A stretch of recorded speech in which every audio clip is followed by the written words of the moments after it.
organization Black Sigma who's also trying to get their hands on Albert. Uh-oh. I hope they don't catch him. An international crime organization?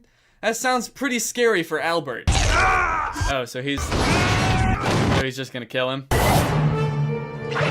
And he's dead.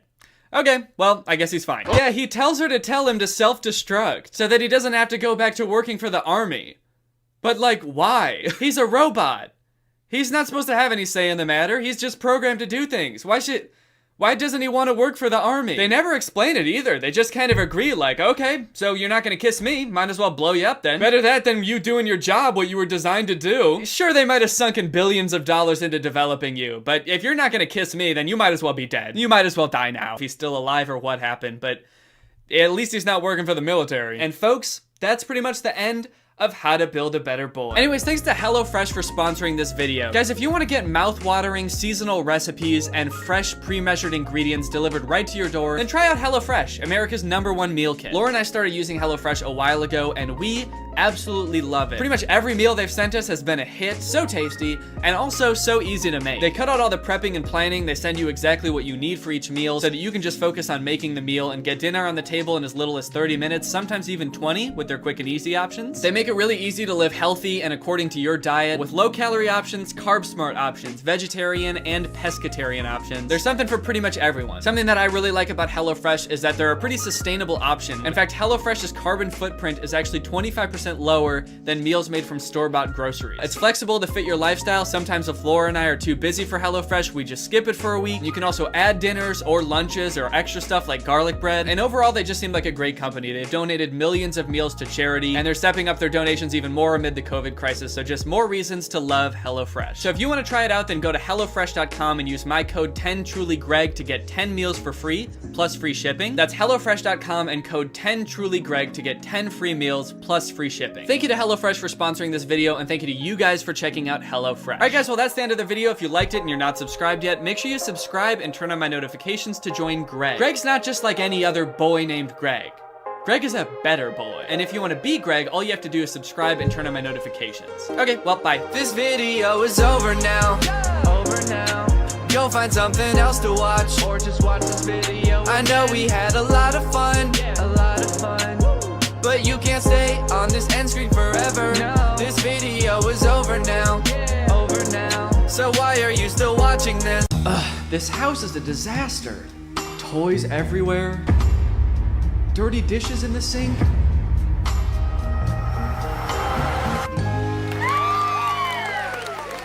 Whoa, who are you? I'm Neo, a robot designed to help you get more chores done than ever before. With my patented soft, lovable body and state-of-the-art robot innards, gross, I can handle any task, from loading the dishwasher to cleaning up your son's toys. Oh, those are my toys. Oh, I'm so glad you're here. Finally, a fully automated robo-maid. Oh, well, technically I'm not fully automated. Let's get started right now. You said it. Here I go.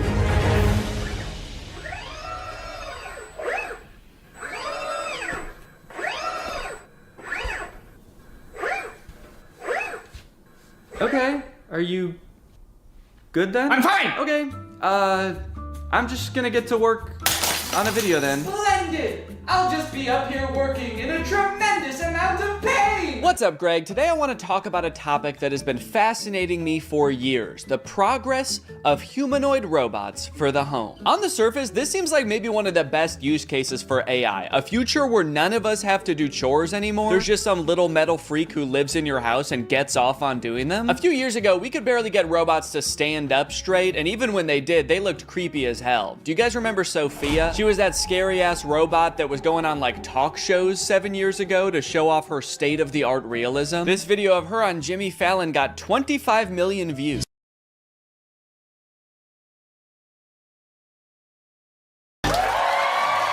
I think she thought they were gonna kiss, dude. Look at her hands reaching up to his face. She's like, kiss me, Jimmy. Kiss me like you did backstage. Jimmy's like, guys, I think your robot's acting weird. She's saying crazy stuff. Fuck me, Jimmy. Every popular video that Sophia was in was from like 6 or 7 years ago, so I'm not really sure what she's up to now. This is the last video that was posted to her YouTube channel. It was 5 months ago. Sophia, you know me, right? I'm your father. You know what I can't wait for? Is this the first time you've talked with a robot? I hope this isn't too weird. We're going to have to break you to rebuild you. And I need your help. Okay, so she's not doing well at all, I guess. That was terrifying, man. I was like, hey, we haven't heard from her for like 6 years. And the last video that she posted, this guy is like, I'm your daddy. Remember me?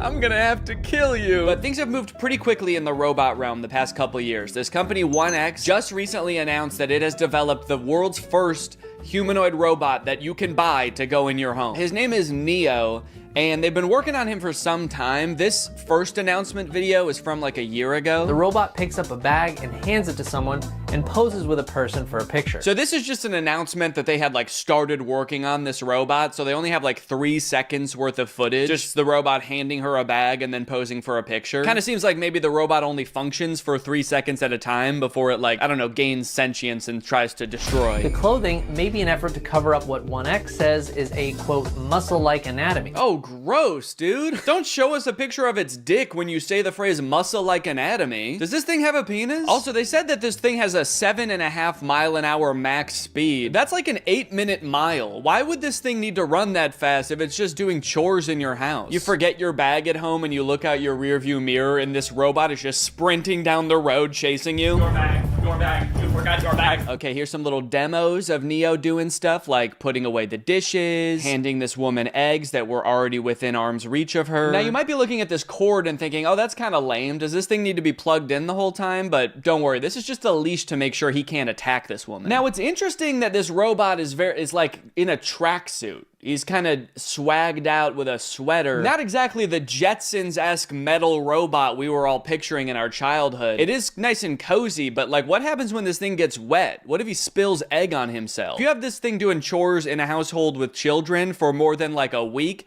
it's gonna smell like shit. And I guess you could just take off its sweater to wash it, but then you're gonna see this thing's dick, and I really don't wanna see that. Okay, but those were just the early beta videos. This is the official announcement that you can pre-order Neo. Now, this came out 3 days ago as of recording this. And look at this, now Neo has a much improved look. Instead of that black face visor, they gave him the creepy black eyes the parents have in Coraline.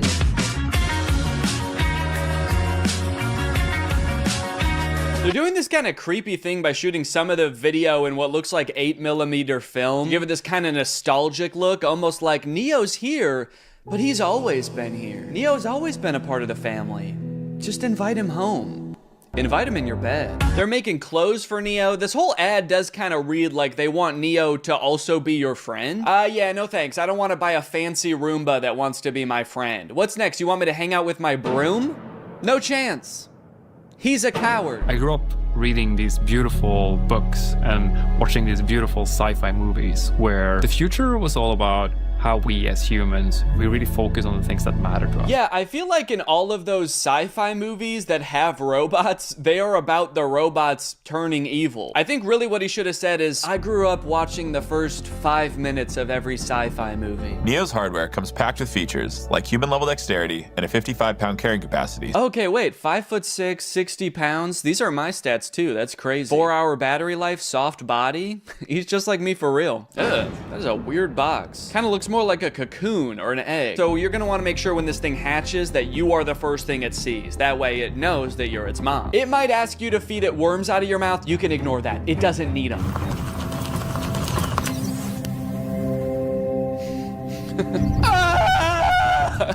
That's just its startup sound. Don't worry, it's not in any pain. Hey, I'm Neo. I'm here to help around the house. What's your name? Harry. Nice to meet you, Harry. Why is he so close to his face? I mean, Harry. I don't like how close Harry is to the robot's face. I'm Harry. And you're gonna be hugging me for the next 9 hours. Dude, I do not like how this guy is sizing this robot up. 5'6", soft body. You'll do just fine. He's just like, don't play games with me. Neo doesn't like games. If there are any chores that your Neo hasn't learned how to do autonomously, You can use expert mode to have an expert from 1X supervise the session and provide corrective intervention to help Neo complete any task. Oh, okay, great. So sometimes my autonomous robot won't be autonomous and there's just going to be a stranger controlling a robot in my house? Neo is fully capable of doing regular chores, but sometimes when you're not home, an expert may take over to go through your underwear drawer or spend hours staring at the same photo of you and your children. Oh, actually, that reminds me, I should probably check what my Neo's doing. Damn. It can suggest what to cook based on what you have in the fridge, remember your progress while teaching you a new language, and even give you interior design advice. It cuts to Neo in the living room like, human skin on this wall, human skin on that wall, human skin everywhere. Honestly though, I feel like if you ask it for product recommendations for anything, there's like a huge opportunity for companies to use this as an advertisement, basically. You're just quietly reading and he pops up behind you and is like, I noticed you haven't been shopping at Walmart as much lately. The aesthetic in here is whack as fuck. Let's go buy a new rug at Walmart now. Hey Neo, can you take this cup to the sink for me? Wow, I like that he does everything with his head down with a forlorn demeanor. As Neo does more chores, he will become, of course, more efficient, but also more resentful of you and your family. What's up? I'm Dale, and I work at 1X as a remote operator for the Neo robots. Mostly, I step in when Neo's asked to do something he hasn't been trained to do yet. So that would include things like wrapping presents or hanging pictures? Oh, Neo! It's scrubbing time! Yeah, just like a wide variety of stuff. Right now, I mostly just work for one guy. He's constantly asking Neo to do things that the developers never would have possibly imagined. Neo, cheer for me. Like you want me to clap? Root for me, Neo, now! Okay, alright, yeah, here goes. I'm gonna go to bed. Now that Neo's doing all his chores, it must be awesome to see how he spends his newfound free time, right? No, not really. I just bought another Neo. Kill him. I think he might be evil. You mean before he got Neo, his life was stressing him out? No, I just mean to his core, he's an evil man. It's as if winter's icy chill has, I don't know, turned his heart to stone. Okay, so he's like a villain from a movie? He's always making evil plans. You know what? That's a great idea. 1 second. Neo, do you know how to make nuclear bombs? Now, one interesting question I've seen posed a lot when people are talking about humanoid robots for the home, does a robot even need to look like a human to be able to do tasks around your house? Like Roombas, for example, are vacuums. Like they just made the vacuum into a robot. They didn't need to make a human to hold a vacuum. And I think if we kind of expand our idea of what a robot can look like, you can actually make a more useful one. I saw this video a couple days ago of a robot that's meant to care for elderly and disabled people. The title of the video does say that this robot can solve the elderly care problem, which does have a bit of a sinister undertone to it, but I think it was designed with good intentions.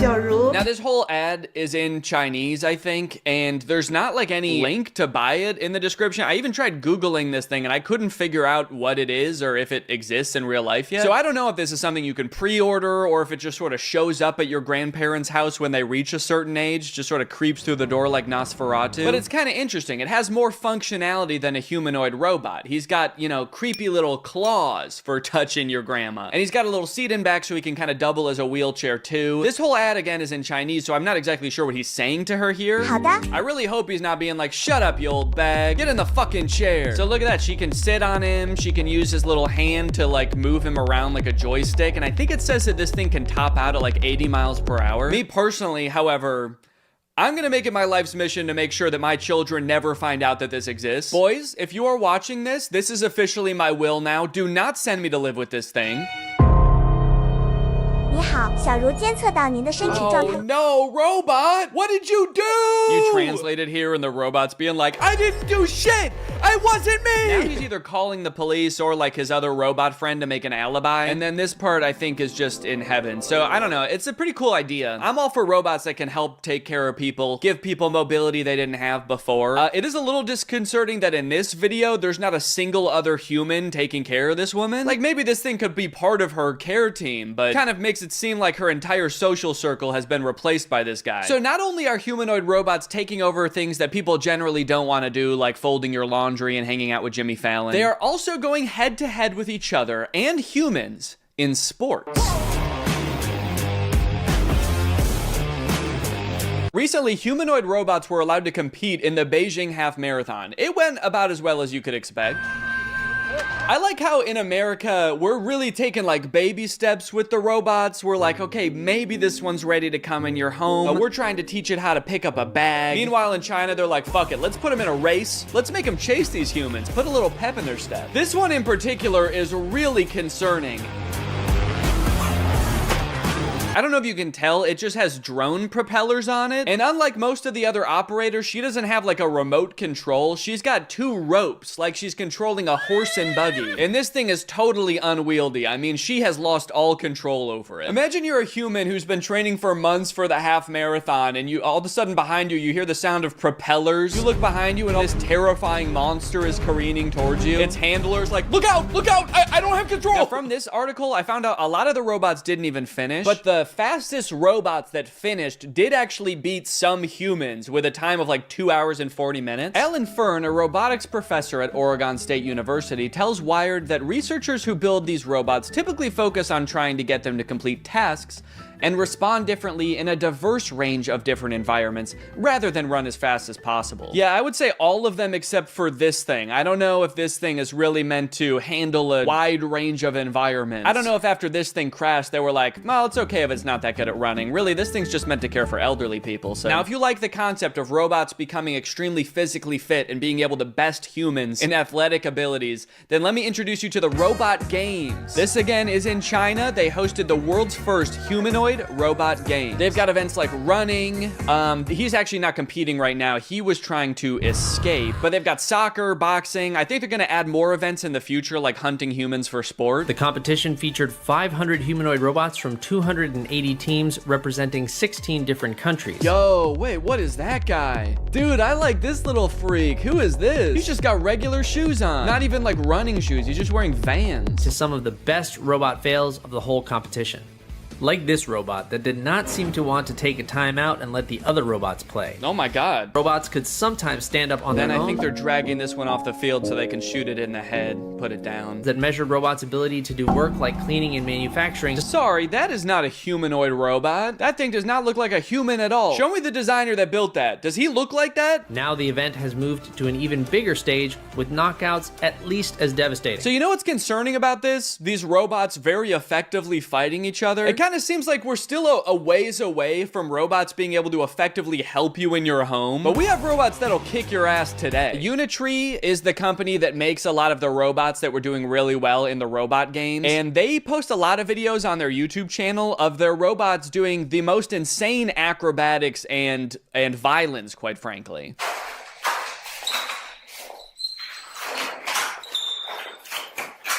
Yeah, sorry, we haven't quite figured out how to get the robot to fold clothes. We've been focusing on much simpler and practical tasks, like triple axel backflips and disarming a man trying to defend himself. All right, now I do want to get back to the Neo robot because there is a huge glaring problem with it that I feel like is going to turn a lot of people off from it, and it's going to make it like insanely impractical. But I did find this article that's called Famed Roboticist Says Humanoid Robot Bubble is Doomed to Burst. Now, I'm not a roboticist, let alone a famed roboticist like this man. But in this video, he's kind of echoing what I was saying earlier. Basically, he predicts in 15 years, successful humanoid robots will actually have wheels, multiple arms, and specialized sensors and abandon the human form. So the good news is, I sound really smart because he's echoing what I was saying earlier. The bad news is, the robots he's describing are way scarier than the humanoid robots we already have. He's like, don't worry guys, the robots we have in the future won't look anything like these ones. They're gonna have 8 legs, pincers, and feed on human bone marrow. Okay, so back to Neo. This is a video that the Wall Street Journal posted of one of the reporters reviewing the Neo's current state of development. And I think it was posted on the same day that 1X announced that Neo is available for pre-order.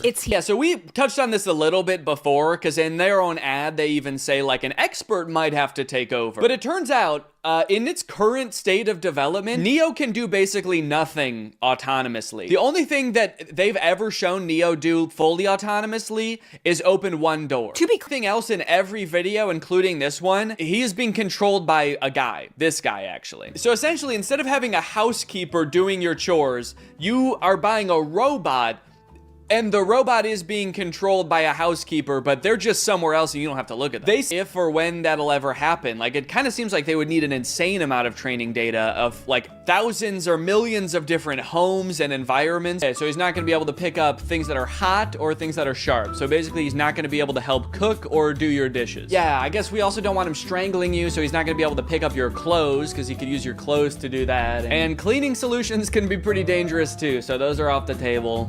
And tables are off the table too. Those could be pretty heavy. So yeah, this robot is available now for order. You can buy it for $20,000 or you can like rent it, I guess, a subscription for $500 a month. Don't worry, if you can't pay the $500 one month, they're not gonna send you to collections or anything. Neo is just going to steal it from your wallet. So what's your real name? I'm Neo, the robot of the future. No, I mean your real name. It's Derek. Derek, if you're a human controlling the robot, why do you have to move so slow? Oh, I'm actually being controlled by a different person in a call center in Bangladesh. And he's making you move slow? Well, he's being controlled by Grok. Oh. You know what? Maybe you should just let the robot free. I mean, it might sound crazy, but maybe he has enough training data now. I want to see what Neo can really do. You know what? You're right. Fuck it. Derek is logging off. It's time for the real Neo.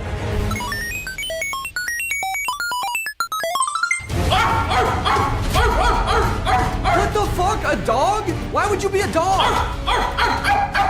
Danny, this is Derek. I just realized he's been training off videos of your dog. He thinks he's a dog! Mail's here. Hope you don't mind, your upstairs window was open. Oh no!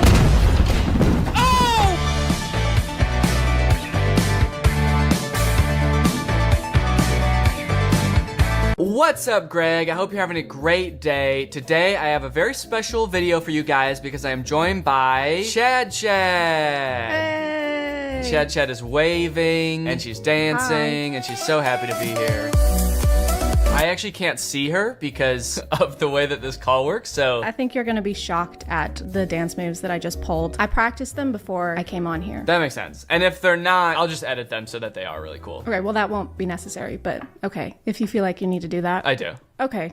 Well, I'm gonna go. Chad, I've got a really exciting video topic for us today. Have you ever seen this account? It's called Fabiosa Animation. Well, I'm still looking at your Audacity. What? So, yeah, I have seen this before, actually. Oh God, no. Can you see Fabiosa Animation now? My fiance married my sister. Yeah. Okay. Yay. You have a lot of bookmarks. What, these? Those. Are you impressed? No, I'm stressed. They're important. You never know. I might have to like get some royalty-free music really quick or go to therapy. Doctor. This is a mood, honestly. Well, thank you for totally lambasting my desktop setup here. You're welcome. That's what I came to do. Yep, and now you can go. Okay. I threatened to leave for the second time in like 10 minutes. It's kind of funny because I can't see you, so I actually wouldn't know if you left for a second, like if you just were silent. Let's get into the video. This account is called Fabiosa Animation. Their account is described as a place where you can discover other people's stories and share your own ones. So we're like co-owners of this page? We can post on here? Yeah, I guess so. Well, first off, it seems like all of the stories here are true. Of course they are. And we somehow should have access to post our own animated stories to this account. I have a few of those. Let me just upload those real quick. All right, so let's play this. It's called My Fiance Married My Sister, as you saw. First off, it's way too loud. I don't know if it is for you, but I'm gonna turn that down. Can't hear. Oh my God, can you hear this? Yeah, I can hear it. But now I can't see the screen. Oh, goddamn. So, do I have to choose between like the audio or being able to see it? No. If you want me to pause at any time, let me know, since you can't do that remotely. Okay, is there like a code word for pause that I should use? You have to say... Synonym for pause. Adjourn. All right, yeah, we'll use adjourn as our code word. I went on a date instead of my twin sister because she broke her leg. Bruce was like a man from a fairy tale. Who is Bruce? Why do they say Bruce like we're supposed to know who Bruce is already? The whole story starts like we're in the middle of a conversation or like we've known these people for years. Like, why? What happened to her leg? And it's just assumed. It's like I went on a date instead of my twin sister because she broke her leg. As you know, how she broke her leg. And since she broke her leg, the next logical thing for her to do is get somebody else to go on the date with her. Because you can't postpone dates. That's how you lose a man like Bruce. And you don't want to lose a guy like Bruce. He's a great guy. Well, yeah, he's like a man from a fairy tale. You know, the type of man who will break up with you if you're late for a date. If you're late for a date because you broke your leg. It is kind of interesting they use the phrasing, Bruce was like a man from a fairy tale, because there are like really nice, you know, like Prince Charming type guys in fairy tales, but there's also like witches and like evil men in fairy tales as well. Jekyll and Hyde, is Jekyll and Hyde count as a fairy tale? Would that be a fairy tale? I feel like fairy tales are stories you tell the kids. I feel like that was like an adult horror novel. I tell my kids about Jekyll and Hyde, the many kids that I have. And how many kids do you have? How many is the max of kids you can have? I actually have this bookmark. What is the legal number of kids you can have? All right, well, let's figure out if this guy broke her leg or what. You're gonna go out with Bruce until my cast comes off. Now at this point, the twin is like falling in love with Bruce, I guess. And now she has to go on every date until her cast comes on, which I assume is gonna be like months, right? But why is she upset about it? She just said it was the best date of her life. Yeah, she looks pissed. Maybe she's like angry that she's gonna have to stop dating him at some point. Maybe she's like planning to kill her sister right now. She's thinking ahead. Yeah, you're right. Bruce introduced me to his son Lucas. Lucas never spoke after his mom died. The music in these is also like a little bit too like peppy and yeah, it's a little too happy. Lucas never spoke after his mom died. Lucas was a deeply troubled child, and I'm like banging my head over here. Is horrifically traumatized. But it looks like he's about to speak, if I had to guess. He looks pissed. He never let anyone near him. She's pretty near him. Ajorn, she's pretty near him. Ajorn, she's near him. She's near Lucas. Ajorn. Do you think we should just play this on like 1.5 speed? Yeah, I hope you can read fast. I managed to get through to the lonely little boy. The little lonely boy. Oh, the little lonely boy. You can't mix those two up. All right, let's see how good the music is at 1.5 playback speed. Laura's cast was off, and she could walk again. I'm finally gonna meet Bruce. I don't know if this is just a weird way to word it, but she's like, I finally get to meet this guy. I'm just trying to think of a situation. So if this was like an online dating kind of thing, right? Where they haven't met yet, and then she breaks her foot, and she's like, oh, well, I don't want him to think I'm a catfish, so you need to go. And you need to date him for a month before I even know if I like this guy at all. So for all we know, like, Laura doesn't even know if she likes Bruce at all. And she's about to go back into this relationship where Bruce thinks he's already introduced her to his kid, and they're like closer than he's ever been to anyone since his mom died. His walls are finally breaking down. He's letting her play with pirate ships with him. He's just a little boy now and not such a little lonely boy. Laura tortured me every day. Adjourn. She's doing what? Laura waterboarded me every day. Laura pulled off my fingernails each night. Laura broke my leg, and now she's dating Bruce. Oh, she tortured me every day talking about dating Bruce. Oh, okay. I'm getting married to Bruce. That day, my heart was shattered. When Laura introduced me to Bruce, he said that my sister and I were totally different. But Lucas recognized me at first sight. John. I only know one of the twins' names, Laura. I'm just gonna, is it Laura and like Laura part 2? Well, it's Laura and me because this story is like from her perspective. So she never says her name. So this is us. Yeah, this is us. So Lucas is not a little lonely boy anymore. He's a little lonely dog, I guess, that can smell the scent of us and know that it's the true us, the true Laura. Because this isn't how we looked when we knew Lucas. We weren't wearing these glasses before. Maybe we just smell really bad. Oh, I miss my trash mommy. Oh, you smell like shit. I missed you. Laura's relationship with Bruce went downhill before my eyes. Oh. Calm down, your god-awful son. This took a dark turn. This is messed up for Bruce and Lucas. I feel like they need like a true crime doc dedicated to them or something after this. I can't tell if it's weirder from Bruce's perspective or Lucas's perspective, because Bruce thinks this is the same person who loved his son and now is all of a sudden being so mean to him. But Lucas like kind of knows that that this isn't... Yeah, he thinks this is a demon, probably. And he can't do anything about it because he doesn't speak. So he's just like writing messages like, on the fridge magnets. He's like, Laura is Satan. Oh my god, that's terrifying. Call him your God Apple... God Apple? Call me your apple son. Call him little Johnny Appleseed. What's his name? I like that there's one comment on this video and it's just a heart. That could say a lot of things. It's like, I love this, or like, you know, sending positive vibes, get better soon, whoever wrote this. Oh, I just realized that one of the hashtags is karma. So I wonder what's going to happen to the bad Laura. Well, we don't really know the moral compass of the people who wrote this. Maybe Lucas is going to get his karma finally. Lucas didn't eat his veggies one night, and then his mom turned into Satan. So eat your broccoli. Laura dumped Bruce and disappeared. In her letter, she said she filed for divorce. One day I got a call from Bruce. He had no one to leave his son with. The princess tricked the prince, and she suffered for it. Well, she's like reading him a story that is like thematically the same as what's going on in their real life. There's actually nothing. That's a blank notebook. She's just making it up as she goes. She suffered greatly for deceiving the prince. Laura was an annoying bitch. Sorry? No, I coughed. Oh, okay. Thought you said adjourn. Adjourn. Yeah, your coughs sound like you're saying adjourn. No, I don't know why. Okay, you just why cough you think like that? Adjourn, yeah. It was you. So now, if you found out this had happened to you, if you were in Bruce's shoes, would you be like, oh, thank goodness you're back? Or would you be like, why the fuck did you lie to me? No, the second one. Yeah, I feel like I'd have a lot more questions. They still haven't explained why they would need to switch places if she had a broken leg. Because you can still do things with a broken leg. Right, unless Bruce on like, right when they matched on Tinder was like, oh, thank God I finally found somebody that doesn't have a stupid broken leg. On the requirements, it says, don't message me if you have broken legs. I'm sorry I lied.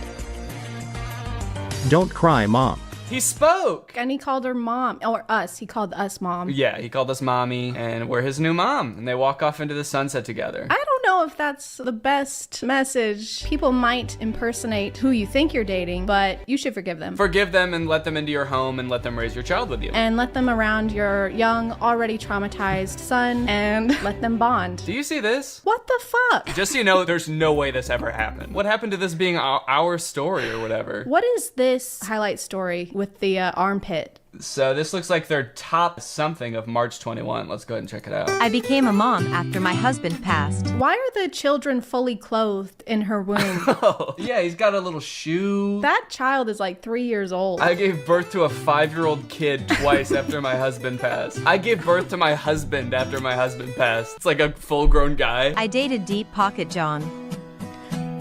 I became his lover. I broke my husband with my nose. Whoa. I guess we're only seeing like 30-second clips of this. There's just such whiplash. What is happening? There's like information overload. I got invested in that first story, and then all of a sudden it's like... I was trying to figure out what deep-pocketed John meant, and then there's just a massive Pinocchio situation. Does she mean like she broke him emotionally? Please, shrink your nose, please. Your nose is tearing our family apart. Okay, hold on. We gotta watch this whole story, and you better believe we're gonna watch it in 1.5 speed. My hubby hated my long nose, and his birthday gift to me was a nose job. So maybe it is gonna be emotionally. He just hates her long nose. And there's nothing wrong with his face, right? His face is totally normal. That is the most attractive man I've ever seen in my life. Why did he marry her in the first place? It's a good question. Maybe her nose got longer. Maybe she is Pinocchio. She told too many lies. If the nose was a byproduct of excessive lying. Of being a liar, then yeah. But I don't think getting a nose job makes you not a liar anymore. It takes back all the lies if her nose goes back to normal. Yeah, you have to go see Dr. for that. He would take his pretty colleagues instead of me to business meetings. You'll scare everyone off with your nose. Everyone else is gonna be scared of you, like me. I'm so scared of your nose. Does she work for him? Oh, I guess. I don't know, unless like this is their house and we gotta go have a business meeting in our bedroom. Get the fuck out. I decided to wait until Seth dozed off to run away. I didn't want the surgery, but was afraid to tell him. I didn't see Seth when I slammed the door. Oh no. Are they gonna give him a long nose during the surgery? The only way we could save you is with a nose nose transplant, and his wife walks in with no nose, and he's like, oh my god. Where's my wife? Did you not know who gave you the nose? Oh my god. My hubby yelled that I'd ruin his life. This is like the worst person in the world, and they're going through such turmoil, but she still calls him her hubby. That's what I was thinking. Yeah, it's kind of too much of an endearment to be like, my hubby is an asshole, and I tried to run away from him. Oh, my hubby. Aw, my little baby hubby yelled at me. He's got bigger problems than his nose surgery, dude. There's like debris flying out of his mouth while he's yelling at her. His mouth is like upside down. It's like they rotated it. He's got kind of like a fish-shaped mouth, right? I don't know. I've never really looked at fish's mouths that much. Lucky for you, I've got a bookmark for this. You have a bookmark. Of course you do. It's like they're like kind of upside down style. Yeah, that's kind of what my mouth looks like, actually.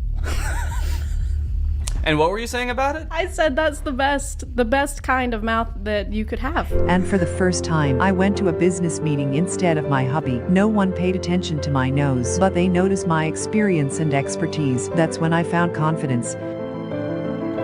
She gained so much confidence that her nose shrank. No way. The moral of this story is just don't have a big nose. It like shrinks and then fades to be another nose. Like it gets pretty small, and then the animators were like, well, that's too small. And then they kind of fade it to like a normal nose. We don't want to make this unrealistic. I filed for divorce and got everything in court. Well, I filed for divorce and set him ablaze in the courtroom. Wow, she's got some kind of magic going on. My nose shrunk 3 sizes the day I gained confidence, and when I took my husband to court, he started on fire. Burst into flames. I got a raise and filled Seth's position. He didn't want to become my subordinate and preferred to quit. So is he like permanently disfigured now? Like I feel like it's been months and he's still in this face cast. He was talking about how she's ruined his life, but if you mess up your nose, they just put it back. Getting a broken nose is a pretty easy thing to fix, I believe. They just kind of like... And you can also still do your job with a nose cast on. I feel like they don't have a good comprehension on what happens when you get injured. The owners of this page, like if you break your leg, you can't go on dates. If you break your nose, you're gonna get fucking fired. Yeah, these stories are kind of about like, hey, it doesn't matter like what you look like, but it also is kind of like, but it does a little bit. It does a lot, actually. A few weeks later, Seth fell off the radar. A few weeks later, Seth went rogue and disappeared into the woods. A few weeks later, Seth became Jason Bourne. Whoa, what? Like, whoa, there's a tornado. Wait, what? A couple weeks later, a tornado swept Seth off the radar, leaving only his shoe in his wake. A few months later, I ran into Seth. He got hooked on plastic surgeries. Oh no. Now he's got a fish mouth and a pig nose. So like, is the moral of the story gonna be, haha, now he's ugly? And so they like started it off being like, it doesn't matter what your nose looks like. And now they're like, unless it looks like that. Unless it looks like a pig. When he saw me, he set off running. I watched him hightail it away thinking, karma truly is a thing. What a profound thought. Wow, it took her a while to come up with that. When you really think about it, karma. That's all I have to say. Don't let anyone make you feel insecure. Love yourself and others will love you too. Wow. That's not what I got from this. Yeah, it's actually her fault that he was an asshole to her. Ladies. Ladies, if your husband is being mean to you, probably your fault. It's your fault. Just be more confident or get a nose job, then you'll be fine. Just get over it. This one's called Her Stepdaughter Ruined Her Wedding Night. This is about to be about another disturbed child. On my wedding night, my stepdaughter came in and took my hand. I pulled away and Casey ran off. My husband didn't believe me. It was just a dream. He starts gaslighting her immediately. That didn't fucking happen. But I mean, it's not even something that like I would bring up. Like if the kid came in the room and was like at the bed and was like, came and touched your hand, whatever. Maybe they had a nightmare and... I know, she's like, Mommy, I'm scared. And her instinct was like, ugh! Yeah, she went, oh, what the fuck? Go away. And then the kid was like, oh my God, oh, no one loves me. Next morning, her husband is like, you're crazy. Yeah, I was awake looking at your hand. I didn't see anything. He's got a night cam only zoomed in on her hand. I didn't sleep the next I night. didn't sleep the next night for fear that Casey might come and brush my hand lightly again. I know, why is she so scared? Look at her, she's holding the bed sheet up. Again, I feel like we're like thrown into the middle of this story and Casey has done some fucked up things before this even started. I was kind of expecting him to be like, that was a dream, I don't have a daughter, or something like that. Maybe that's the big reveal. It is a little weird that he wouldn't bring that up the first time she says it. He's like, it was just a dream, and he doesn't care to elaborate on that. He's too tired. He's up all night. Yeah, it's true. He's like, all right, I gotta get some sleep now. Don't move Gotta that go hand. review my footage. Casey came again and tried to hold my hand. She was clearly jealous over her dad. She's just like reaching out and trying to make a connection, and this adult woman is like, get the fuck out of here. Do they see each other during the day at all? Or like, is this the only interaction that her and this girl have? Look at his face. Chris, look, she's right there. He's like, that's not happening right now. You think she could bring this up during the day, be like, hey Casey, why are you coming into our room at night? But I guess like they never cross paths during the day. Well, I mean, she's not there. She's not alive. Casey hasn't lived here in over 50 years. Then I started locking the door at night. But every night, Casey came to the door. This poor girl. So sad. Look at her. I know. She's got her bear. She's like, my life has kind of been upturned. My dad got remarried. This is a big change for me. I'm trying to reach out in my own way, trying to make a connection. Oh, the door's locked. Also, my dad doesn't speak to me. He refuses to admit I'm real. She never left us alone. Get rid of her. I can't do this anymore. She just wants some popcorn. She's starving. I haven't eaten anything in weeks. But Chris chose his daughter. Meghan Markle could have gone. Yeah, but she's from the US. She came to one place and one place only, my friends, ladies and gentlemen. It's called Hollywood. Meghan Markle is from Los Angeles. She was literally born and raised in LA. Yeah, of course she's gonna move back there, dude. I want to be a princess. How weird would it have been if Harry and Meghan were like, hey guys, we're leaving the royal family and are moving back to, of course, Liechtenstein. Before we get any of the juicy steps to success that Shiraz has to share, Shiraz has to tell us how he got to where he is today. And let me tell you, it is a weird ass story, dude. To condense his 20-minute long story into a very brief explanation, Shiraz moved to LA from London when he was a young adult, and one day while he was crashing on a relative's couch, he decided to call up an Indian TV station and just be like, hey, I want a TV show. I want to introduce Bollywood audiences to Hollywood celebrities. I can bring you all the Hollywood celebrities. And they were like, do you know any Hollywood celebrities? And he was like, no. And they were like, yeah, okay, you can have a show. So Shiraz, out of seemingly nothing, gets this TV show on an Indian TV station, and he's immediately freaking out. Shiraz is like, oh no, I have this like incredible opportunity, but I literally don't know any celebrities. Until one day, as he was praying by the Hollywood sign, as you do, a man emerged out of nowhere walking his dog on the trail and asked Shiraz what was wrong. So Shiraz explains the whole situation, and the man is like, oh, I can help.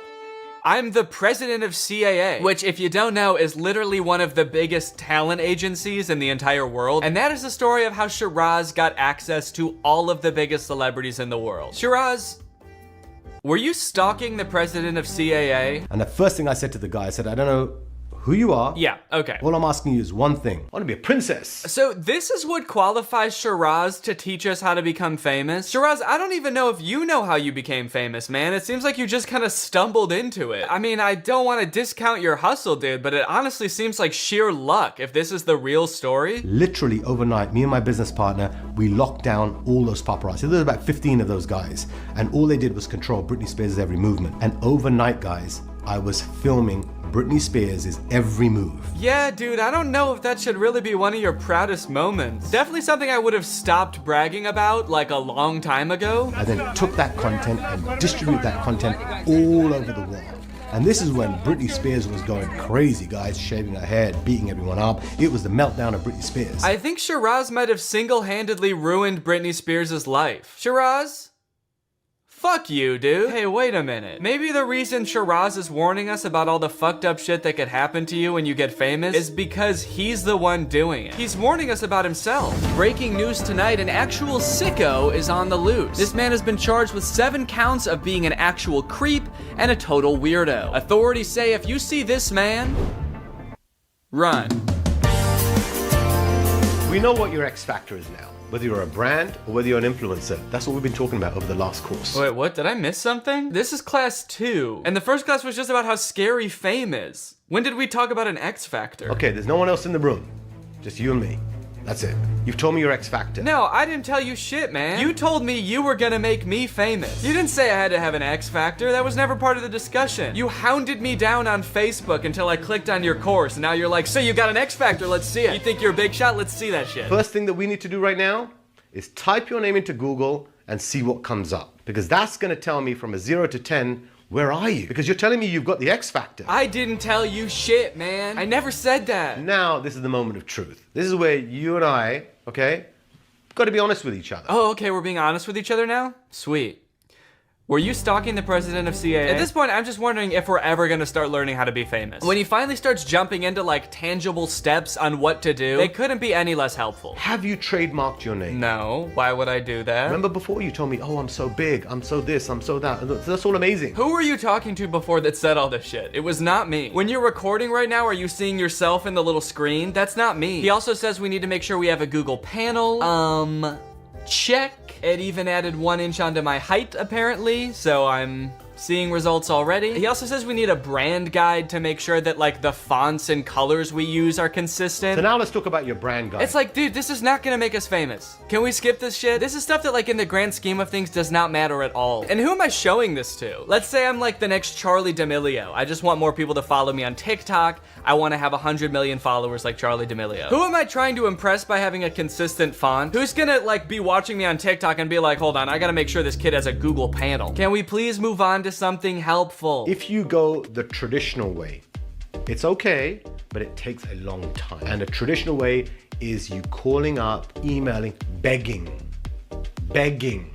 Look how desperate you look right now. If you're a brand, if you're an artist, and you're calling up, cold calling, emailing, begging someone to write a story on you. Okay, but isn't that like what you did? I want you to study, let's say 100 of the top people in entertainment who are writing stories. No, I'm studying you. You said you can make me famous. You're in my industry. I'm studying you. Shiraz, please just teach me how to be famous, man. He's like, all right, guys, first tangible step on how to become famous, you're gonna find someone who knows what the fuck they're talking about, all right? Because I do not. He outlines a strategy at the end of this lesson if you're like some up-and-coming actor or a brand to get journalists to write articles about you. And basically what he says is just like find a bunch of journalists and follow them and just start liking their tweets. And they'll start writing articles about you. Beautiful comment about an article that they wrote. You know what they're gonna do? They're going to show that to all their friends right there at dinner. Oh my God, look what this person just wrote about me. Wait, guys. Some 16-year-old TikToker just liked my tweet about the disappearing middle class. I think this could be the next big thing. Oh my God, this guy's great. Why? Because they don't get attention. Seems very mean to journalists also. Then you're going to say how amazing this photograph that they took. Oh, what a beautiful handbag. You're basically going to schmooze them. You're going to work them. That's what you got to do. That's what it's about, networking. You're now going to have a dialogue with these people. Now you're going to start DMing them. Now you're going to have a relationship with them. Now guess what you've just done? Destroyed the journalistic integrity of this person. That's what you've just done. Congrats, dude. If you want to be successful, please, I'm begging you, guard your inner circle. Anyone says to you no or takes you off the path, get the out of my life. If anybody tries to stop you from using a consistent font across all of your websites and social medias, get the out of my life. Murder them. Your friends are gonna be like, Danny, stop liking journalists' tweets. Get the out of my life. Come hang out with us. You've been liking tweets for 7 days straight. Cut them off, dude. It's not worth it. By class 4, we are finally starting to get into some actual advice. Shiraz tells us we need to write down our goals, know why we're doing this. He goes into creating FOMO for your brand, disrupting, that's a big thing, you gotta disrupt. And I'm like, yes, Shiraz, actual advice. I knew you could do it, dude. Define your goals. Where am I going? Where's my start? Where's my finish? What's my roadmap? Where am I going? I need to understand. What are your goals? Shiraz goes into a couple of interesting topics, one of them being the concept of earned media versus paid media. Paid media being things like billboards, while earned media being things that just like naturally get people talking. He uses like wearing something crazy to a red carpet as an example. How do I stand out Is it your fashion? Is it your statement? Is it your fashion? Is it your personality? Is it your loaded handgun that you just fired into the air? It is all a very interesting topic of like how to get people talking about you and stuff like that. But at this point you may be wondering, wait, how did we get to a red carpet? To which I'd respond, you made a Google panel, didn't you? Another example he gives of earned media is that he, I guess, invited Michael Jackson's children to some event for an energy drink after they hadn't been seen for years in public. I invited the Jackson family. By the way, when Michael Jackson died, their kids have never been seen out. So I told the brand, I said, what we've got to do, I've got relationships with those talents. I will do a deal that gets them to come to the red carpet event. Remember guys, fame is a drug. It ruins people's lives. It makes people do awful things. Also, I brought these children out of hiding and threw them to the wolves, and it was very epic. Mr. Pink ginseng drink. Lindsay made the announcement at the Mr. Pink ginseng drink launch party. A launch party for a new ginseng beverage. And I love that he's using this example too for some energy drink that I've never heard of. And I guess it all worked out in the end because we created so much publicity for this product that nobody's ever heard of it before. So I guess it's a good thing that Michael Jackson's kids came out of hiding for this one. This is the most healthiest drink that I've tried and I love it. Also, Shiraz, how would you say this applies to someone who doesn't know Lindsay Lohan and Michael Jackson's children? Throughout this course, as Shiraz is giving examples of the people that he's helped in the past, you start to realize, like, wait, this is for a certain kind of famous person. Like, even if this advice did work, you're not gonna see like Joaquin Phoenix showing up on the red carpet with like the day's news printed on his t-shirt, which is another thing that Shiraz recommends you do. You could have something that is in the news right now. Everyone's talking about it. You're not gonna see like Daniel Day-Lewis showing up on the red carpet in a t-shirt that just says like murderer still at large, last seen on Park Avenue. The types of people that he mentions throughout this course are like Kim Kardashian, Jake Paul, Logan Paul. I don't know if you remember when Jake and Tana got married. There was some guy that like splashed champagne on Tana like as they were saying I do, and he got like dragged out by security. Apparently that was a Shiraz stunt to get people talking about the wedding. He admits in this video that he paid that guy like $10,000 to do that just to get people talking about the wedding. So yeah, it's worth mentioning that like even if the tiny sliver of advice that he gives in this does work out, it's going to make you the next like Logan Paul. So do with that what you will.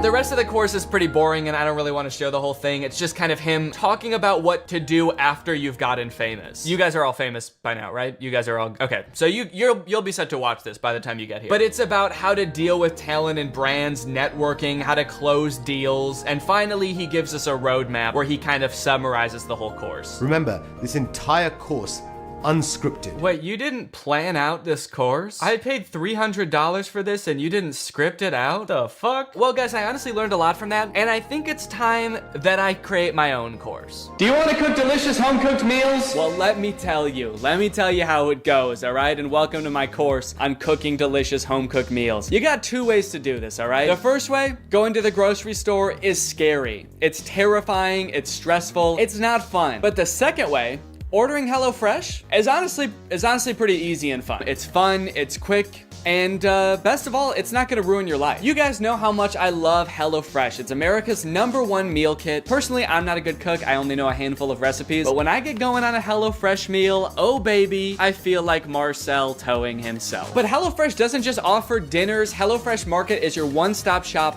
for all things food. They got meals, they got snacks, they got sides and desserts. I really appreciate how committed HelloFresh is to making their products sustainable and fresh. HelloFresh is the first carbon neutral meal kit company, and nearly all of their packaging is recyclable. Their recipes feature produce that go from the farm to your doorstep in less than a week, so you know their spring menu is gonna be featuring some pretty fresh flavor. So if you wanna check out HelloFresh and get 16 free meals plus 3 surprise gifts, then head on over to HelloFresh.com and use my code TrulyGreg16, and you can get up to 16 free meals and 3 surprise gifts. Sounds pretty fun to me. Again, this will not ruin your life like fame will. Thank you to HelloFresh for sponsoring this video, and thank you to you guys for checking out HelloFresh. All right, guys, thank you for watching this video. I hope you enjoyed it. Thank you, I guess, and you're welcome, because you're all famous now because of me. If you're new here and not subscribed yet, make sure you subscribe and turn on my notifications to join Greg. Greg is what I call my fans. And you can become Greg if you just subscribe and turn on my notifications. We are the fastest growing army on YouTube. Do not look that up, please. It is true. And I'll see you next time. Bye. Hey guys, before this video starts, I have a surprise announcement. I am doing a stand-up show on October 9th at Zany's in Rosemont, Illinois. I've done little bits of stand-up here and there over many years, but I've never really gotten into it until this year. At the beginning of the year, I've started going to open mic, doing little sets at other people's shows. I still don't have an hour of material yet because that takes a really long time to build up. I've got like 15 to 20 minutes. So I'm putting together a show with other Chicago comedian friends that I've met while doing this. So if you want to come, have some laughs, experience the Chicago comedy scene, then check out the link in the description. Get some tickets, and I'll see you guys there. All right, guys, I'm back with some of the most absurd clickbait on the internet. I had Robert scour the web once again for clickbait that I can't believe anyone actually falls for, quite frankly. I don't know who's clicking on this. The first example that Robert has in here is just Julia Roberts' husband gained 280 pounds and looks disgusting now. I'm looking at this man, I don't even know that he weighs 280 pounds altogether. In fact, Robert included a picture of him. He looks like he weighs as much as me. And I weigh 30 pounds. So a recent picture of Julia Roberts and her husband, who does not actually look disgusting and also appears to weigh less than 280 pounds total. Yeah, that's what you might assume, but you're not taking into account the fact that Julia Roberts' husband is actually 20 feet tall. So actually 280 pounds is kind of nothing to him. I kind of skipped over the fact that they called him disgusting looking. He looks fine. He looks normal. Of course he doesn't look disgusting. He's a handsome looking guy. There's two drastically different levels of enthusiasm in this picture, but I wouldn't say that makes either of them look nasty or vile. Guy Fieri's new wife might look familiar. This ad would not work on me at all because 1, I don't care about Guy Fieri. 2, I can tell you right off the bat, that's definitely not his wife. And 3, that guy doesn't look familiar either. I don't know. Is that Matthew McConaughey? I actually can't. Maybe it is. I can't tell. It's definitely not his wife though. But now I do kind of have the urge to look up what Guy Fieri's new wife actually looks like. Okay, well, Guy Fieri has been married to the same woman since 1995, so I don't think he has a new wife. I guess new in like relation to the history of the entire universe, maybe, but maybe I should actually look at what his wife looks like and then decide if she actually does look familiar. Mom? Holy cow, she does look familiar, dude. I guess that ad was just specifically for me. They spent 20 grand on an ad just for me to see that's like, Danny, you might want to see Guy Fieri's new wife. Sandra Bullock's son is all grown and he looks familiar. Okay. Is this like a new ad format? This is like using the phrase "I survived" in a YouTube thumbnail. Saying that somebody looks familiar is a goated clickbait strategy, apparently, for nonsense articles. Is that Keanu Reeves? I feel like that is not Sandra Bullock's son. That's definitely Keanu Reeves. What are they implying? They're probably trying to imply that like Sandra Bullock had a kid with Keanu Reeves, so her son like grew up and looks just like him or something. For some reason, in my head, the first thing that I thought of was like, they think Keanu Reeves is a time traveler? That's what they're trying to imply. But no, the first one makes a lot more sense. 21 celebs who have grown into horrible looking creatures. Good Lord, that's mean. And maybe I just don't know who celebrities are, and so that's my bad, but this is not good clickbait. I don't even know who this is. So clickbait wouldn't work on me, because I'd be like, someone I never heard of before looks even different than I never knew they did. Don't care. Oh, and Robert was nice enough to include that actually she looks like this now. So not a horrible looking creature at all. Actually, a pretty normal looking creature, if you ask me. 21 stars who have grown into horrible looking creatures. God, dude. Does this work? Does this get people to click on? I guess I need to make my titles and thumbnails meaner to get people to click on them, maybe. Maybe I'm being too nice in my titles and thumbnails. Maybe I should start copying these formats for my own thumbnails. Next video I post is gonna be like, I turned into a horrible looking creature, and it'll be a picture of me on the left, and then on the right, it's just like it's an actual horrible looking creature. It's like a swamp monster, one of those blobfish. And then I could do this one too. It could just be a close-up of my face and the title is Look Familiar? A list of the 15 most peaceful dogs. Honestly, dude, this is a good article. Solid picture, great article. I would click on this. I see nothing wrong with this one, actually. Only thing wrong with this list is that the list is not longer, actually. Show me 30 of the most peaceful dogs. Yo, I didn't even tell Robert that this video was sponsored by Sundays for Dogs, but this is the perfect opportunity to talk about Sundays. Sundays for Dogs. If you prioritize your dog's health, you know that finding a food that they both like and is healthy can be a bit of a challenge. That's why I love Sundays for Dogs. Sundays for Dogs was founded by a vet, Dr. Tori, a seasoned veterinarian and parent who wanted to create a dog brand that prioritizes health over profit. They've got clean ingredients, no synthetics. This is the turkey recipe, and here it says on the bag it's 86% turkey muscle and organs, 9% fruit and vegetables, 5% seeds and grains, and 0% fillers. or synthetic. My dogs love sundaes. They gobble it down. They will even accept this as a treat. Like if I want them to do something like go sit on the couch or sit and stay, they're like, we don't need treats, daddy. We just want this stuff. And I think it's because of how good the ingredients are. Also, it's not all dry and crunchy like kibble. This stuff is air dried, so it has a much more pleasing texture for them to eat, but it also helps preserve the nutrition in the food better. I've looked into other healthy dog foods before, but the ones that require being refrigerated or frozen just seem like a little bit too much of a hassle for me. And this is just as healthy, and there's none of that hassle. You just scoop it like regular dog food. I've even noticed some changes in my dogs after switching them to sundaes. In particular, both of their coats have gotten softer just from switching their dog food, which can happen if you switch them to a healthier food. So if you want to try out sundaes, watch your dog fall in love and witness their transformation, then click the link in the description or use my code GREG40 to get 40% off your first order. That's GREG40 for 40% off your first order. Thank you to Sundays for Dogs for sponsoring this video. Thank you to you guys for checking out Sundays. Now back to the video. You won't believe what these child stars look like now. Whoa, that's crazy. Dewey had a glow up. Well, his name was Dewey, right? Dewey? Is that right, or am I thinking of like Donald Duck's nephews? Dewey from Malcolm in the Middle? Okay, it is Dewey. But I also think Dewey is one of Donald Duck's nephews. Yes, it is. See? Dewey Duck. That'd be crazy if Dewey Duck grew up to look like this. Dewey Duck just grew up and he looks familiar. She was a star. Now she works in Detroit. Who is that? She couldn't have been that big of a star because I don't know who she is, but I guess I'm happy for her that she has a job in Detroit now. That's cool. Detlef Schrempf is no longer an NBA player. Not even close. That name is good enough clickbait on its own. Detlef Schrempf? There's no way that's a real person. If you made an article that was just called "There's a real guy named Detlef Schrempf," that would be enough for me to click on it, honestly. In fact, I need to look this guy up now. Also, I want to figure out what he is besides an NBA player. The Dewey Duck to Detlef Schrempf pipeline. Oh, he's a former professional basketball player, so we can confirm he's not a basketball player anymore. Now we got to figure out how far he is from that. What would be the furthest thing from a professional basketball player? I guess like a head of lettuce or something? It looks like he stopped playing for the NBA in 2001, so of course he's not an NBA player anymore. He's 62 years old. Wow, bro really fell off. I haven't seen him in a single NBA game lately. That's crazy. Now it looks like he mostly just works on his charity, the Detlef Schrempf Foundation. And in 2012, he won the Paul Allen Award for Citizenship, and he raised about $10 million for children's charities in the Pacific Northwest, so that's great. Good for him. And is the implication that like after you retire from the NBA, you should at least do something pretty close to being an NBA player, like at least join a professional soccer team or something? Horse keeps hugging pregnant woman. When doctor looks at ultrasound, he calls the police. Calls the police on who? Is he are they implying that the baby's a horse? So then he's calling the police on the horse or on I guess maybe on the woman?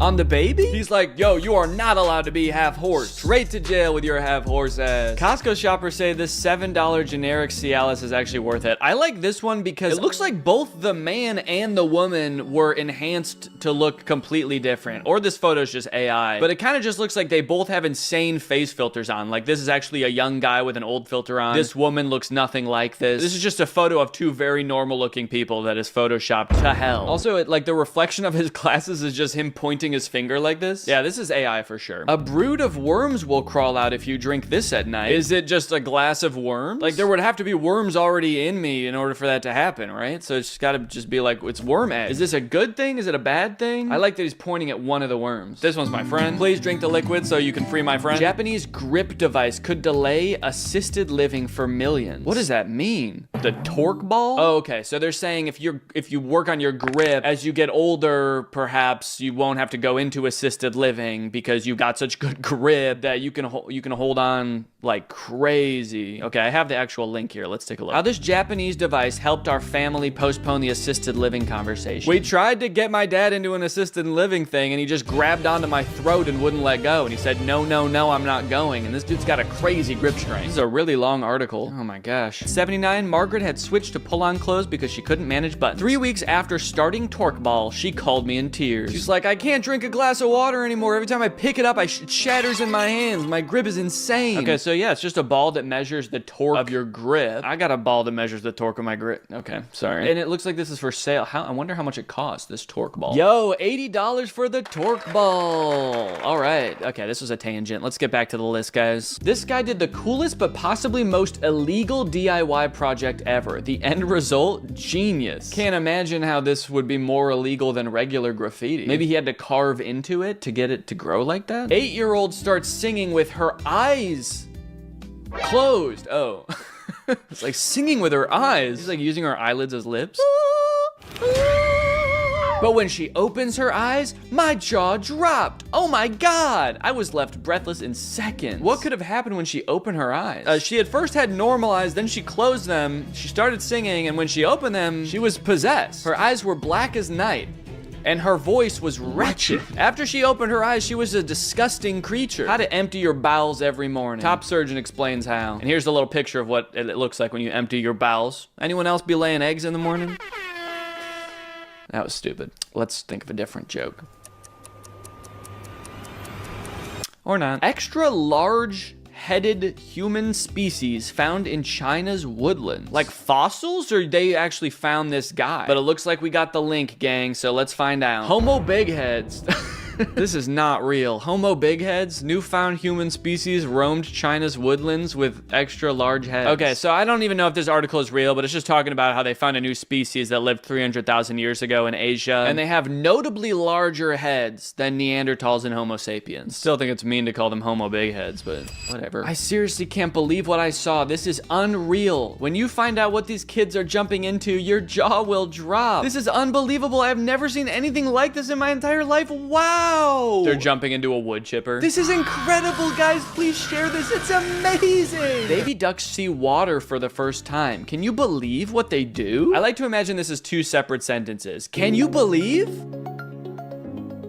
what they do? Just looks like they're drinking. There's no way this is their first time seeing water. They need water to survive. I mean, like, were they just born 9 seconds ago? I guess maybe their first time seeing a large enough body to swim in. I bet they're gonna swim. Maybe these kids are jumping into this tiny bucket of water. A Shane Dawson one, meeting a blind person awkward. So you're telling me you can't even see? That's crazy. This has 14 million views. I do think out of all these, I should copy some of these for my YouTube channel. You won't believe what I'm jumping into. Just a picture of me that says Homo Big Head. 15 most peaceful dogs, and the thumbnail's just a picture of me sleeping. All right, well, thanks for watching this video, guys. I'll see you next time. Bye-bye.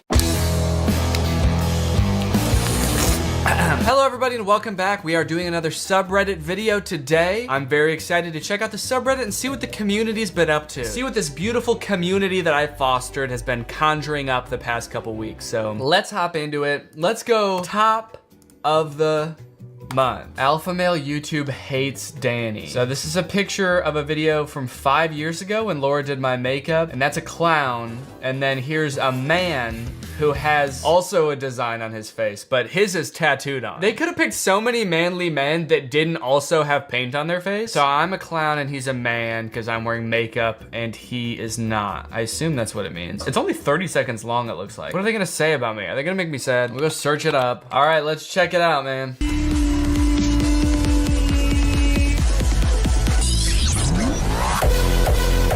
Whoa! Holy shit. Wait, am I even in this video? This video has nothing to do with me. Stop being weak. Take responsibility for your life.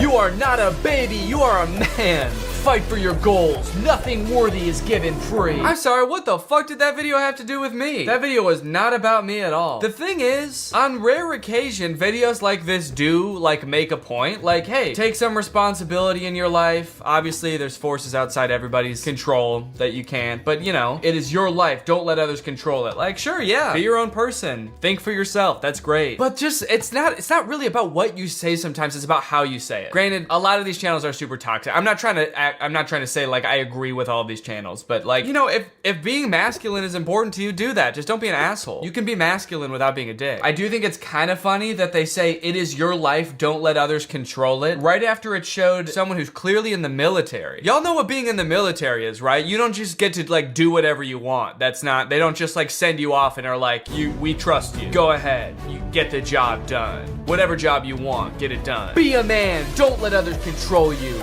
Join the Navy. This clip for one of the beta males they use is like a guy getting emotional over a trailer for Star Wars. I've always thought that was so fucked up to make fun of people for getting like emotional over a franchise that's really important to them. This video is just as corny as crying about Star Wars. How could someone possibly call Danny soy when he literally has the endorsement of the Liver King? That's a good point, dude. Are you a primal?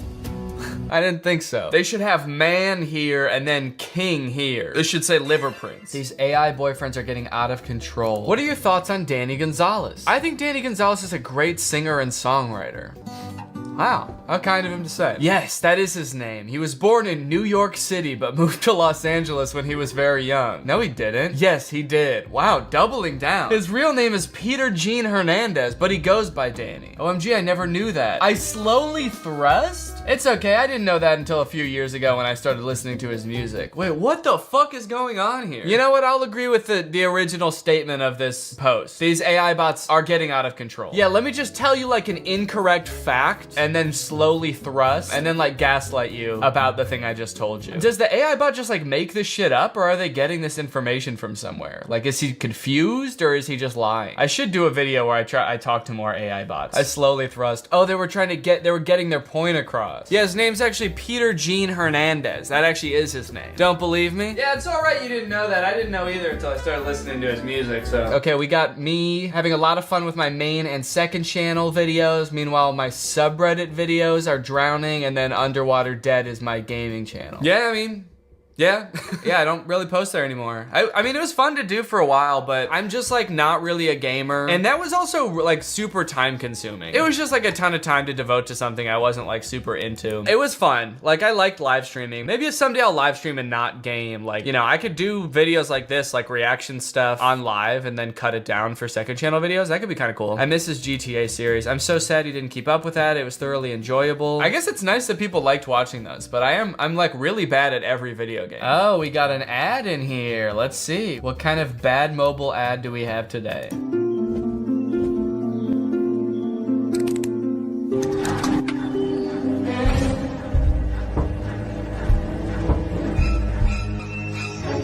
So she killed the baby. She had a baby, she loads the washer. Oh, she still has the pile of clothes in her hands and not the baby. The baby's binky's on the ground. So you can decide whether to throw everything in the trash or destroy everything with a hammer. Oh, and then you kind of just turn it into a second living room. That's tight. It's so interesting with these ads because there's no way this actually happens in the game. She got over murdering her baby real fast. Hey, we don't know how much time was in between there. This could have been months. Could have been years. We don't know how much time passed in between her finding the binky and destroying her infant son's room. Why are you guys still supporting Danny Gonzalez like the police didn't find human remains as evidence of cannibalism in his LA home that he sold in 2013? Okay, people change, all right? People grow. That was like 8 years ago. What do you want me to do? I could go back to eating people. Would that make you happy? You want me to do that shit again? I don't think so. So how about just forgive me? I merged Danny with Danny. I guess you could say this is literally Too Danny, Too Furious. Ooh, this is weird. It's double Danny. This looks more like me than I did. That's awful. It's like every feature of my face is like double. Actually, it's kind of not. It actually doesn't really look like me. It's just kind of uncanny. It tried to make my face end right here, but then also made it end over here. How does Danny and Danny look less like Danny? Man's looks like a Tommy or Daniel or something. Yeah, he looks more like a Tom than a Danny. Can we get a Tom check? What do we think about Tom? Can we get a temperature check on whether this is Tom or not? Let me know in the comments. If I had to name this person, I don't think I would say Tom, honestly. To me, this looks like a Henry or something. Honestly, he looks British and he looks like his name would be Henry. Oh, interesting. Okay, so this is a comment from my last video about the MGK movie. Let's read it. I've watched your videos for years, Danny, but you're just straight up hating on him in this video. This is neither the best nor funniest movie review you did. That really hurts to hear, because every time I am trying to make literally the best video I've ever made, even though I've made hundreds of videos, I still expect each one to be literally the best video I've ever made, so that does really hurt to hear. You don't need to jump on the hate train, love. You're better than that. This movie was obviously dripping in irony and sarcasm. I agree that it's a very well written nor necessarily the best directed movie, haha. I think they mean I agree it's not very well written or the best directed. So it's, yeah, so it's a bad movie is what you're saying? I agree. But he's just a guy, not giving a single fuck. That was part of the problem with the movie, actually. It's that no one seemed like they cared. Doing whatever he wants to do, putting stupid jokes in and shit. Does this person agree with me? At first he was like, Danny, I'm sorry, but you're just hating on the movie for no reason. Sure, was it a bad movie? Yeah. Did it seem like he didn't give a fuck and was just throwing in bad joke after bad joke? Yeah. And were those all points you brought up during the review? Yeah. So, what was I saying again? But he probably didn't try winning an award. Don't tear people down for views, Danny. What I do on my channel all the time. You could have made this video funnier by being more neutral. Well, that's just not true. It always is kind of interesting because, you know, I have like such a wide audience that occasionally I will make fun of something that like has some kind of intersection with my fan base. And so it's kind of interesting to see how people react when that happens. Oftentimes people are like, hey, you know, I like this thing, but I don't mind seeing somebody joke about it. Usually people have a sense of humor about that kind of thing, or they'll leave like a jokingly upset response. It is kind of funny to see someone who's watched my videos for years. This person has watched me poke fun at other movies for years, and then the second I make fun of an artist this person is clearly a very big fan of, they're like, you know, you don't have to hate on everything. You should be more neutral. Wow, Marmaduke stand in the wild. Imagine this comment on any other video. On the Marmaduke video, the ratatouille video. Danny, I'm sorry, but you did not have to jump on the hate bandwagon. Marcel has it hard enough as it is. He was clearly just having fun with it. He didn't give a fuck. He was just trying to steal some strawberries from the kitchen. They're wrong for that. MGK sucks balls. Okay, XEM1S, I've been a fan of your comments for years, and I've seen you say that countless other people suck balls and thought it was funny every other time, but you really crossed the line with this one. MGK is untouchable. He's a god, and he sucks balls, but when he does it, it's because he doesn't give a fuck. Danny as Marmaduke. I like that they put my picture on like a picture of someone else doing yoga. You can tell because they kept like the Google image results. Keeping it simple, hands and. This is Marmaduke doing yoga. Whoa! Somebody drew me as a freaking Jedi and a Mandalorian? Okay, that's sick. That's so cool. Wow. So that's what I would look like if I was a Jedi. I'd make a cool ass Jedi. That's sick. Thank you for making that. Okay, all right. I gotta come clean about something. I didn't want this to turn into a whole thing, okay? But there's been some misinformation that's gotten a little bit out of hand with this post, so we need to talk about it, okay? This was a clip from the video where I was trying to find the worst iPhone game. I'll just let you watch it and then we can talk about it. If you want to kill your entire family and swap them out with people that look different, oh, hello. Okay, so this person who posted it said screaming dog, and then a person underneath said, I think it was the guy. I remember rewinding the vid over and over to figure out what it was, XD. Someone said, still not sure who it is. He needs to explain this clip. I need to know where the scream came from. I didn't mean for it to be so confusing, honestly. I thought people would know that I just edited in that scream, but a lot of people thought that it was this old man like screaming for his dog to come back, because it was just such a short clip. It's kind of hard to tell, I guess. It's just a screaming sound effect. I thought it would be funny if the dog screamed when it ran away. So I threw in a dog screaming sound effect, and I've seen a lot of misinformation of people saying it was the old man screaming at his dog. It was not, all right? It was just a funny little edit. Yeah, knowing Danny, it's just an edit. See, Woombi, that's why you know me best. You really do know me. This is my good friend, Woombi. Woomy Bai? Woomy B? Yeah, it's my good friend. Hey, what video is this from? Danny's YouTube channel. I like to do Danny portraits for art practice and wanted to share. Oh, that's kind of sick. This is cool. I love the colors, actually. The yellow and the blue contrast really well. That's actually a sick ass picture. That's really cool too. These are all really good. Like, are these actually paintings? They look so good that it's like, is this like just a filter on a picture? But no, I guess it does look like they drew. Yeah, they definitely drew this one. That's insane. These are really cool. Look at the detail in my hand. That's awesome. Nice job. 2 thumbs right up my own ass. All right, I'm feeling a little bit crazy today. So what the heck, you know what? Let's go, instead of top of the month, let's just go new and see what people are posting on right in this very moment. We should all show our favorite Danny videos. Here's mine, the Joker video. That's a pretty solid video. I actually really like that one. I haven't gone back and looked at that video in a long time, but I remember it being really funny. Sometimes you just come across like a gold mine that is just so funny on its own that it makes making the video really easy. Like I sat down to write that video and I feel like it just poured right out of me. It's just so ridiculous. It's like, how could I not write a good video about that, you know? Okay, this person said, trying Troom Troom's awful kidnapping hacks. That one's pretty good too. That one came out, I think like a year ago, and is still like consistently one of my like most viewed videos every month. I wonder if I could pick my favorite video that I've ever done. I think I could. Let me think. I think my favorite video I've ever done was the Tesla video. That was like the most fun to make. I think it turned out really well. I was like really excited the whole time I was making it. Got everything that I look for. I am working on a video right now currently that I think has the possibility to be my new favorite video. It's another one Lifestyle Factor has. Their plans range from 4 to 18 meals per week, so however many Factor meals you want in a week, they can fit your lifestyle. They've also got a bunch of fun add-ons like these smoothies, which are very tasty. So if you want to check Factor out for yourself, then head on over to factor75.com or click the link below and use my code Danny50 to get 50% off your first box. That's factor75.com. Use my code Danny50 for 50% off your first box. Thank you to Factor for sponsoring this video. Thank you to you guys for checking out Factor. Now let's get ready to rumble! Alright boys and girls, it's time to play Animal Go. When I first opened the app, I was greeted with a very fun character creation page. There's a little player on the screen and it's telling me to enter my name. And the player is sort of dancing like this.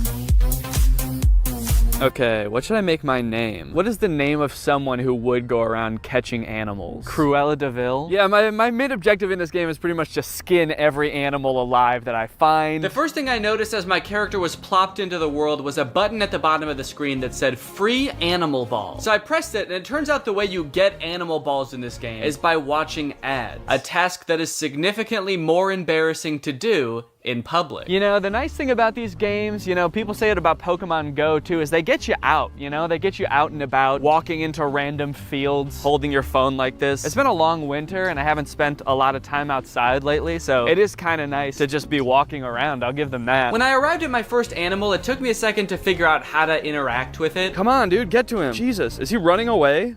The hell? Wait, actually, is he actually running away? How do I get to him? Wait, oh, I passed him. But eventually I clicked on it. Do I have to click on him? And it was go time. Animal Go would like to access my camera. Hell yeah. This elephant had the upper hand immediately. Despite being right in front of me on the map, to my surprise, he was right behind me. And to my terror, he was in the sky. He's in the sky. Oh my God. I do have to give the game some props though. I really didn't think that there would be any kind of like augmented reality aspect to this game like there is in Pokemon Go. It just seems like something that's kind of difficult to figure out, and I think I'm right because they didn't really figure it out because the elephant was in the sky. But the elephant is firmly planted in the world. It's just not in the right part of the world. It should be on the ground, I think. So herein lies the first problem. There was absolutely no instructions on how to catch this thing, on how to capture this angelic sky elephant. I did not know what I was doing. So I just kind of fucked around for a while. I flicked the screen, I tried tapping the elephant until the game, I guess, just decided, no, you're done. It's not gonna happen today. You're not gonna catch the elephant.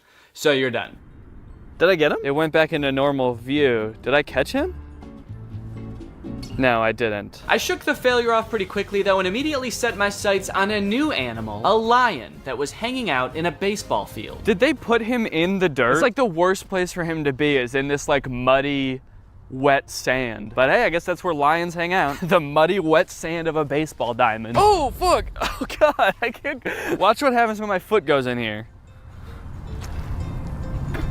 Ugh. Can I just catch the lion from here? You could if you had any animal balls left. I don't have enough balls. That's right, when you watch an ad, you get 20 animal balls, but every time you throw a ball, despite the fact that you can see that ball coming back to you to be thrown again, you're actually losing that ball. To watch an ad to get more balls. I think I honestly have a better shot on the other side of this dirt, so I'm gonna go around. Oh yeah, I'm closing in on him now. And of course he's gonna be right behind me. Yep, there he is. I seriously have no clue how to do this. Look at him, he's just standing there begging to be caught and I can't even figure it out. He's giving me these like longing eyes like, please, please Danny, I just wanna be in a ball. It hurts to be out here. You may be having, oh, wait, did I get him? Didn't say I got him, but maybe. God damn it, dude. I think I just ran out of balls. My next attempt did not go well either. I even tried buying some magic dust from the store, but it turns out that that doesn't actually do anything. Where's the magic dust? There's no magic dust on my screen. I don't know where that went. I feel like my little Cruella de Vil character just snorted it the second he got it. He was like, oh, magic dust, sick, thanks. How the fuck are we gonna catch this lion, dude? I don't know. Oh my god, I'm just gonna waste all my balls. When I was playing this game, it was 45 degrees outside. I was getting cold. I was starting to lose hope. Do you think the people working in those office buildings are watching me right now, wondering what the hell I'm doing? But just as I was about to give it all up and throw in the towel, please, God, let me catch this water buffalo. Maybe I can, like, I hit him to, like, weaken him or something? Or can I move him around? What did I do? Wait, why did it vibrate? It vibrated that time. Did I catch him? Dude, I got a Bakoko! Needless to say, I was pretty much on cloud 9 after catching my first animal, but don't worry, I didn't get too cocky. I actually had no idea how I did that, and I couldn't do it again. I could not replicate my success. To the point that for the remaining half hour I spent at this park playing this game, I could not catch a single other animal. Touch, touch, touch, touch, touch, touch, touch. No, okay, that didn't work that time. There's one right here. There's another Bakoko, I think. Tap, tap, tap, tap, tap, tap. Don't have any fucking balls! I don't know what it was about that Bakoko that was so eager to get caught, but the other animals did not share its sentiment. So, I packed my bags, I went home, and I gave up. Until I was sitting on the couch a few nights ago, and I decided, you know what the heck, let me give this game a second shot. Let me see what animals are around my house. And immediately, I caught an El Coro, and that's when it clicked. In order to catch an animal, you have to get the ball's trajectory to peak right where the animal is. So I tried again. I caught a Libum. I was ecstatic. And after that, I was on a roll, dude. I couldn't believe it. I couldn't believe how many animals I was catching. I caught another Bakoko, a Bucarita. I evolved my elephant into an Elkadar, my lion into a Libusha. Can you believe it? Little old me owning a Libusha. Didn't think I had it in me, did you? So I think it's safe to say I've got this game pretty much down. Is it good? No. Is it fun? A little. Date Master Kissing Booth was next. Luckily, I could play this one from the comfort of my own home. I would rather get trampled by an Elkadar than play this one in public. Certainly don't want this game sending me notifications. Certainly don't want it tracking me. Hey, Date Master Kissing Booth is tracking your location and we noticed you're on your way to a date. Do you want to swing by an IKEA to pick up a bed frame on the way? Maybe a shoe store? The game mechanics of this game are pretty much exactly what you would expect based on the pictures of this game in the App Store. Okay, so I'm this stinky, flea-ridden man. Oh, and I am wearing no shoes. There's no sound in this game, so you just silently walk down this road in the sky, picking various options on the way to your date. And then you get to the kissing portion. Since it was my first time, I wasn't necessarily in a rush when I got to this part. I was more so marveling at how upsetting the visuals were. Oh, gross, dude. Oh, but apparently you have to be pretty quick during this part. An oversight, which I was severely punished for. Did you see how she got mad when I took too long? Okay. Oh, oh, what the fuck? Wait, oh God. Is she gonna puke on our tongues? She threw up because I took too long to move my tongue while kissing her. What's taking this fucker so long? But that's arguably less disturbing than what happens if you kiss her correctly. I'm not gonna make her throw up this time. Why did her tongue vibrate just then? Did anyone see that? Okay. And kissing frenzy. Oh my God, dude, she's crying. I'm sorry. Okay, whoa, what the whoa! Oh my God, what the hell?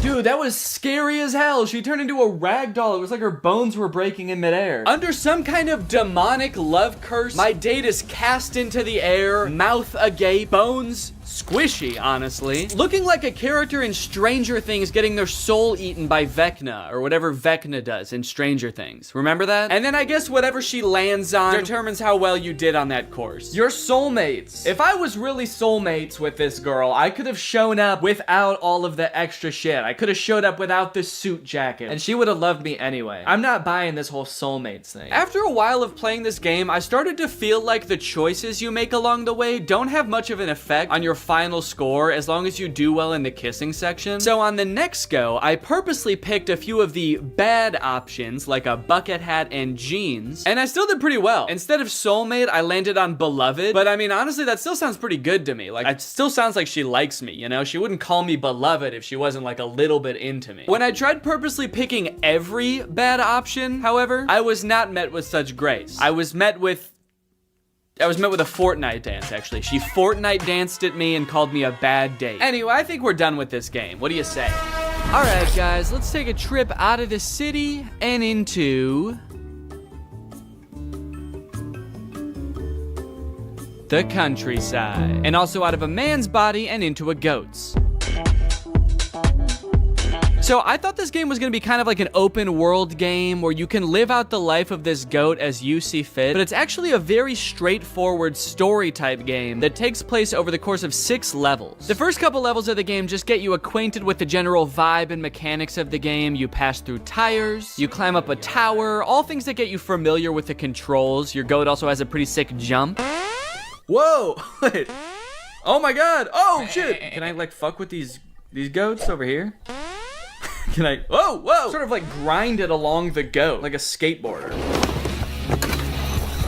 Let's attack a horse. Whoa.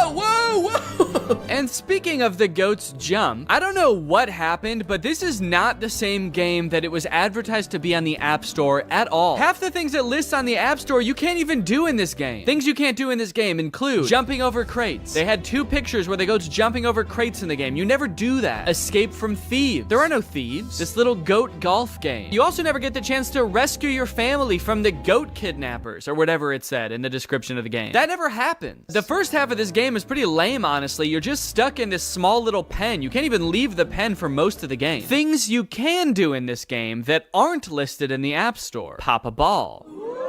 Jump and knock red ball. Oh, I don't know how this happened. How did the description of the game end up so drastically different than the game? Did whoever made this game get in some sort of horrible accident between completing the game and putting it on the App Store and developed amnesia so they just had to like guess what was in the game? Anyway, the story really starts to pick up around level 5 when we're told we have to go pay the queen a visit. Level 5, give Goat Queen a visit. Queen guards are causing a great deal of pain and disturbance to your yard animals. Go talk to her strongly. Talk to her so fucking jacked. Your Highness, I would like a word. Could you please keep your guards out of my yard? And while that did sound pretty fun, after a few very boring levels of being trapped inside this pen, I started concocting a different plan. Okay, now, hear me out. I could go to the castle, but this is the first time I've been let out of my pen ever. I might not get another chance like this again to escape and just start a new life entirely. So maybe I want to do that. So with nothing on me but the horns on my head, I made my escape.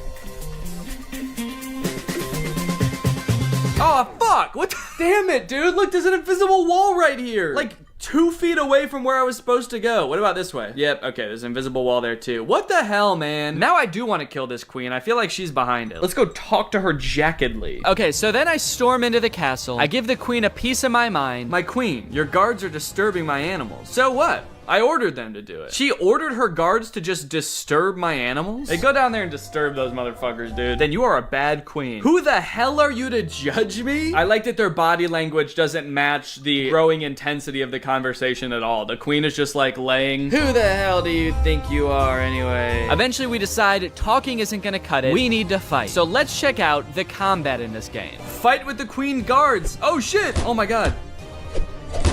Maybe I'll jump over and get on the other side. Sort of a cat and mouse chase now. We're all going in circles, trying to catch each other. One of these days, I'm gonna catch you, motherfucker. And when I do, I'm gonna grind over top of you so hard. So this little chase, this little sort of playing hard to get, makes up about 90% of the combat in this game. The reason it happens is because they made your goat's turn radius really wide. So if you want to face your opponent to attack them, you have to do a little circle. And then if your opponent wants to face you to attack you, they also have to do a little circle. So before you know it, instead of fighting the queen's guards, you're sort of engaged in this fiery dance of passion with them. Anyway, I killed all the guards, and then I killed the queen. Oh, she's dead. And you might think this would solve all our problems, yes? No. Apparently, this whole issue goes even higher than the queen, because once we kill the queen and become the queen, be a queen is the last instruction. And then just be a queen. That's pretty much it. Just be a queen. Then the game gives us some mission where we have to go and destroy the owner's house. Level 6 destruction. Wait, there's more? Mess everything up in the garden and destroy some expensive things in the owner's house. Who is the owner? I didn't know we had an owner. I thought the queen was the owner. There's been no mention of an owner this entire time, and then it's like, finally we can get our revenge on this guy. Whoever this owner is, though, we must have really fucked them up by destroying their house, because we never see him again. I mean, we never saw him in the first place, but we definitely never see them now. They must come home to their house being ransacked by a goat, and they're just like, fuck, the goats have taken over. I gotta skip town. He's probably in some city now, walking down a street in the sky, picking options for a date.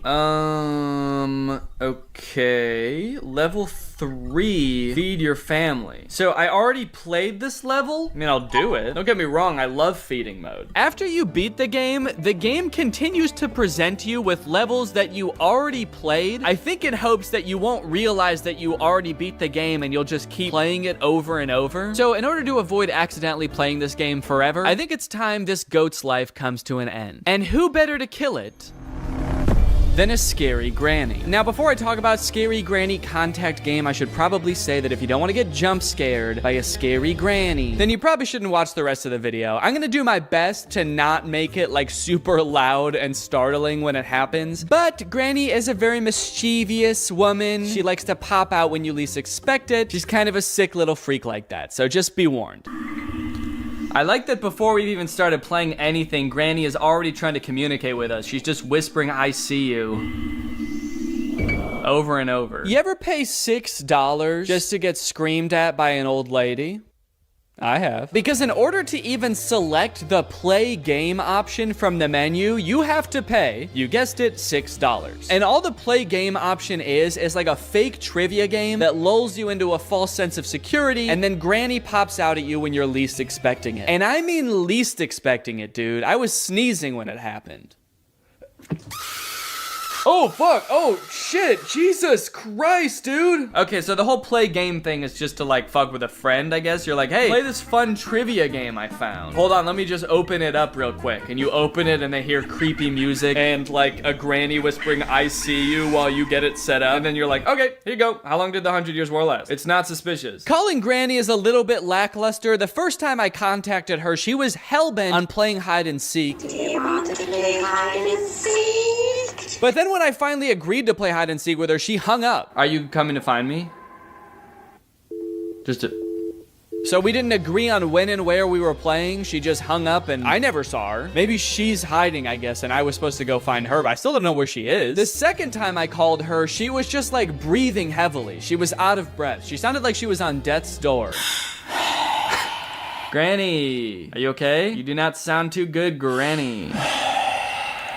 Either that or, I don't know, I guess maybe she is playing hide and seek and she's in her hiding spot and she's like so excited for me to find her that she's panting basically. Can't wait for this motherfucker to find me. I'm gonna scare her. I'm so good. I'm a crazy grandma. Okay, let's message her and then we'll do the video call. Unfortunately, messaging Granny is much the same. I really thought this was gonna be some kind of AI chatbot where Granny is responding to what you're saying. And if this is some kind of AI, it's an AI that is designed to mimic a scary old woman that doesn't give a shit what you have to say, because she's gonna say what she wants to say whether you like it or not. And what she has to say is she wants to play hide and seek. Do you want to play hide and seek? This kind of seems like the same conversation we were having on the phone. This is my house. No, I'm at my house.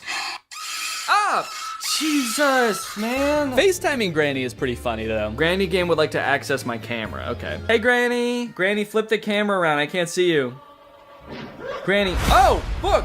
Call finished. Wait, so did Granny just die? Because I was on FaceTime with Granny. She was holding the camera. And then she opened a door in her own house and got murdered with a chainsaw. It's not very scary. That's really sad. Dude, imagine that in a horror movie. Like, you know, a teenager gets a phone call that's like, hey, I'm right outside. I'm gonna kill you. And she's like, oh no, don't come in. And then the person on the other line is like, yeah, I'm gonna Oh, fuck. Oh, shit. Dude, I'm getting mugged. I'm getting mugged. Help. They want all my money. No. They're stabbing me. Brittany, help. They're stabbing me. All right, guys. Well, I hope you enjoyed this deep dive into the App Store. If you did and you're not subscribed yet, make sure you subscribe and turn on my notifications to join Greg. That's what I call my fan base here on YouTube. And I will see you guys very soon. Bye-bye. What's up, Greg? I hope you're having a great day. Welcome back to my channel. This, of course, is another episode of Build a Boy Workshop, because today we're going to be learning how to build a better boy. At least I thought we were, because that's the name of the movie we're going to be watching, but it turns out it's not a tutorial at all. I thought it was going to be. That's the only reason I watched it, but I guess I'm not learning how to build a better boy today. Guess I'm gonna be stuck with this nerd. Hey! I feel like at this point I'm sort of on the world's slowest quest to watch every Disney Channel original movie, because I watch one every like 4 or 5 months, so I should be done by the time I'm 200 years old. But we're continuing the journey with this movie, How to Build a Better Boy, which came out in 2014. I'd never seen it before, and honestly, compared to the other Disney Channel movies I've watched so far, it's kinda good. I mean, like, compared to other movies, it's not good, but compared to other Disney Channel movies, it's got some decently funny parts. It's even got a couple good messages in there, but that doesn't mean that I'm not gonna complain about it still. So without further ado, let's complain about How to Build a Better Boy. Who's played by probably my favorite teen movie heartthrob, Noah Centaur Ayo. So, the tangent. Wait, why is she drawing a picture of him right in front of him? That's so creepy. And then she like quickly puts it away because she doesn't want him to see it. Like she's startled that he's there. You're tutoring him. Of course he's right there. You didn't think he was gonna start talking to you? Also, why does the paper she's writing this on look like that? It looks like an ancient scroll. Disney Channel movies is that they always cast adults to play teenagers. I think they just do that because it's cheaper and easier to work with adults than it is with kids. There's lots of laws around child labor, which I honestly support. I think there should be laws around child labor. But a lot of the time, the adults look way older. Like, look at this crowd of people. Some of these people look 30. What kind of high school is this? High school where everyone got held back 10 years? Which, well, I don't really think that's how robots work in the first place. Like, I don't think programmers just put liquid into the robot. Like, this is brave juice. He needs to be brave. Brave. But I understand that they're just trying to show visually that what they're doing to the robot is having some effect on him. But what doesn't make sense, though, is that while May starts by giving characteristics like brave and sensitive, that are pretty common characteristics, and the robot is shoving the brave vial and the sensitive vial in the robot's head, she starts getting a lot more specific. I'd want him to notice the little things. That's kind of a weird first move for the robot to make, right? His mission is to make it very clear to the whole school that he's May's boyfriend, and he's supposed to take May to homecoming and kiss her. That's his whole mission. And his first move is to friend request the most popular girl in school on social media. Who created this page? Also, the picture that he used for his profile picture, he's shirtless. Okay, so I have to make it super clear to everyone at school that I'm May's boyfriend. Step 1. And send to everyone except May. Holy moly, there he is! And he's so cool! Look at those pockets! And just like all the other teens in this movie, he's a grown-ass man. I actually looked it up, and at the time of filming this movie, the dude who plays Albert was 25 years old. So not even close to high school age. He could have been out of high school for 7 years before filming this movie. So I guess we do have the answer to how to build a better boy. It's just get a man. Get a fully grown man. All the boys in my school are such jerks. I wish I had a better boy. A boy like Bruce Willis. There you are. What? Real life, wouldn't you be like terrified? There you are. You design what you think is basically just like a video game character on your dad's computer, and then the next day some guy who looks exactly like him shows up to your school, and he's like, "Hey May, it's me, your boyfriend. I've come to life. I'm a real boy now, May. And my mission is to smooch ya." He's just staring at you with his cold robot eyes. Vials of liquid are clanking around in his head. Because if that happened to me, I'm pretty sure I'd shit my pants. There's lots of dark undertones about him being a robot that kind of creep me out in this movie. Like, first off, where did he get the car and his clothes? Because he was naked when he came out of the skin bath. He didn't have anything. Where did he get all this stuff? Did he hurt someone? But the girls just sort of go along with it, and they're like, well, okay, I guess this is May's boyfriend now. I'm not leaving here until my mission's accomplished. I'm going to kiss May at homecoming.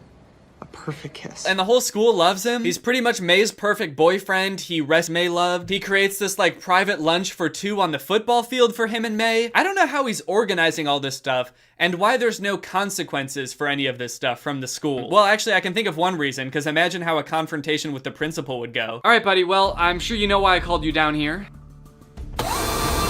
You disrupted class on several occasions, you threw a football at a fellow classmate so hard you gave him internal bleeding, and you crushed a bully's skull between your bare hands. So, unfortunately, I am going to have to suspend you. Negative. If I'm suspended, I can't go to homecoming. My mission is to mac on my girlfriend at the dance. Oh, God, what? You will not stand in my way. Oh, fuck, my spleen! Take off your clothes. What? I don't have any clothes. I need a suit for the dance. Take off your clothes, bitch. Okay, I'm doing it. Bitch. Mean robot. All right, well, now it's time for Albert to ask May to the dance. How do you think he's gonna do it? A big sign? Maybe writing her name in roses? Nope. The military is trying to get this robot back because he's their property. They designed him. But now apparently there's an international crime I was not expecting that. I was expecting Chris to be like, okay, off to boarding school, go on. And all I could do was pack up my stuff and leave. Clearly your life was just too awful to stay. Chris suddenly called me during his business trip. Casey's missing. I was glad now it'd just be the two of us. What? Fuck you! Fuck you! What the hell? Are we supposed to be on her side? I know, it's like this story is from her perspective. I feel like we're supposed to be like, oh my god, fuck Casey, dude. Yeah, I think in all the other stories so far, the main character was clearly like the sympathetic character. Also, why did he call this woman who's been nothing but mean to his daughter and be like, hey, can you help me find her? He's like, Casey's missing. She was like, yay! And then hung up. At that moment, Casey came up to me. She was crying and begging just to hold my hand. Is she gonna slam the door in this kid's face or what? Get out of here! Leave! I don't want to hold your fucking hand. My mom was sick for a long time. Before she died, she promised she'd come back to me as another woman. God. Why would she say that? I am gonna die, but the next woman you see after I die is gonna be me. Well, no wonder she was like confused. I might look different, but it'll definitely be me. What is wrong with this mother? I know. She is not preparing her for the reality ahead. Oh, how will I recognize you? She's gonna be like, I'll hold your hand. I'll have the same warm, soft hands. Oh, so she was trying to she was just trying to feel this girl's hand just to see. She was doing the test, the hand squeeze test. Casey was hoping it could be me. Yeah, no shit. So I finally put two and two together that she I finally figured it out. She wanted me to be her mom. I find it so hard to believe that after finding this out, she's gonna be any different. It's like, if you were this mean to this kid whose mom died, knowing this small piece of information is not gonna make you suddenly be like, oh damn, you thought I was her? Okay, yeah, then I will be her. The next morning, Casey hugged me and smiled. Mommy, you really came back to me. Yes, and you helped me remember everything. I don't like that, because she's gonna grow up and are they just gonna be like, I am your real mom. I'm your dead mom. And I used to be someone else, but when your mom died, she took over my body and that woman is gone now. There's a lot of possessions going on. Don't worry, sweetie. I am your mother. I possessed this poor woman. I am your mother. I will rip the soul out of a new woman and replace it, and then I will come back to hold your hands. I'm so sorry I was an ass to you for the first few months I was married. That was just the hormones settling down, getting used to the new soul. That's how a reincarnation story helped me find my beloved daughter. So are we supposed to think that she's actually the mom? They're not just telling that to the kid. They're telling that to us too. You know, we're gonna grow up someday too. I feel like I'm being gaslit. I know. They spent this whole story like this is just some woman who met this guy, and then they're like, and remember now that she's the mom? Remember how we all knew that that was the mom the whole time? Remember that? Casey truly believes a part of her mom lives in me. That idiot. That dumbass. I really feel like her mom, and I'll never tell her otherwise. Maybe you should. Maybe Casey will figure it out. It's like Santa Claus or the Easter Bunny, only it's like, I'm not your real mom. Do you remember how old you were when you found out that your mom wasn't really some dead woman possessing somebody? I was 18 and I cried. It is worth noting, they have a YouTube channel, Fabiosa Animated, and so they have all these animated videos, but they do have a not animated channel too, and these are all live action stories. They're kind of like Darman videos. Yeah, the titles, the thumbnails are literally just Darman. Wait, there they go with hubby again. again. Hubby denied me a hospital my birth. sweet hubby let me die. Hubby check. Hubby wanted me to suffer through childbirth. Well, do you want to do the most popular video? Short lesson to see real beauty? Sure. Cover your ugly face or go home. My mom became a teacher at my school and made my life hell. You are gonna dress like the Phantom of the Opera and you are gonna like it. And you're gonna sing. I've never seen the Phantom of the Opera. Does he sing? The only thing I know from Phantom of the Opera is that song that's like, sing for me. Do you know that? No, but Never mind. if you keep singing it, I might. Luckily, I have it bookmarked. This is the only way I know this song from Phantom of the Opera. Take a closer look at that snout. Okay, well, anyway, let's get back to the video. Why would you choose this mask? No one will suspect anything's wrong with you. She forced me to hide my birthmark under a mask every day.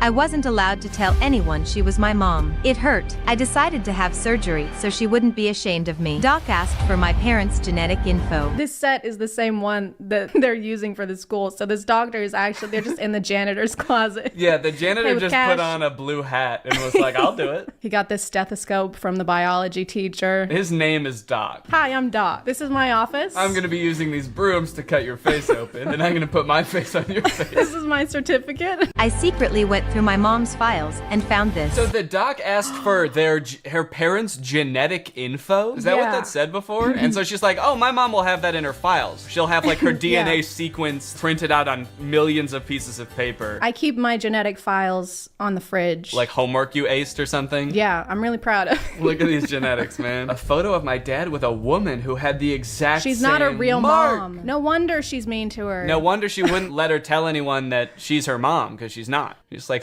quit saying that. I don't know you. Casey. Yeah, Casey's all grown up. I couldn't believe it. Mitzi wasn't my mom. After mom died, dad married Mitzi. She hated me ever since. Adjourn. She said, but this means that Mitzi isn't my real mom. After my mom died, my dad married Mitzi. So you knew that your dad married Mitzi? This makes a lot of sense because when my mom died, he did marry Mitzi. And then she became my mom. So I guess she's like not my real mom. Mitzi came, she tried to hit me. Social services intervened.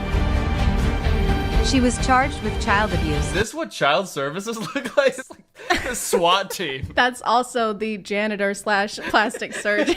Put on these handcuffs. And she's like, this is a broom. What are you talking about? Put on these brooms. Dad's parents moved in. Dad's parents moved in. They think my mark makes me unique. Where's her dad? He's the janitor at the school. Oh my God. Of course. I can't believe we didn't see that before. Wow, these are like mini Netflix movies. With music. With music. Sparkle.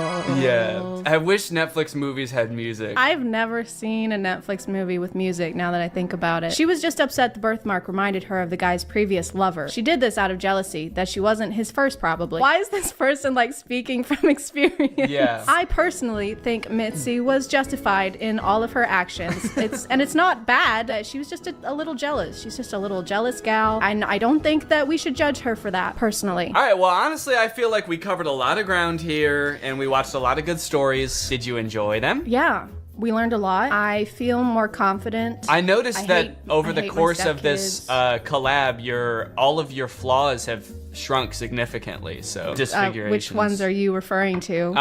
That I had apparently. Kind of strange to say that. I am more confident. I was gonna make a joke. You were like talking about my flaws, and I was gonna make a joke about how at least I don't have a fish mouth. Holy shit! What the fuck? But it sounded too mean in my head, so I kept that to myself. But yeah, my fish mouth is gone now too. I'm so confident. You look 1,000 times better now that your smile isn't upside down. This video has been sponsored by Current, the future of banking. Guys, banking is one of the few industries that is yet to be modernized by technology. Banking right now is dominated by a bunch of old companies that are run by a bunch of old people that don't know jack about tech. And that's what Current is here to change. They've been built from the ground up with modern technology. Current wants to help you get your money faster, move it faster, and spend and save it better than ever. They can help you get your paycheck up to 2 days faster. They've got no overdraft fees up to $200, no minimum balance fees, and they have a new interest feature that gets you up to 4% APY on your savings. I like Current because it's like a one-stop shop for everything banking. You can get direct deposit on there, you can save money, you can also request money from friends and send money to friends. designs. I also like the Current card. It looks very modern and sleek, just like me. As usual, Current wants to give back to you guys today, so we are giving away $500 to 5 random people who use my code DannyG when signing up for Current. So head on over to current.com/DannyG or click the link in the description. Use my code DannyG when signing up and you could win 500 smackaroos. Current is free to download and you can get some serious coin just for doing it, so there's no reason not to. Thank you to Current for sponsoring this video, and thank you to you guys for checking out Current. Also, make sure you guys head on over to Chad's channel because we did a video on her channel as well. I guess that concludes this video. Thank you to Chad for helping out. Chad, if people want to subscribe to you, what should they do? Where should they go?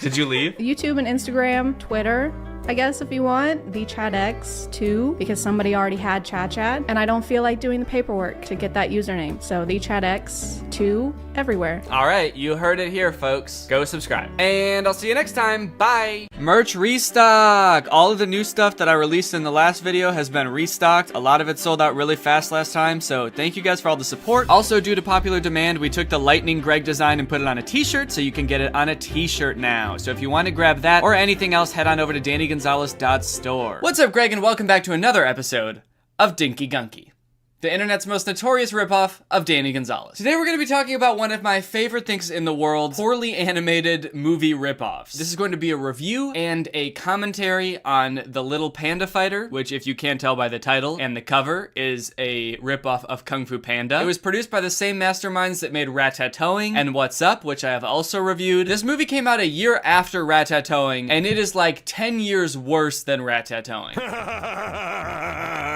The animation is horrifying. It's really not fun to look at. Just to give you a little frame of reference, Ratatouille has a 1.5 star rating on IMDb, and this movie has a 1.3 star rating on IMDb. So you already know this shit's about to be worse. Okay, we open on somewhat of a barren landscape on what appears to be a teeny tiny little planet, because you can see the curve of the earth from like 20 feet off the ground. And on this barren wasteland sits one small little bar, the Bear Bar Box, which is where most of the movie takes place.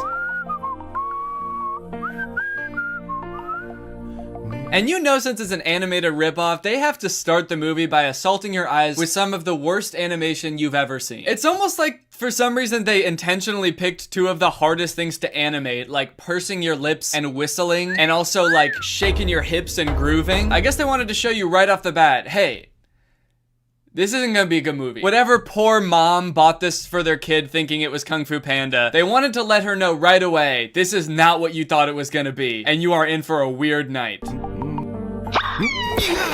Stop the daydreaming, Pancata. That floor ain't gonna mop itself, you know. So this is Pancata. He's the main character of the movie. He is the Little Panda Fighter, but he's not a fighter yet. Oh, no. He works at this bar, the Bear Bar Box, where, as the name implies, bears come to watch other big buff bears box and be bros, binge booze, bang babes, I don't know. His boss is this polar bear, Polaris, who is absolutely ripped. Or I guess just his chest is. He just has really defined chest muscles. The rest of him is just kind of like an amorphous white blob, but he's got like banging pegs. And pretty much everything you need to know about Pancata is summed up in this 13-second clip at the beginning of the movie. Fight night, big deal. Who cares about some dumb old fight night?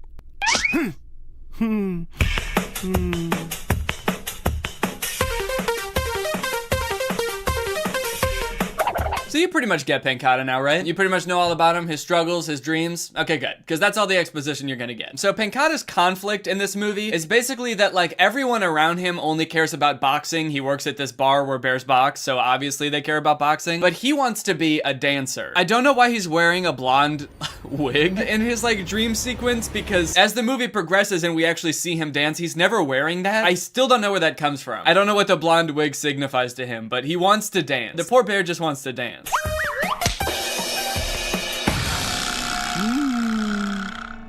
You better watch yourself, Pancata. If the boss catches you goofing off again, you'll be daydreaming on the unemployment line. As it stands right now, the Bear Bar Box has a big problem. Every couple days they have a boxing match, but the same bear has been winning these boxing matches for like 2 years.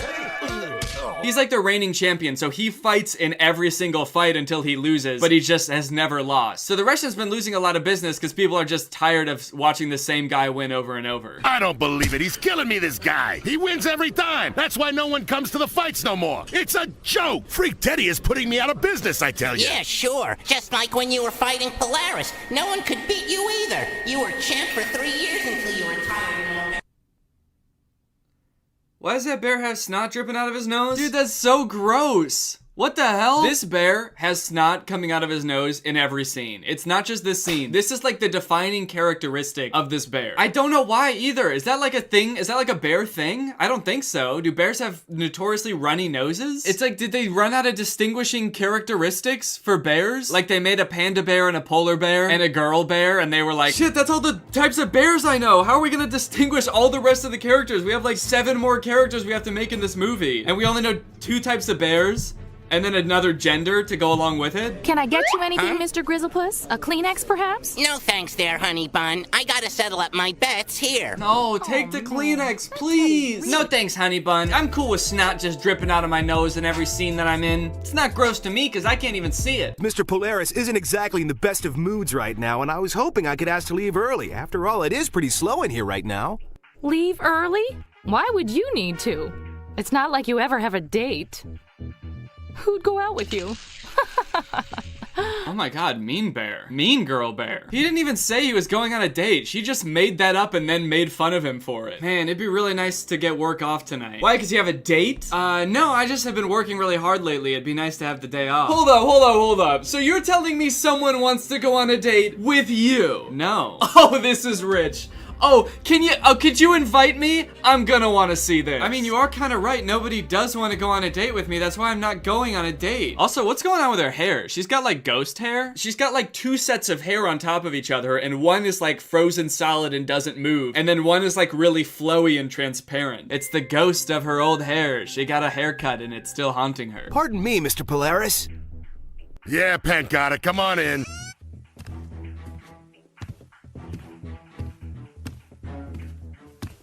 Why is this taking so long? Sure, Thunders might have been popular when he started out, but we're talking 2 years. The public is fickle, kid. Who wants to go to a boxing match when the same goopy guy keeps winning? Whoa, the same goopy guy? This goopy guy? Okay, so this is like the problem that they're trying to solve the entire movie. They're like, people aren't coming to the restaurant anymore because the same bear keeps winning. He's fighting every time and he knocks the other person out in like a few seconds. So it's not interesting ever. What I don't understand is why does that bear have to fight? They never explain that. Sure, he's the reigning champion. Why can't they just change it so that like not the reigning champion fights every time? Why can't they just be like, okay, this guy's won too many times, so maybe let's find some new bears to box. But instead it seems like they've just like spent the past 2 years doing nothing, just letting this bear beat the shit out of every bear that steps in the ring with him. Jeez, maybe this bear should spend less time doing only pec exercises and more time learning how to run a business. Well then, why don't you jump in the ring and challenge him, Mr. Polaris? No can do. When I inherited this club, I retired from the ring. Aw, gee, what a crying shame. Ugh. Why do they keep doing that? They've done that twice now where like the panda does like a shy little caress of the table, but since he's got like panda claws, they had to add in like a nail on a chalkboard sound to it. Aw, gee, what a crying shame. Oh, gee, what a shame, Mr. Polaris. Oh, golly. Oh, man. Hey, I was wondering, can a shy little bear like me get the night off? I got shit to do. Ah, stop! This movie is full of really poorly paced scenes that do a really bad job of conveying what's supposed to be going on in them. Like this one, for example, where Pancata shows up to his dance lesson. I'm gonna play this scene in its entirety unedited so that you can get a sense for how weird it is. Right away, Master Jin. I swear I won't be late again, I promise.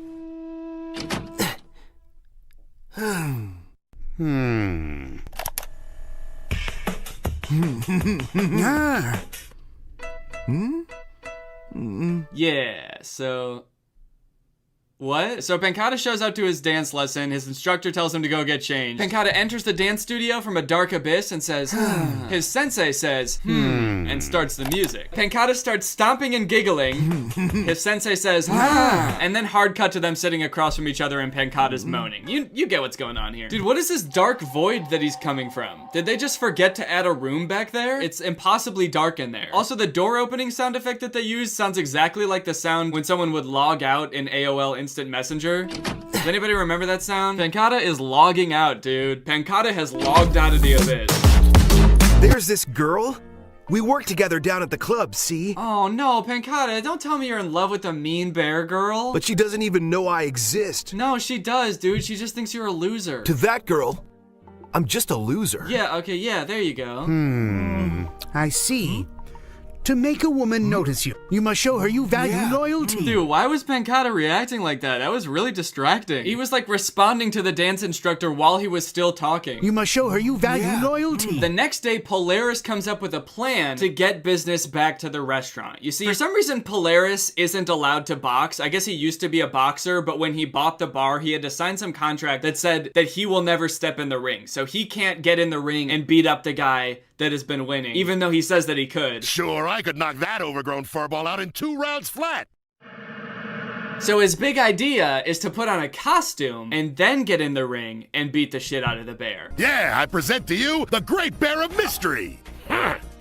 Yeah, his costume is just like a leather jumpsuit. There's like nothing that is covering up his identity at all. It's just from the neck down, so everyone can see his face clear as day. I mean, I guess it is kind of covering up his signature pec muscle, so maybe people won't be able to recognize him. Here, kid, give these a good washing. I want him nice and fresh for the fight. I'll stay here and plot the imminent demise of old Thunderbutt himself. That jerk. Dude, that's so weird. Why is it like that? Yeah, I'm gonna get out there and I'm gonna kick his ass. Fuck him. Oh no, dude. Did they made thick bears? They made the girl bear thick? No, not sexy bears! She's got a thick waist, she's got boobs, dude. I think she might even be thicker than Carol from Ratatouille. Why did they... It's also even funnier to me that, like, they didn't even try to make the panda bear look like humanoid at all. They made him just look like a rotund panda bear. He's just like a big round bear. He looks nothing like a person. But then for the only girl bear in the movie, they were like, this is what she has to look like. She gotta look like this, otherwise no one will know she's supposed to be a girl bear. Have you ever seen a bear that looks like this in your whole life? She's got like dainty little arms with her big paws and like a really slim waist and those thick hips. That is not a bear, dude. I don't know. Everybody else in this movie is a bear except this girl. I have to handle some personal business right now, privately, so I gotta go. Nothing personal. Sorry about that, and I'll see you later, okay? Bye. I swear that bear gets more strange every day. Yeah, okay, dude. You're the bear with boobs, so I've never seen one of those before. He's like a regular looking panda bear. What are you?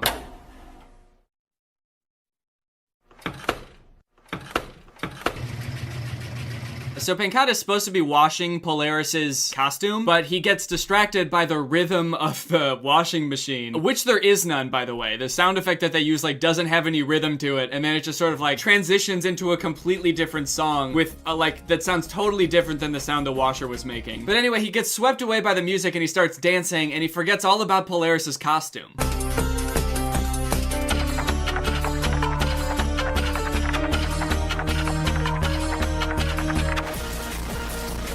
I feel like they accidentally made this movie about the 2 most difficult things to animate, dancing and fighting. In a way, I kind of have to give them props. It was truly ambitious of the 4 animators that worked on this movie to try to take on such a project. But I do regret to inform you that it did not work out.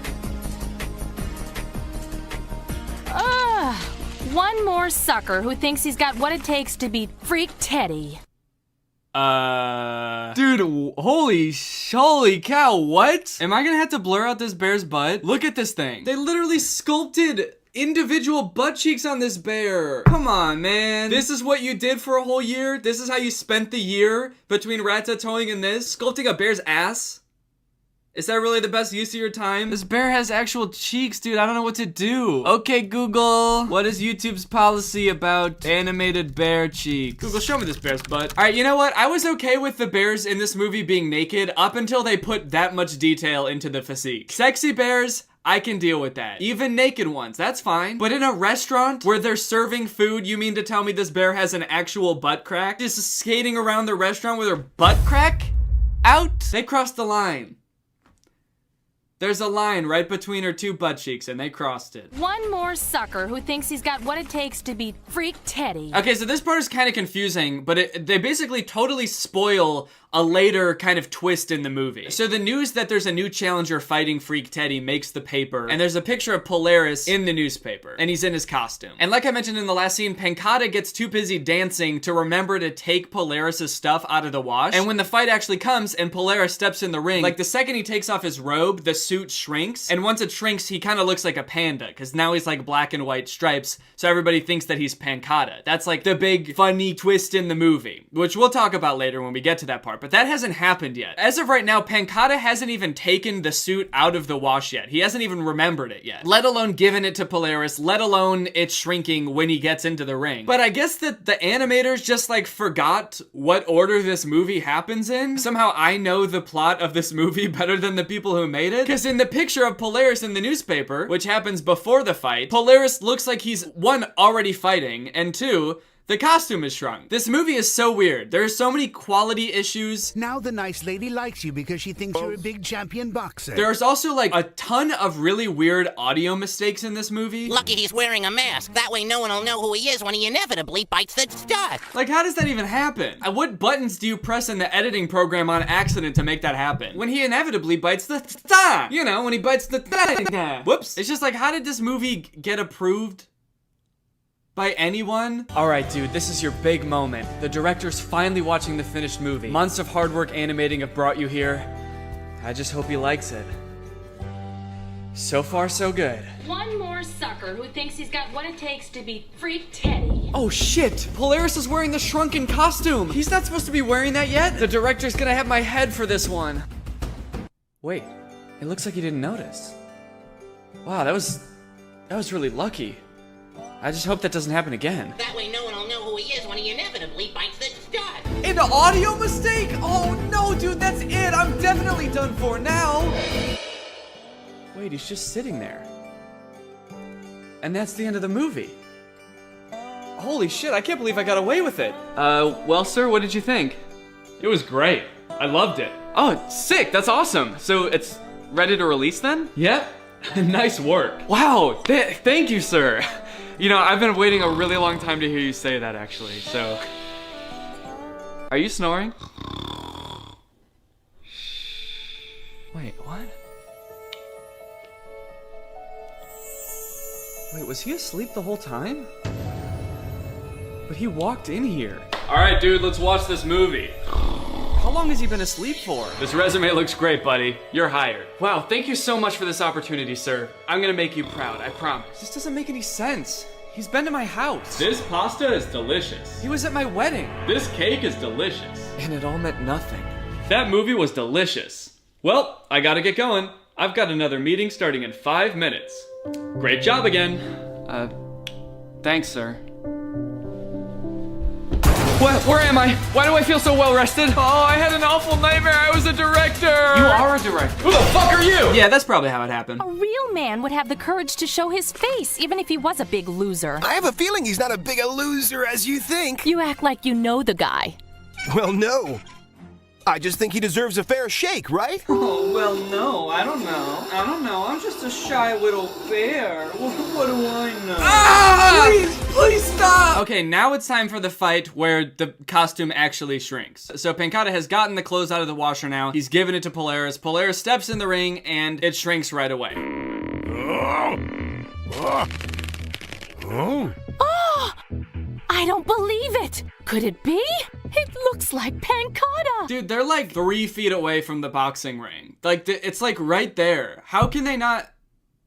The movie makes no sense. I mean, I think we can all agree, right? They work at the same bar as Pancata. They all work together. They work with Polaris also. How would they not be able to tell that it's him from 3 feet away? They've probably known each other for years. These bears, man, they're kind of dumb, low-key.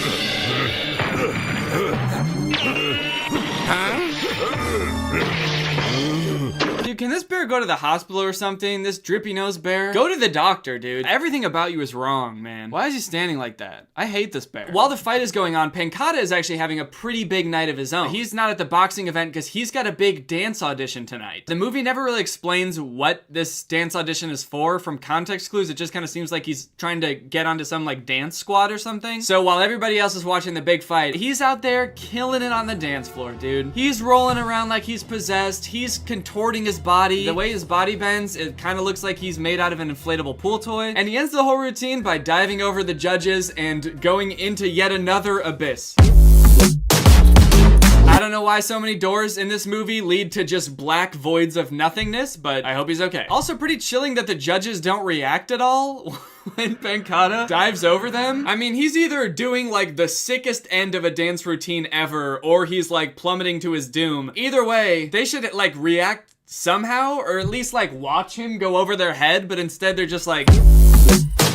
And when the night is over, unfortunately, Pancata doesn't make the cut. He doesn't make it onto the dance squad. But Polaris does win the fight. And since everybody thinks that it was Pancata on stage, for some reason, he becomes a bit of a local celebrity. Amazing, Pancata! Totally sensational! Who'd have thought a sweet guy like you had it in ya? Which is obviously confusing to him because he doesn't know anything about the fight that happened last night. He thinks that people are talking about his dance routine. Oh, dude, what? Dude, what is that face? Hey kids, it's me, a sexy little bear. You better believe we're showing off these sexy bear hips in this kids movie made for kids. Also, why is her face so in shadow? She's outside. So of course, now that everybody thinks that Pancata is the superstar, the girl is in love with him. I ought to be mad at you for not telling me how talented you are. Everybody's talking about it. You are just incredible, Pancata. I'm just Pancata, right? The same old me, you know? Don't be modest, you silly bear. Oh, harsh. Yeah, well, that's just how I am. Don't be modest, bitch! You're everything to me. So after Pancata soaks in all the fame, he sort of feels guilty about deceiving everyone. Plus, Polaris realizes that he can't keep this ruse up forever and pretend to be Pancata on stage. So they decide that Pancata is going to have to fight in the next fight himself, which results in quite possibly the world's worst montage sequence. This is gonna be a really long day.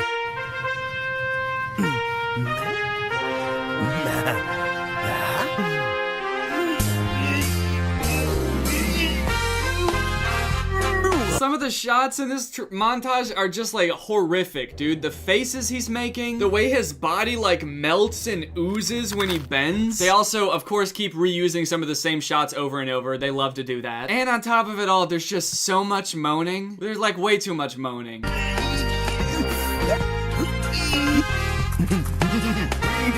Dude, what is going on in this scene? What? I just saw this. I never noticed this before. What is he doing? You know how you train for a fight? Alright guys, well anyway, now it's fight time. It's time for the big fight. Pancata's training is over, now it's time to put it to the test. As the fight's about to begin, Snotty Bear is telling the girl bear how good for business Pancata has been. He says that tickets are just like flying off the shelves. Honey, I knew the turnout would be good for this fight, but you should see how many bets I took. And then right after that, we get a nice sweeping shot of the arena where we see that the animators again forgot what was going on in the movie and just didn't add anybody in the bar, which is awesome. And now it's time to fight. There goes my other eye! Time out! Oh, what if he just died right now? He's getting beat up for like a minute straight. What if the movie just ends with Pancata dying? And they're like, well, we tried our best. I guess we're never getting rid of this guy.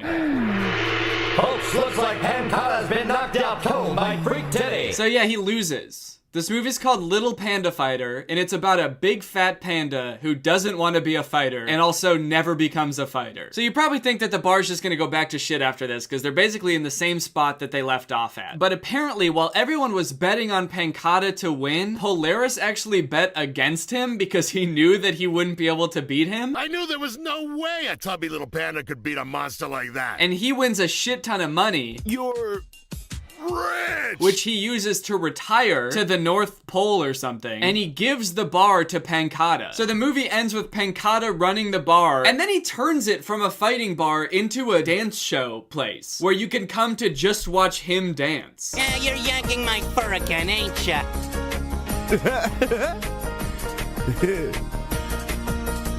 Wow, that's awesome. Great last shot of the movie. That's sick. So yeah, that's the end of the movie. Pancata gets his own dancing venue where he can dance as much as he wants. And all he had to do was help his boss lie so he could win a shit ton of money.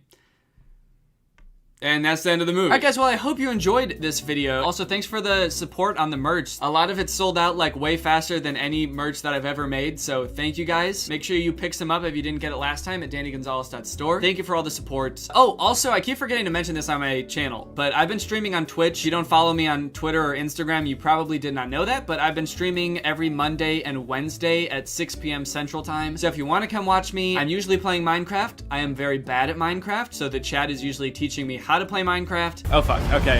Shit. Oh no. Oh no. Fuck. Okay, yeah, I don't think that's gonna work. If you wanna come hang out and watch, it's been really fun so far. So thank you for everyone who's been watching those and for your support on that also. You guys are seriously kinda lit. If you like this video and you're not subscribed yet, make sure you subscribe and turn on my notifications to join Greg. Greg is what I call my army here on YouTube, and we are actually the fastest growing army on YouTube. Don't look that up, you can just take my word for it. I'm a trustworthy guy. Would I ever lie to you? Come on, man. All right, well, that's about it. I'll see you guys next time. Thanks for watching. Bye-bye. This video is over now.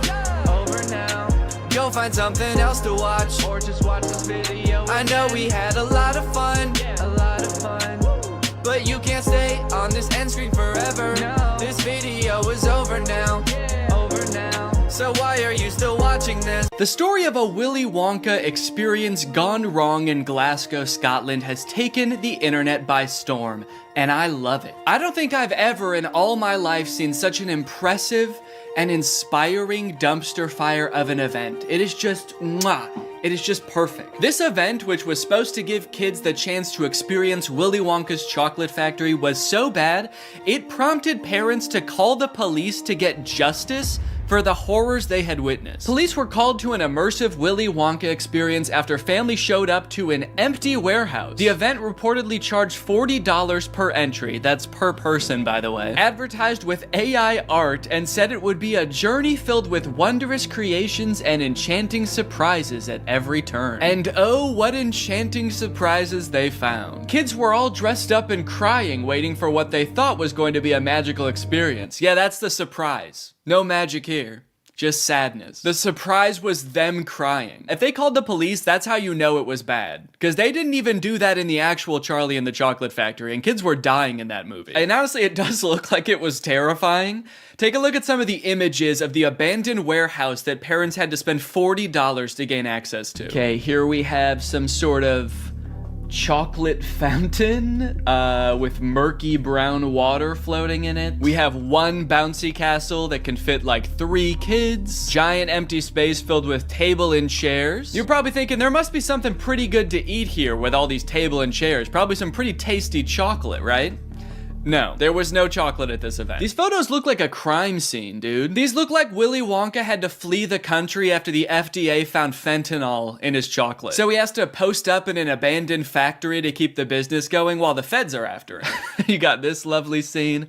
I think that the size of the warehouse really screwed them over, honestly. If it was a smaller room, it wouldn't look so empty. There would still be nothing to do there, but it wouldn't look so sad. In a way, seeing this photography light in front of this like $2 Candyland backdrop makes me feel kind of sad for the people who put on this event. Like, oh, you really thought people were gonna want to take pictures in front of this shit. Of course not. No. If 2 parents brought 2 kids to this event, it would cost $160, and you're getting this. I think I get why they called the police, honestly, dude. If I was promised some kind of fun Willy Wonka experience for the kids and then showed up to this foggy warehouse, I would think I was about to be murdered in some kind of Willy Wonka-themed Saw movie. And if that's not enough, wait until you see the nightmarish characters they had running around this place. So this is one of the most famous pictures to come out of the whole ordeal. This is an Oompa Loompa, obviously. A lot of people are focusing on the facial expression she's making in this picture. She looks exasperated. And honestly, I don't blame her. This has to be like the worst acting gig she's ever had. As far as I know, this actor wasn't putting on the event. She was just hired to be there. She's probably dealing with crying children,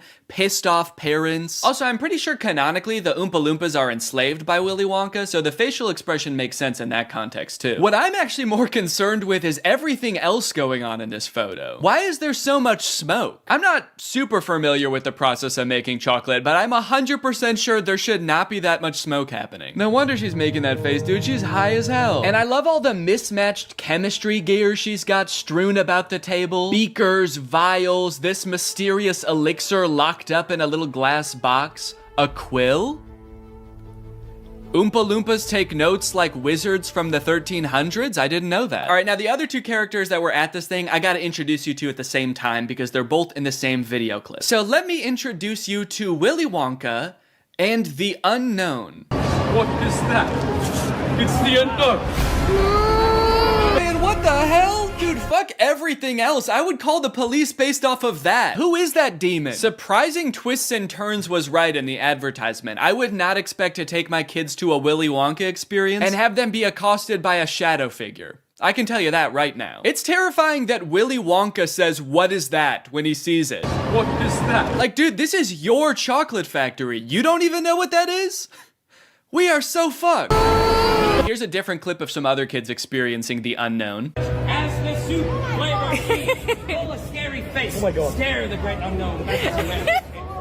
Wonderful. I love oh, fantastic.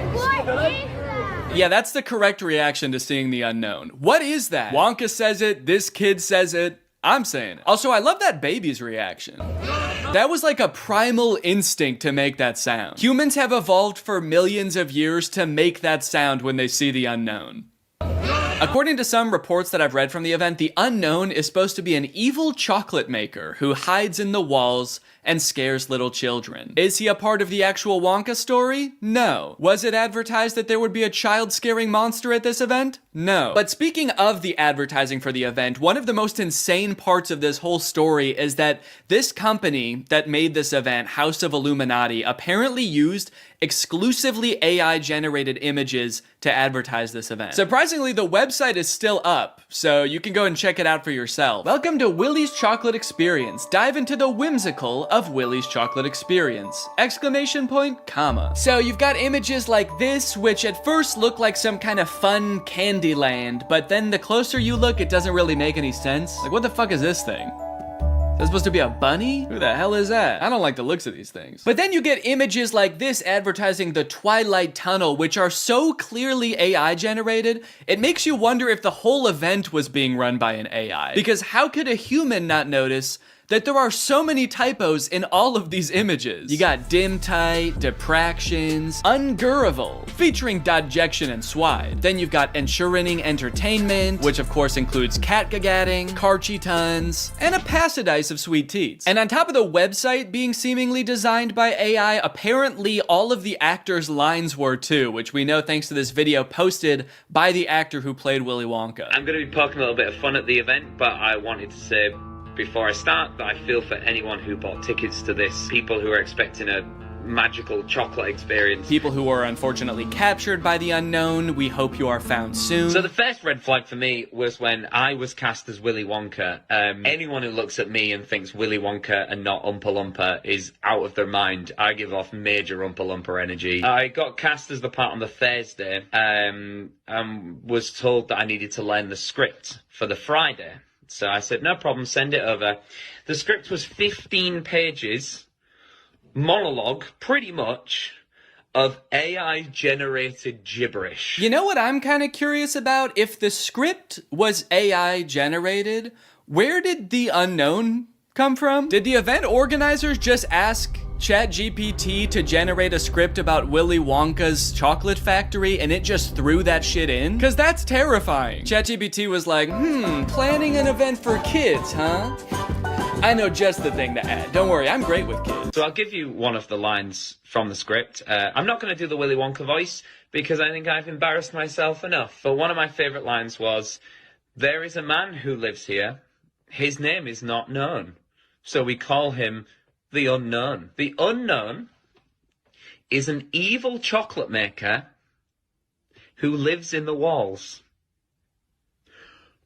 What? We were told on the experience to hand out a jelly bean, one jelly bean, per child, and a quarter of a cup of Tesco's own brand lemonade. 1 jelly bean? All that smoke the Oompa Loompa had to endure, and she was just back there cranking out 1 jelly bean? Maybe the unknown was introduced as some way to canonically explain why there was no chocolate at the event. Sorry kids, there's no chocolate here today. An evil chocolate maker showed up and he shot the Oompa Loompas. They're dead now. So one of the Oompa Loompas from the event also posted a TikTok kind of poking fun at the whole experience, but the one actor we haven't heard from yet is the one that we all obviously want to talk to.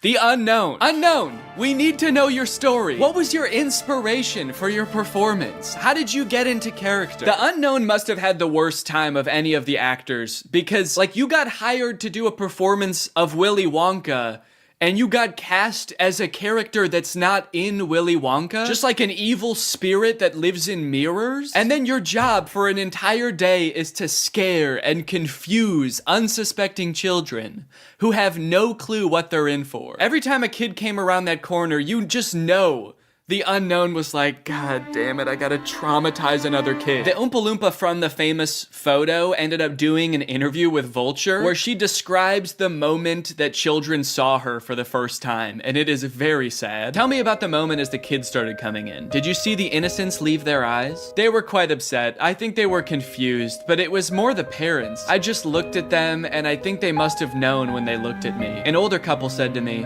I really, really hope you get paid well for this. This sounds like she's describing people witnessing the wreckage of a tsunami or something. It's crazy. Each individual person that laid eyes on her had to take a second to mourn. When you say walk through, how long are we talking here to walk through this event? I'm telling you, this would have taken about 2 minutes. I've never experienced anything like this in my life. Dude, honestly, that's kind of smart because like 2 minutes isn't even long enough to process like the first stages of grief. You're getting these people in and out before they can even realize they got scammed, you know? They don't even know what the fuck just happened. After the police were called, people started getting refunded, the story blew up. The director of the company who put on this event did eventually apologize. I'm really shocked that the event had fallen short of the expectations of people on paper. Yeah, dude, on paper the event was awesome. No chocolate, abandoned warehouse, smoky Oompa, just like the movie. There was every intention to hold the event from the pictures. Despite not being the best light, hopefully you'll be able to see that there was every intention to hold the event. No, we know you were planning on holding the event. That's kind of the problem. I think a lot of people wish you didn't. Unfortunately, there were unforeseen circumstances and the event didn't come to light. He's like, we were not expecting that evil chocolate maker to show up. The unknown ruined the event. These issues were technological in nature.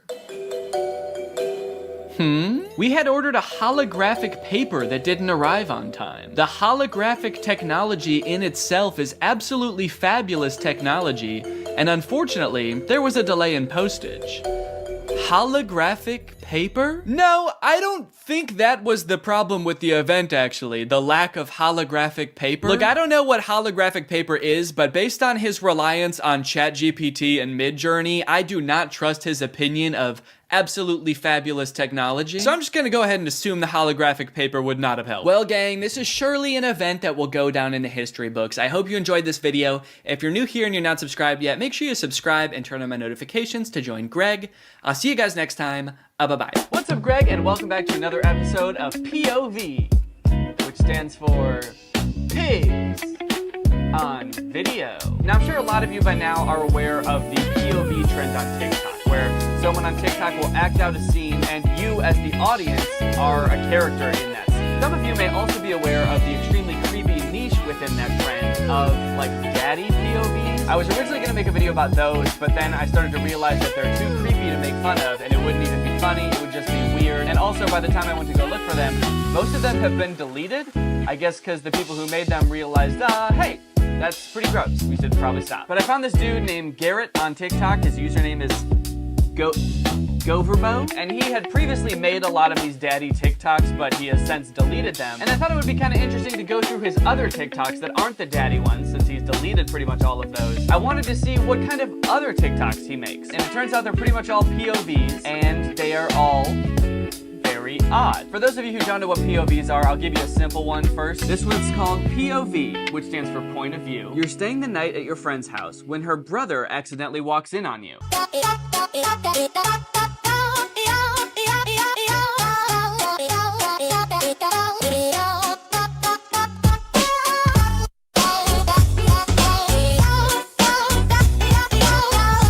much everyone's fantasy, I think we can agree. You're staying at a friend's house, there's a knock on the door, and their brother comes in, and he like eyes you up and down. I think deep down we'd all like our friends' brothers to undress us with their eyes. Just sounds kind of fun. But I would say that them being that innocent is pretty rare with old Goverbo. For example, this one is called Your Boyfriend Snuck Into Your House After You Ignored Him All Day. A pretty reasonable response, honestly. Let's check it out.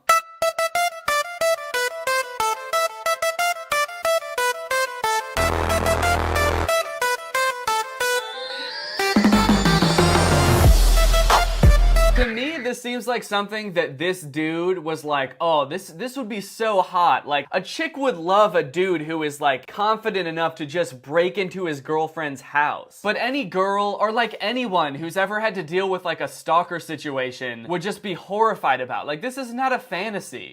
I want me a boyfriend who's not really so much of a boyfriend, but more of a stalker, because I don't really know him, and he keeps texting me. I don't even know how he got my number. But after a day of me not responding, if he could like break into my house, that would be awesome. Preferably while I'm like taking a shower or some shit. Do you think that he would actually do this? If she's not responding to you all day, like you probably did something wrong, right? Like she's not just ignoring you for no reason, or maybe she's busy, maybe she just wants some space, but you're just like, nah, fuck that. I'm gonna break into her house. And when she finds me, I'm gonna say, pick up the phone, baby. So yeah, kind of like romanticizing a creepy stalker relationship. Not great.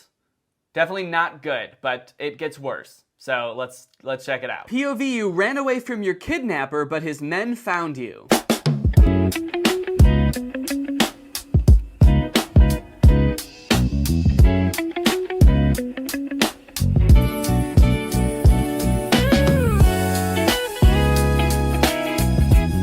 That's how kidnapping works. Now you're stuck with me, because I kidnapped you. Really nice of him to spell that out for us. Thank you, Goverbo. I don't get how this is like an appealing situation for anyone. You could make the argument that like, sure, lots of people probably think he's cute, but that doesn't mean that you want to be kidnapped by him. Do you know why people get kidnapped? It's not for good reasons. It's not like this dude is like, sorry, I just wanted to kidnap you because I want to be your boyfriend. I want to treat you really nice, and you're free to go whenever, okay? People get kidnapped for really dark, bad reasons. Like, it seems like the point of this is that you're scared that you got kidnapped, but then he takes off his mask and you're like, woo!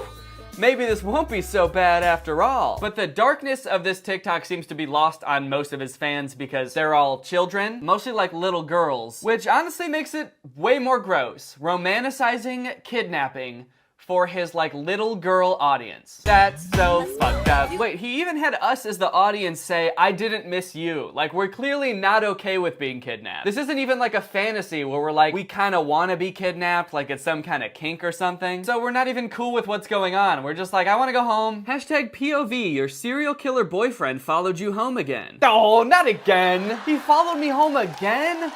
Ugh, when will this serial killer boyfriend learn? I'm sorry, but what the fuck is a serial killer boyfriend? He just kind of throws that into the caption like, we all know what that means, right? We've all had a serial killer boyfriend, or have been a serial killer boyfriend.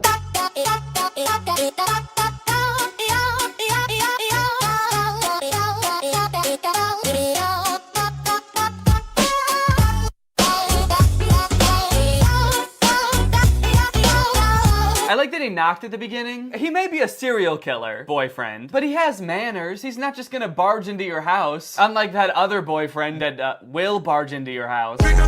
Okay, so like in this TikTok, we're like hiding from our serial killer boyfriend. Is he still our boyfriend? He's obviously done something that has made us want to hide, probably be a serial killer, but he's still our serial killer boyfriend. He's not our serial killer ex-boyfriend. I guess we haven't broken it off yet. We still kind of like can see the good in him, you know? He may have killed 30 people, but I'll be damned if I don't think I can change him. This comment says, when people have literally died because of stuff like this, and that has 24,000 likes. And honestly, I gotta agree with him. It's not even like this. People have died from this. Serial killer boyfriends. Hashtag POV, your boyfriend tries to abuse you in front of the gang leader's son.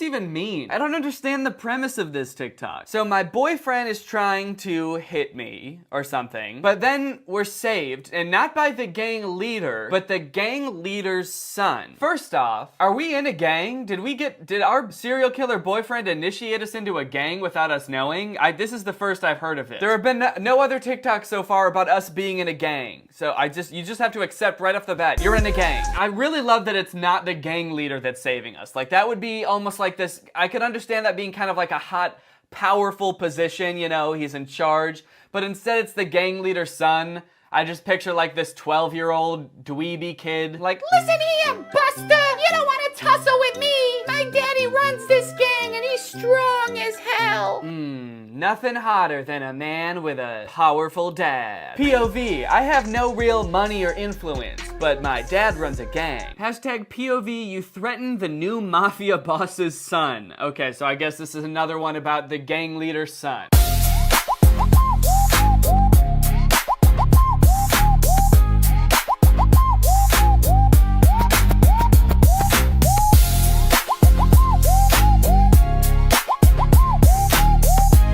Oh shit, what a badass, dude.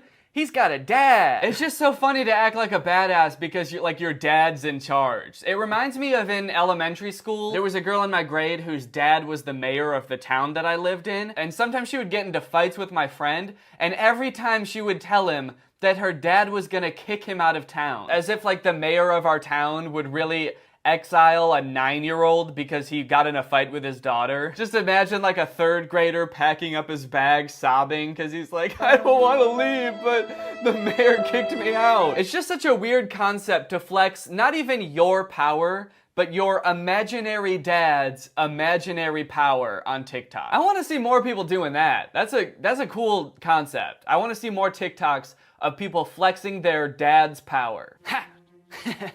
Stupid fucking dog. Excuse me, sir. You can't just come in here to scare the dogs.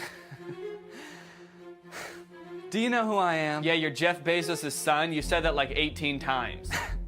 My daddy owns Amazon. Yeah, and you've said that like 20 times. What does that have to do with being mean to the dog? Oh, I'm sorry.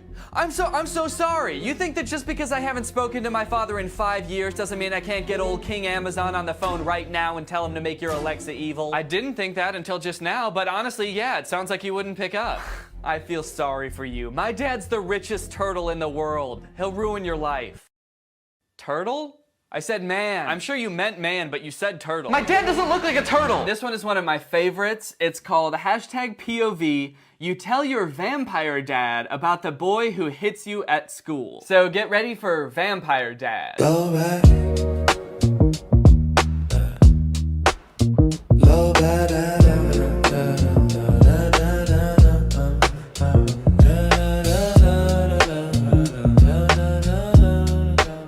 Aw, great! My dad killed my bully. That's what you want, right? My grown-ass supernatural dad murdered a little boy at my school. Thanks, vampire dad! I like that the caption calls him vampire dad, like he's some kind of superhero, like, wow, there goes vampire dad to go kill that kid. Wait, if my dad is a vampire, doesn't that make me a vampire too? Is vampirism, is that genetic? Because if so, I feel like I could have taken care of it myself. I don't even know how I have bullies in the first place. If I'm a vampire, I am immortal, I can turn into a bat. Who's gonna bully someone that can turn into a bat? You don't want that smoke. You don't want that bat. You don't want that puff of smoke as I turn into a bat. So I really like the concept of this TikTok. I like Vampire Dad a lot. I feel like that provides a lot of good unexplored territory. We could do a lot with Vampire Dad. What I don't like about this TikTok is that this fucking dude doesn't even look like a vampire. He looks like a sexy vampire, like a Twilight vampire. He doesn't even have fangs. He's just some guy. Can you imagine how different this TikTok would be interpreted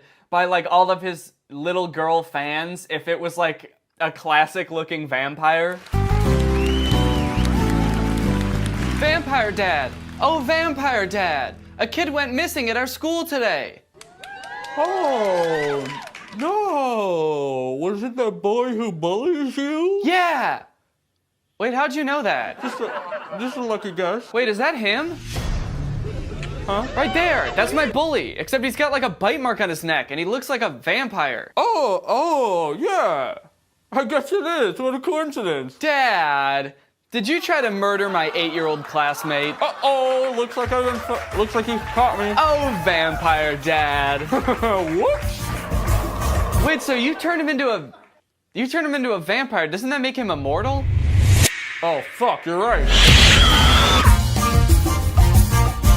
Oh, great, another vampire one. POV, it's your first time kissing a vampire. Oh, gosh, I'm kind of excited. I didn't know that I would be kissing a vampire today. Gosh, okay, well, here it goes. Let the day fall back. Oh, shit, did you bite me? I guess I did. I'm sorry. Where the pain lost You're track. bleeding. I guess because I bit you. Why do I seem surprised that he's bleeding if I just bit him? Oh shit, you're why the fuck are you bleeding? Gross. He's like, you bit me. Low back. And the cut still glowing. Low back. But the flow still going. But the flow still going.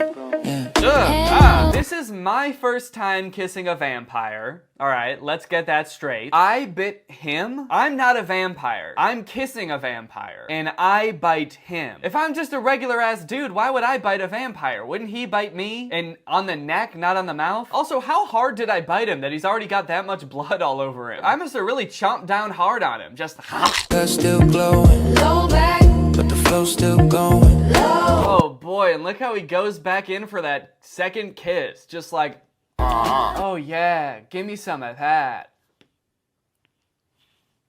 Alright, hashtag POV, we're dancing at a party and your ex walks in. Uh-oh. Well, judging by kind of like the macho persona that this dude puts on, I'm guessing he's gonna like do something to protect me from my ex. Maybe he's my serial killer ex. So let's see what old Gover Bo does to protect me or hide me from my ex.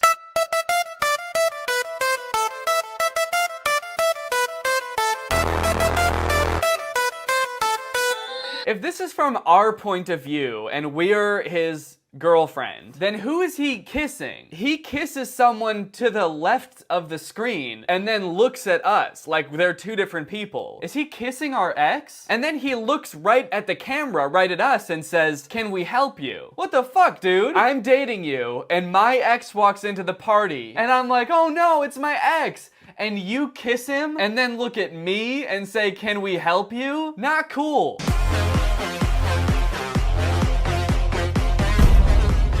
Oh shit. Serial killer babe? My ex is here. Don't worry, sweetheart. I got this. Thanks. Hey, fuckface. Oh, what's up? Babe? Hello? I'm right here. Hey, can you shut up? I'm trying to smooch your ex. Yeah, seriously, you think we give a shit about you? Get out of here. I'm trying to get some serial killer action. Yeah, go home. Oh my god, you're the worst serial killer boyfriend ever. That's not what your serial killer ex thinks. He's right. That's it. That's it. We're serial killer done. Oh, please, you think you're gonna serial killer break up with me? Well, you can't, because I'm serial killer breaking up with you. Wait until my vampire dad hears about this. You're right. Alright, well, honestly, that is enough of that. This dude's TikToks creep me out. The moral of the story is, please stop romanticizing abusive relationships, kidnapping, serial killers, and fuck it, vampires. Stop romanticizing those too. They're blood-sucking monsters. They're not hot. But with that being said, now it's time to talk about our sponsor, ExpressVPN. What's up, Greg? So as a YouTuber, you know, I'm always looking for ways to stay relevant. One month, I'm starting an OnlyFans. The next, I'm getting wrapped up in drama with the hottest TikTok stars. What can I say? I'm a hungry little clout goblin, and it looks like I'm about to get fed. Because for whatever reason, over the past couple months, I have been the target demographic for an ad campaign that's been across like all of my social medias for this class called the Fame by Shiraz Masterclass. My name is Shiraz Hassan, and I'm the biggest fame dealer in the world, and I'm looking to create the next Kim Kardashian. They call me the biggest fame dealer in the world. And who have I made famous? Paris Hilton, Selena Gomez, Justin Bieber, Jennifer Lopez, Priyanka Chopra, and many of the biggest social influencers in the world. This guy is saying that he made Kim Kardashian, Justin Bieber, and Selena Gomez famous. He's not just saying he helped them in some way. He's saying he made them famous. This man thinks he's Kris Kardashian and Usher and Disney? This man thinks he's Mickey Mouse? I doubt it. Also, what I'm hearing him say is that he's made all of these celebrities famous, but all that I'm seeing is that he's like stood near a bunch of famous people once. Yeah, there he is actually making Selena Gomez famous by sort of just lurking near her while she's talking to somebody else. And it might be kind of true that he's like way over exaggerating his relationship with some of these celebrities, because he apparently also used Charli D'Amelio in one of these ads, and then she threatened to sue him. Hey Charli D'Amelio, this is Shiraz. I have a message for you. Doesn't matter what you do in your career, you're always gonna need fame. If you want your show to be a hit on Hulu, you're gonna need fame. Shiraz has some kind of connection with the paparazzi. He posted this video on the Hollywood Fix, which if you've watched my video about them, you know, like just kind of stalks celebrities and takes pictures and videos of them. So basically what he's saying here is like, look, Charli, I hate to break it to you. I know you have hundreds of millions of followers, but the only way your TV show on Hulu is gonna do well is if you don't sue me. Is if you stop suing me right now, please. I'm just saying, think about every popular TV show you've ever watched. Euphoria, Breaking Bad. Did they sue me? No.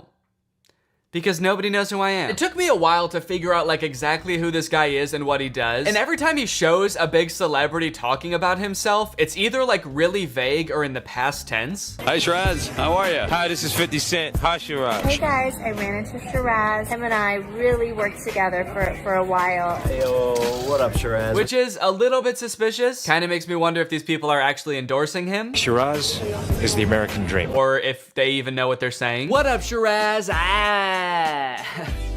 So it's just that you wanted me to read? Oh, Shiraz? Yeah, I haven't seen that guy since the day all that money disappeared out of my bank account and he skipped town, but yeah, that guy was pretty cool. Hey Shiraz, really sorry to hear about your condition. Get better soon, okay buddy? We're all rooting for you. But from what I've gathered, Shiraz is basically a glorified paparazzi. He's in the same realm as like the Hollywood Fix and TMZ and Perez Hilton. And he also occasionally works with celebrities to like drum up buzz. You know how like you hear celebrities are really in cahoots with the paparazzi? This is who they're in cahoots with basically. So did he make Kim Kardashian famous? No, probably not. Did he go to Dubai with her once? Yes. My first time I ever went to Dubai, Shiraz took me to millions of milkshakes. And I don't know about you guys, but I can't think of a single moment in Kim Kardashian's life that has made her more famous than that one time she went to Dubai. Happy birthday. So I'm not exactly sure why I keep getting these ads. I swear to God, I'm not constantly Googling things like how to be famous, someone please make me famous, Shiraz, how can I be the next Kim K? You'd think he'd be trying to target like up and coming actors living in LA, musicians studying in Nashville, but now that I think about it, I guess every 27-year-old guy named Daniel that lives in Illinois I've ever met has been trying to be the next Kim K, so it makes sense. And with an ass like mine, I thought, shit, I think I've got a pretty good shot. So I signed up for the course. So the ordinary price is $997, but for a limited time, I can get it for only $297. Now, I've been thinking about making this video for months, and this has said that for the entire time, which you might see as a red flag, but I just see it as Shiraz being very generous. A limitless pill for fame? If this course was a pill, it would be considered the limitless pill for fame, a smart drug for people everywhere looking to rise above the competition and mediocrity. Just imagine secrets that can help you to rise above your competition and develop a bulletproof brand. Okay, if this is being marketed towards like regular people, I don't understand who their competition would be. Like Alan that works at the grocery store in my town is also gonna rocket to fame, and I've gotta make sure that I sort of keep the spotlight on me. Emancipate you from obscurity and the pit of the unknown. Tap into and unleash the hidden powers of the rich and famous in your own life, and move ahead in your business and go higher by being famous at what you do. So I like that he kind of leaves it open, like no matter what you do, you can get famous in this course. If you like walk dogs for a living, you're gonna be the most famous dog walker in the world, all right? You're gonna have dogs chomping at the bit to get walked by you. You're gonna walk into a dog park and the dog's gonna be like, holy shit, it's him! It's the guy! Holy shit, walk me, daddy. Save $198 today and get instant access the entire 10 classes inside the Fame by Shiraz Masterclass for just $1,000. No, only $297. Hold on, save $198 because it used to be $1,000 and now it's only $300. Math checks out. Due to the sensitive nature of the information provided to you in this course, all sales are final and non-refundable. Complete my purchase. Here we go. Let's go. Let's go. Processing your order, order for a limited pill for fame? Question mark? Why is there a question mark there? I feel like that should be an exclamation point. Is this what you're gonna be getting? I don't know. We might just send you a hoverboard, and that's what you bought. Do you want to be famous? Ah, Jesus. Class 1, what is fame and why do you want it? The first class starts off in the scariest way possible. Shiraz makes becoming famous sound like the most treacherous thing you could possibly do. What my eyes have seen, I can tell you, is scary. The dangers, the sacrifices, the pain, the love, the drama, the stealing, the theft, the betrayal. I've seen it all. I've seen it all. Because I've done it all. Stay away from me, I'm a bad guy. It immediately becomes clear that Shiraz has a very complicated relationship with fame. On one hand, it's made him rich, and on the other, it is very scary and will definitely ruin your life. It's such a lethal, powerful drug. Lethal? And you know how many people sleep with people to become famous?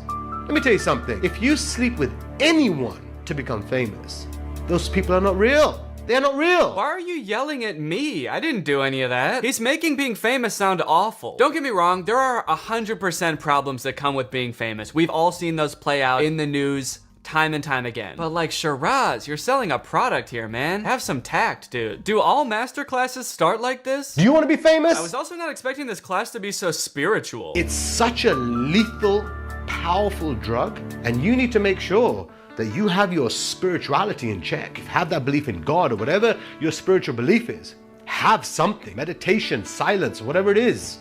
You need that, because on this side, temptation is gonna come and say, no, the devil is gonna say, no, do this. I thought this class was gonna be about like, get yourself a good manager, you know, find an agent. But in the first lesson, he's like, you're gonna need God or meditation to get through this shit, or you're gonna die. You're literally gonna need Jesus, or you're gonna end up selling your soul and your body to the devil. Do a deal with the devil. I do appreciate the warnings though, because it really makes it seem like Shiraz believes in his class. He is so certain that like a few hours of him talking in this white void are gonna make us famous that he has to like warn us not to get too carried away. If you feel that energy is around you and it's gonna make you compromise your own morals, you're telling your partner, your lover to do something else when really it's killing your soul, what are you doing? I'm not doing anything. I just started watching the class. Should I be doing something? Do a deal with the devil. Is everyone else who's watching this class right now like trying to cheat their partner out of money? Is that what I should be doing? The reason I created Fame by Shiraz, in all honesty,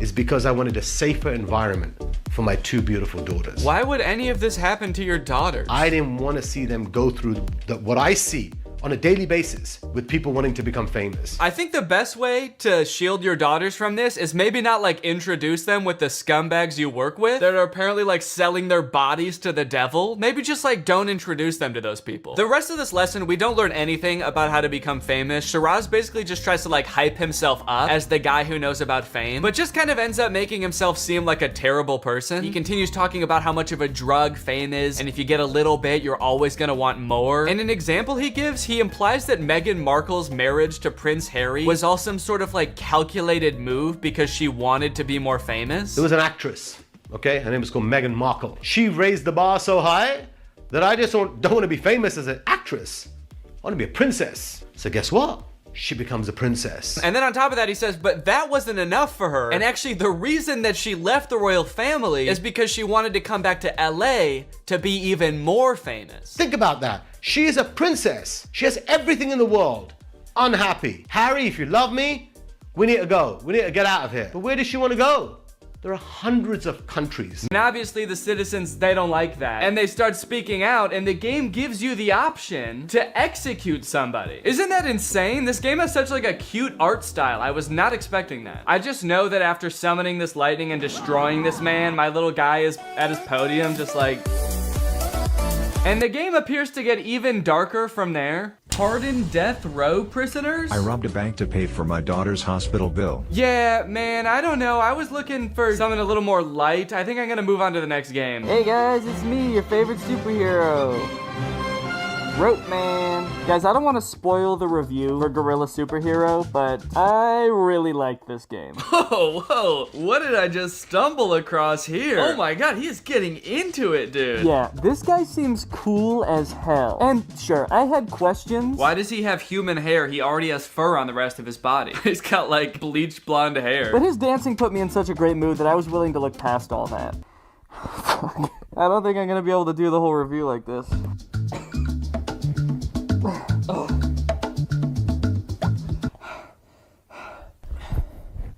It's really hot in here. The beginning cutscene got me freaking hyped. Our gorilla is sitting on a rooftop with his unexplained panda friend when we leap into action to help defeat a bad guy that the police are fighting. And this is when I learned the true appeal of the game. The combat. Is this punching? I can't tell if I'm hitting them. What? What did I just press? Everyone turned into skeletons, dude. Whoa, dude. What the hell? Combat, I guess, is a pretty loose term for what's going on in this game. There is a punch button, sure, and it does a little bit of damage. But then you have this whole outer ring of powers and spells that your gorilla is somehow able to harness. And they're so powerful. Basically a one-hit kill for any enemy. It could be a normal guy, it could be a zombie, it could be this like weird purple futuristic BMX rider. Every move just turns them into skeletons. No questions asked. You just push it and it's like, they're dead. They're gone. They've been dead for years. Their bodies decay. I love how this gorilla runs. Like a little gorilla man. Is this how gorillas really run? That'd be crazy to see a gorilla running around like this in the zoo. I just got somewhere to be. Maybe they do run like that. I don't know. Can we get a video of how gorillas really run on the screen, please? Your gorilla can run, jump, smash, swing from rope, and he can even use said rope to yank people. Whoa. Oh, actually, can I shoot web at people? Gotta yank these fools. Yeah, I am. I'm yanking them. Get yanked.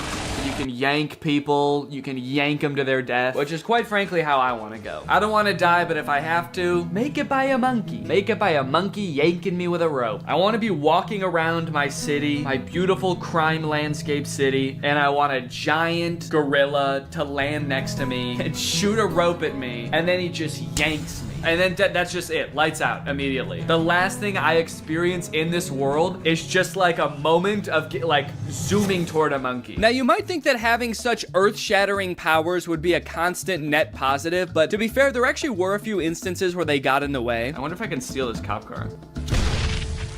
Oops, I wanted to steal a car and I accidentally destroyed the entire thing and everyone in sight. But luckily, you actually don't really need a car in this game because the gorilla is faster than the cars on his own. Kind of crazy that they even added cars into the game at all when they're completely useless. Also, even when you do get in them, the gorilla doesn't even fit. And also, the cars in this game have that shitty game mechanic where instead of like a joystick, there's just a left and right button for steering, as if that's useful at all. I think there's a reason those haven't been implemented in real cars. You're about to hit a deer and you're just like jamming the right button. No! Get out of the way! Now, unfortunately, this game does get old after a few minutes. As far as I can tell, there's no story in this game. You're basically meant to just run around and turn people into skeletons, which is fun at first, sure, but I don't know, can I turn people into other spooky things like goblins and witches? Also, the game kept coming up with this pop-up that said something like, explore the world to win achievements. And then it would send you directly into an ad, which was pretty annoying. Explore the world to win achievements. Yeah, that's why I'm doing that. If you would stop showing me these ads, it's like you're mad at me that the ads are coming up. It's like, don't watch these ads, dude. Explore the world. I'm trying. So outside of upgrading your character to the red and blue gorilla, which I did do. Yes! Yahoo! Look at the red little butt. There really is no reason to keep playing this game for more than like a half an hour. So, while I will most likely never play this game again, I would like to thank you, Super Gorilla Hero. This one goes out to you, Super Gorilla Hero. Thank you for all the great times, you crazy little ape.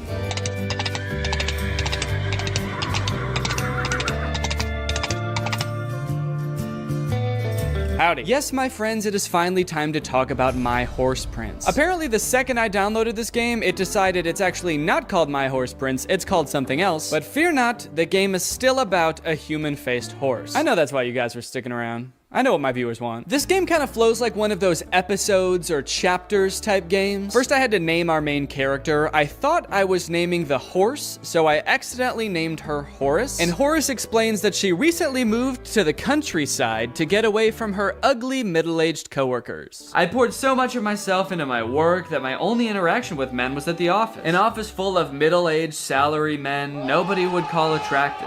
The hell? Bunch of old weirdos that literally nobody could love. love. Okay, so she moved to the countryside to try to find a Prince Charming of sorts. She's on the hunt for some hot guys. And then we meet this guy. This guy owns a ranch where they train racehorses. I don't know why he looks like that, and they never acknowledge it. Dude, you know Horace is pissed right now. She traveled all the way from the city to the countryside to find some hot guys, and then she meets this guy? This, I have to imagine, is the exact type of guy she was trying to get away from. I mean, sure, I don't know for a fact that they look like SpongeBob drew a middle-aged man with that magical pencil and it came to life, but look at this guy. He's not exactly a hot guy. Are you here to see some horses? Oh, yes. Well, there's one over there. Go have a closer look.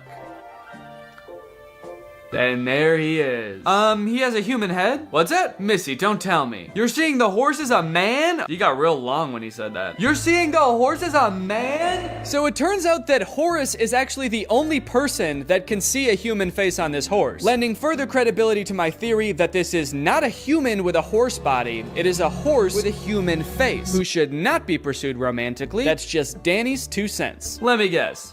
Your year of the horse? Yeah, I am. I've heard that weird girls born in the year of the horse sometimes see horses as attractive men. People with the ability are really something special. I don't know, man. It kind of sounds like he's trying to make it seem like a superpower, and quite frankly, I very much disagree. This is a curse. It's not some ability that you can choose to use that somehow gives you an advantage over other people. You're cursed. Every time she looks at a horse, it's some guy. She looks horses in the eyes, and they're like, hey, sorry, but if you gave me that in a game of like, would you rather, I'm picking the other option every time. Anyways, let's talk to this hot horse some more. People with the ability are really something special. Praise, praise. Wish I could get attracted to one of these things. I'm around them all day. Don't worship me. What's going on? Hey, is this guy bothering you? I'll stomp him into the dirt. He's just a tiny little potato man. Don't worry, I'll use my hooves and I'll kick him into the ground. From the amount of this game that I've played, which admittedly is not as much as I probably should have, I can't really tell if this is supposed to be romantic or not. And honestly, I don't know if Horace knows that either. I think she's working through some very complicated feelings. She keeps saying things like, maybe I could hook up with this guy. Oh wait, oh no, he's a horse. What am I thinking? He's a horse. Oh, I've been duped again. He neighs and whinnies. I wouldn't say those are the reasons you can't date a horse, but you're on the right track. Outside of how insane the premise of this game is and how confused I am every time I talk to this horse, this game is actually pretty boring. It's mostly just like skipping through dialogue boxes and then playing these weird feeding/training games where you're either feeding him carrots or having him run on treadmills that he breaks every time he uses one, both of which drain his energy, and the only way to get his energy back is by talking to him, which could be interesting, but the only thing he ever wants to talk about is horse stuff. You like ranches? What do you think of carrots? I don't care about the carrots. I want to talk about hot guys. Call me crazy, but this game did not exactly draw me in and make me want to play more of it. It's kind of wild that they made a game that has such a weird premise that you can't help but want to click on it, but then they totally fumbled in the execution. How could a game about dating a man horse be so bland? So yeah, that's it for this game, and you know what? That's all the games. That is all the games I was going to talk about today. I hope you guys enjoyed this video. I'll see you next time. Bye-bye. Well guys, I think we finally done it. After years of searching, wondering if he even existed, we have found him. The world's most dialed in man. And in case you're not even dialed in enough to know what that means, let me show you this Instagram video that should explain everything. I'm about to be absolutely dialed in going into this monthly meeting. I've been up since 4:30 a.m. Energy's through the roof. Someone's got to drive the innovation and creativity to keep everyone's money safe.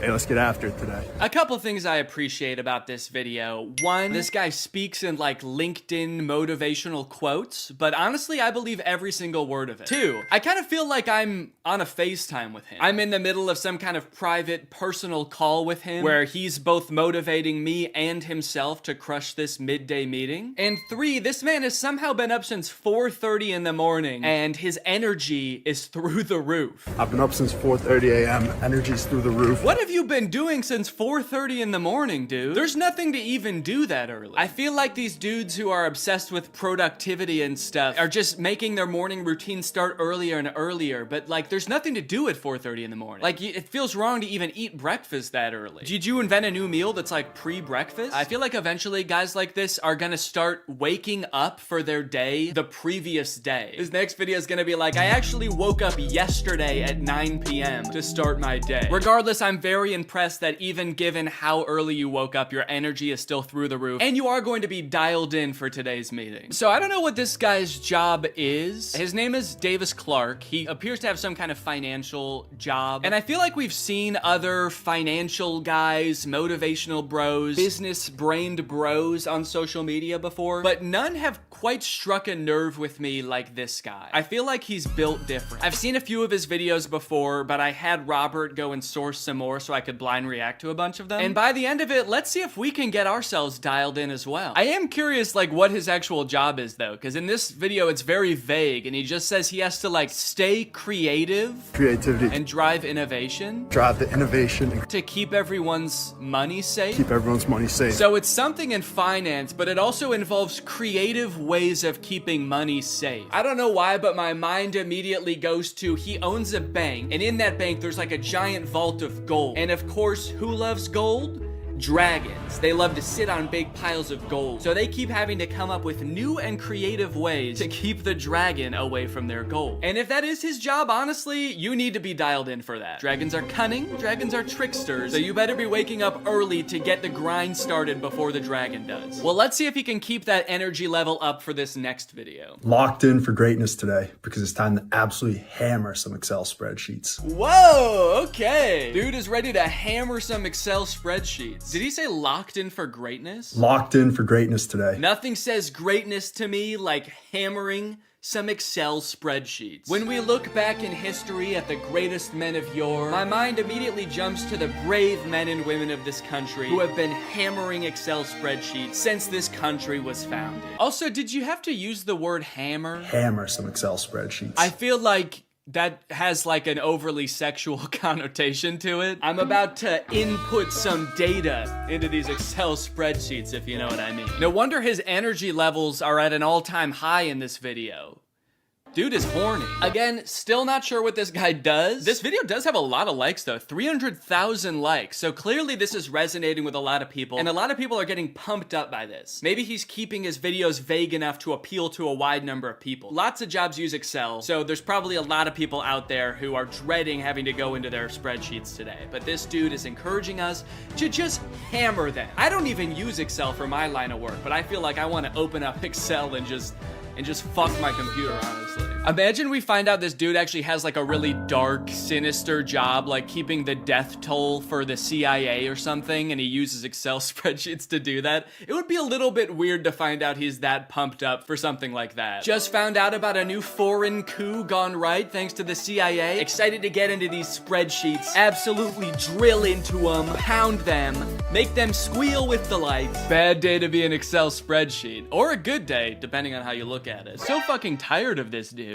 The hell? I mean, look, sure, it's kind of like basic content, and we've all seen this type of motivational stuff before, but he's not hurting anybody. He's honestly pumping me up. He's locked in for greatness. He's ready for glory to go into battle with some Excel spreadsheets. What's so bad about that? What, you don't want your money kept safe? This dude is such an L. Okay, Milo chap. What do you do for work? What is your job? What time did you wake up this morning? And most importantly, what is your energy level currently? Because I'm pretty sure it's nowhere near this dude's. Sorry if you can hear my dogs barking in the background. The mailman just came, and they hate that guy. I'm absolutely locked in when I'm working from home because I always give my best effort and stay focused throughout the day. It's all about being accountable and doing the right things. Okay, I'm digging the attitude. Very nice. It's all about being accountable and doing the right thing. Now this guy is starting to feel like somebody's boss made a fake account with an alter ego to influence his own employees. I don't know about you guys, but when I work from home, I make sure to do actually twice as much work as I did in the office. I stay locked in and I do everything my boss says, and I would never think about getting a different job. Is this dude like an industry plant? It's hard to say because again, I don't even know what industry he would be a plant for. It's just like work. His job is just like work. This dude is like if there was a work Ken in the Barbie movie, his job is just work. Also, not to be a narc or anything, but doesn't really seem like you're that locked in right now because you're making an Instagram reel. So I hope you're not on the clock right now, buddy. But the sun is shining in through the windows, which means it's not 4:30 in the morning. It's time to get to work. Jordan? Hell yeah, man. What are you doing here? It's my friend Jordan. This man was born to create shareholder value. You know, it's crazy. We hear the expression a lot, get a job you love and you'll never work a day in your life. And I feel like a lot of people always assume it's some kind of glamorous or creative job where you're your own boss or you're pursuing some sort of passion, but we never think of it as just like a guy in a cubicle crunching numbers in Excel. But I guess that type of guy does exist, and he's right here.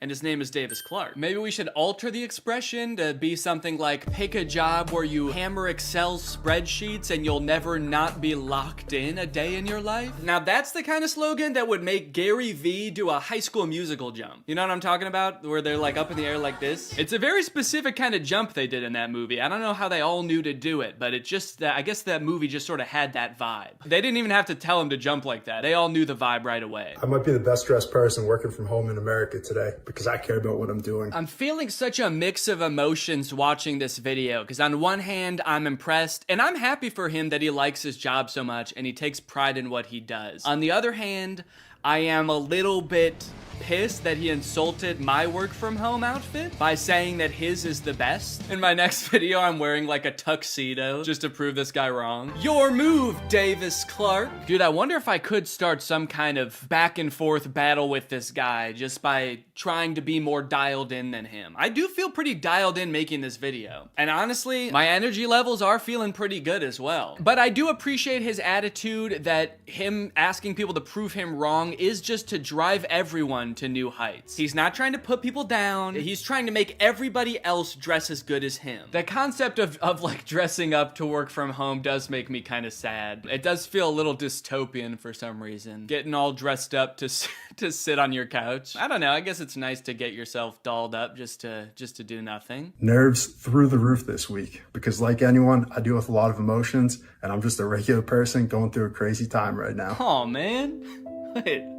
That wasn't very motivational. I do appreciate that even at his low moments, he's still smiling. He's got a positive demeanor about himself. But also, damn, that was sad. I wonder why his nerves are through the roof this week. Did the dragon almost get the money? Is my money not safe? Did you get rejected by an Excel spreadsheet? Honestly, though, I will say this, I feel like a lot of, business-pilled dudes don't really talk about getting nervous or feeling down about yourself. So this is kind of an interesting side to this sort of motivational account that we don't usually see. So I appreciate that about him.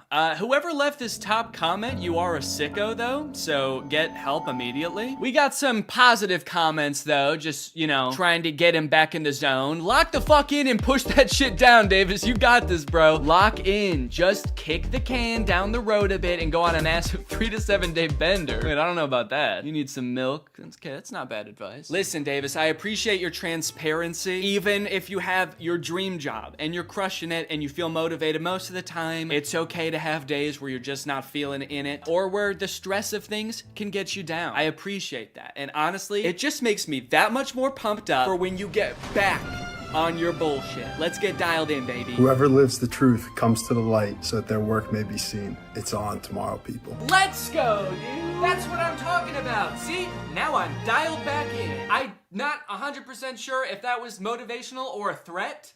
That it did kind of have a threatening aura to it, but for the time being, innocent until proven guilty, I am dialed in, baby. Okay, it's a Bible quote. Okay, so probably not a threat. Probably. So we're back on our grind. I'm happy to see Davis smiling. He's dressed quite well. If this did have horror music over it, it wouldn't feel super out of place. Whoever lives the truth comes to the light so that their work may be seen. But as it is currently, I'm liking it. We're feeling good.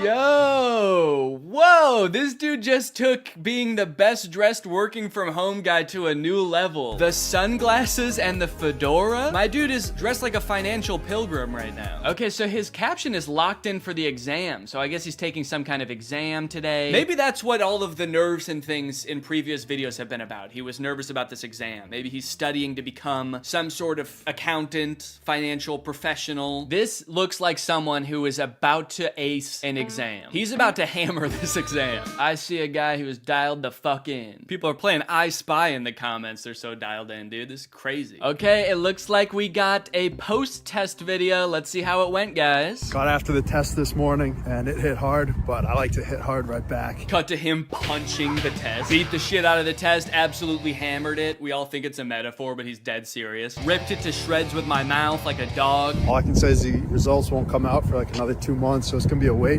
But in the meantime, I'm just gonna try and make good things happen in life. Well, this was 5 weeks ago, and he said that he won't get the results for another 2 months, so I guess we probably still don't know how he actually did on the test, but I'm glad he's got a positive attitude about it. He was dialed in for the test. He did lose his sunglasses. I don't know, maybe they confiscated those because they were like, we don't know if this could be some kind of recording device, or maybe the test was just so crazy that he just lost track of them. He was going so crazy in his seat, they just flew off. Do you think that, like, the people who invented the internet and social media pictured this? Because I feel like they might have only pictured this. They thought like, oh, this is gonna be like such a utopian way to communicate and motivate people. It shares success stories. The whole internet is just gonna be like this guy. Just everybody talking about how dialed in we are, how much of a good time we're having, and how much we're making the world a better place. I feel like this is the internet we were all sold back in '99. And so I'm happy that there's at least one corner of the internet where this is happening. In Office Friday, the heavy hitters of America are about to be shaken in their boots, seeing that the young people are actually motivated to work. In Office Friday, dude, let's go. This is probably Davis's favorite day of the week. He gets to be in the office grinding. One thing that's interesting is I feel like he's actually dressed down compared to usual. Like he's wearing less layers. Do you dress up more to work from home, Davis? The heavy hitters of America are about to be shaking in their boots. I like to imagine every meeting he walked into today, his boss and every higher up in the meeting like shits their pants when he walks in the room and cowers under the desk like a little baby because they've never seen somebody so dialed in. He's got a smile, he's got a positive attitude, and they've never seen anything like it before. They've never seen the young people actually motivated to work. They're shaking in their boots, dude. They saw what he did to those Excel spreadsheets and they don't want him to do it again. Just a normal dude getting after it on Friday. I'm not the fastest, I'm not the strongest, but I'm gonna give it everything that I have. All right. Some exercise content. This is very cool. It's been a long week, lots of hours of work as y'all have been seeing, but I'm gonna finish it strong and bring everything together today. Have a great weekend, everyone. Keep those vibes going. This video does have the vibe of like POV, you just woke up in the middle of the woods to this man standing over you. You're like, where am I? Who are you? I'm not the fastest, I'm not the strongest, but I'm gonna give it everything that I have. Okay, cool. Why are my arms and legs bound? I will say this, I don't think that you are a normal dude, Davis. Just a normal dude getting after it on Friday. For better or worse, you are not just a normal dude. You are an exceptionally hard worker. You're dialed in. You've got a crazy attitude. So when you stand over us like this, dripping wet in the middle of the woods, out of breath, I want you to say, I'm fucking crazy. No, I want you to say, I'm a hard worker. I'm a grinder, baby. I'm a freak. And then you can say the rest of whatever you were gonna say. Say, you know, I'm gonna give it everything I have. Now, of course, with every legend, there is gonna be hate, you know? There are people who really don't like this guy and have it out for him, and so they comment mean things on his videos. So this video appears to be in response to some of that hate. Let's go ahead and see what he has to say. The hate fuels me, but right now, the haters are gassed. They're looking for a Dunkin' Donuts so they can get some caffeine, get some energy like we have. Okay, let's go. He's not gonna let the hate get him down. The hate fuels him. So I guess in a way, we better hope that the hate keeps coming. No, we shouldn't say that. He says that the haters are looking for Dunkin' Donuts so they can get energy to keep hating on him. But should we want them to get Dunkin' Donuts so that they do get the energy because the hate does fuel him and he's making the world a better place? Davis, can you clarify what exactly you want people to do? I can tell you one thing though. Davis is reaching his final form. You can tell he's dialed in. He officially, I think, has the most layers on he's had yet, and with each layer he does become more powerful. It really does make you wonder, like, why is this guy getting so many hateful comments? You know? This is just sort of like normal guy core. It's like regular job core TikToks, and he's just making the most of the situation he's got. He's got this job. He's trying to see the positive in the situation. And, you know, we've seen there's moments where he's not as happiest, but he's trying to make the best of it. All he does is smile, go to work, wake up obscenely early. So I don't know why, why there would be people like leaving him legitimate hate. That does seem odd. Seems like those people have their own demons to work on. And honestly, the haters are dialed out. They're undialed. They're not locked in, they're locked out. We're over here getting it done, making money, keeping our shareholders' money safe, and the haters are quite frankly locked out. There's a sign on the window that says, sorry, we're closed. No haters allowed. Please continue to share your opinions in the comments section, because that's what our founding fathers wanted. Freedom of speech, press, and expression is what makes this country special. So whether it's love or hate, I formally invite you to keep sending those messages up to Boston, the birthplace of freedom, where a bunch of farmers and rabble-rousers like Sam Adams started the greatest country on earth. Let's go. Have a Monday, people. Did he memorize that whole speech? Did he write that beforehand, or was that just off the dome? That was crazy eloquent, my guy. I love how he described the founding fathers as rabble-rousers. We're a bunch of farmers and rabble-rousers like Sam Adams. They weren't great men, per se, because they didn't do any Excel spreadsheets, but they were rabble-rousers. I wonder if Davis would consider himself a rabble-rouser. Does he rouse rabble? Comment that on his video. Do you rouse rabble, Davis? That's what the founding fathers were doing, man. They were just causing a little mischief. The Boston Tea Party. If there wasn't some rabble roused that night, I don't know when was some rabble roused. And that's a sentence that made sense. That's what I've been saying. I'm not about to be selling out for money. If someone wants a sponsorship, it better be in millions. I'm not on a rookie contract anymore. Send the Pat Mahomes money this way if you want it. Bad day to be a rookie contract. That's right. Locked in and threw away the fucking key. Dialed in and threw away the fucking phone, dude. What is this about even? Are people trying to offer him sponsorships and he's like, no, I won't take anything less than millions of dollars for an Instagram sponsorship? My man thinks he's a Kardashian. He must make good money at his job, which we still don't know what it is. I wonder if it says in his bio. Actually, I should just go to his page. Davis Clark, inspire, help others, do the right thing, enjoy life every day. Riser, locked in for greatness. Okay, so no, we still don't really know what he does. I wonder what companies are reaching out to him trying to get him to sell out.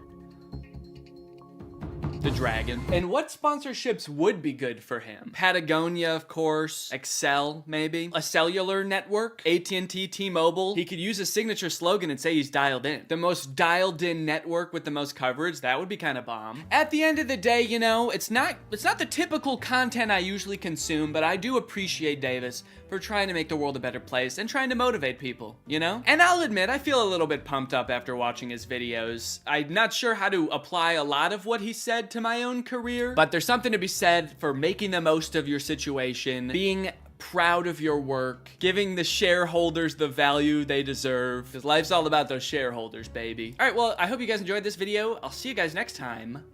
Bye-bye. What's up, Greg, and welcome back to another episode of me losing my absolute marbles over some ones and some zeros. I think it's kind of funny that this series where I try to find the worst iPhone game has become one of my favorite types of videos to make, because I am not a gamer. I do not know good games. I don't really know where I get off calling these games bad. In my free time, I play next to no video games. And if I am playing a game, it's just Minecraft on hardcore mode, and I'm dying after 10 minutes and then not playing it again for 3 months. How is it that these AAA developers spend millions and millions of dollars on these games like Call of Duty and God of War? They work their devs to the bone, and their games literally do not appeal to me at all. But like one person with a laptop and a stupid idea like a game called Animal Go, it's just a really poorly made ripoff of Pokemon Go, is like the most interesting thing in the world to me, and I have to play it immediately. And if you're wondering, no, that was not a hypothetical title. That is a real video game called Animal Go Find and Catch Animon Edition. That is a Pokemon Go ripoff that I am going to be playing. I was just searching for Pokemon Go ripoffs in the App Store and I found this, and I knew I had to play it immediately. Although it was kind of hard deciding between that and Trumpy Man Go bounce balls at him, but I think overall Animal Go has a little bit more to offer. As you walk around a neighborhood, your smartphone will vibrate when there's an animal nearby. Take aim and throw an animal ball. You have to stay alert or it might get away. Search far and wide for animal and items. Let's play it all. I don't really know if I can put as much stock into a suggestion to play the game coming from the game. Hey guys, here's kind of a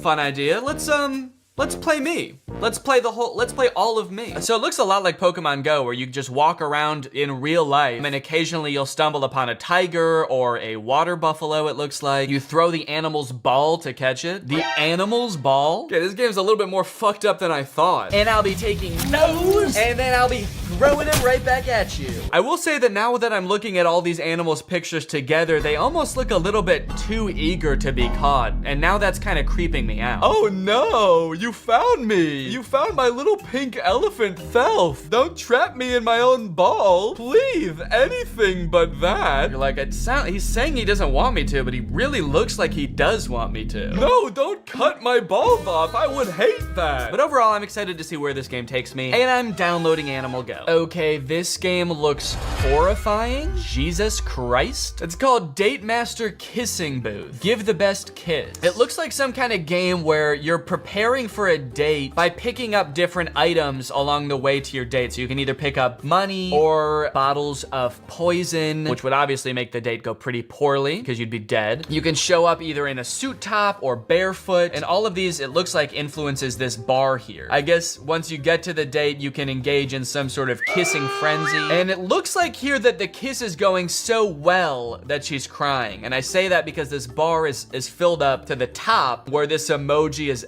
absolutely, I mean, he's indisposed. He's out of his mind. So this is horrifying for sure, but I think that the other end of the spectrum is also gonna be terrifying because it's a puking emoji. So like if we pick up one wrong thing, is she gonna puke on our tongues? Also, I'm curious about all the different stuff you can pick up. So obviously showing up in a suit is better than showing up barefoot. But then the next thing down the road is you either pick up sneakers or a bed. It's like, first off, I thought we already decided if we were wearing shoes or not at this one. Why does every option seem to be like, okay, so you're not gonna show up barefoot. Are you sure you really wanna wear shoes to this thing?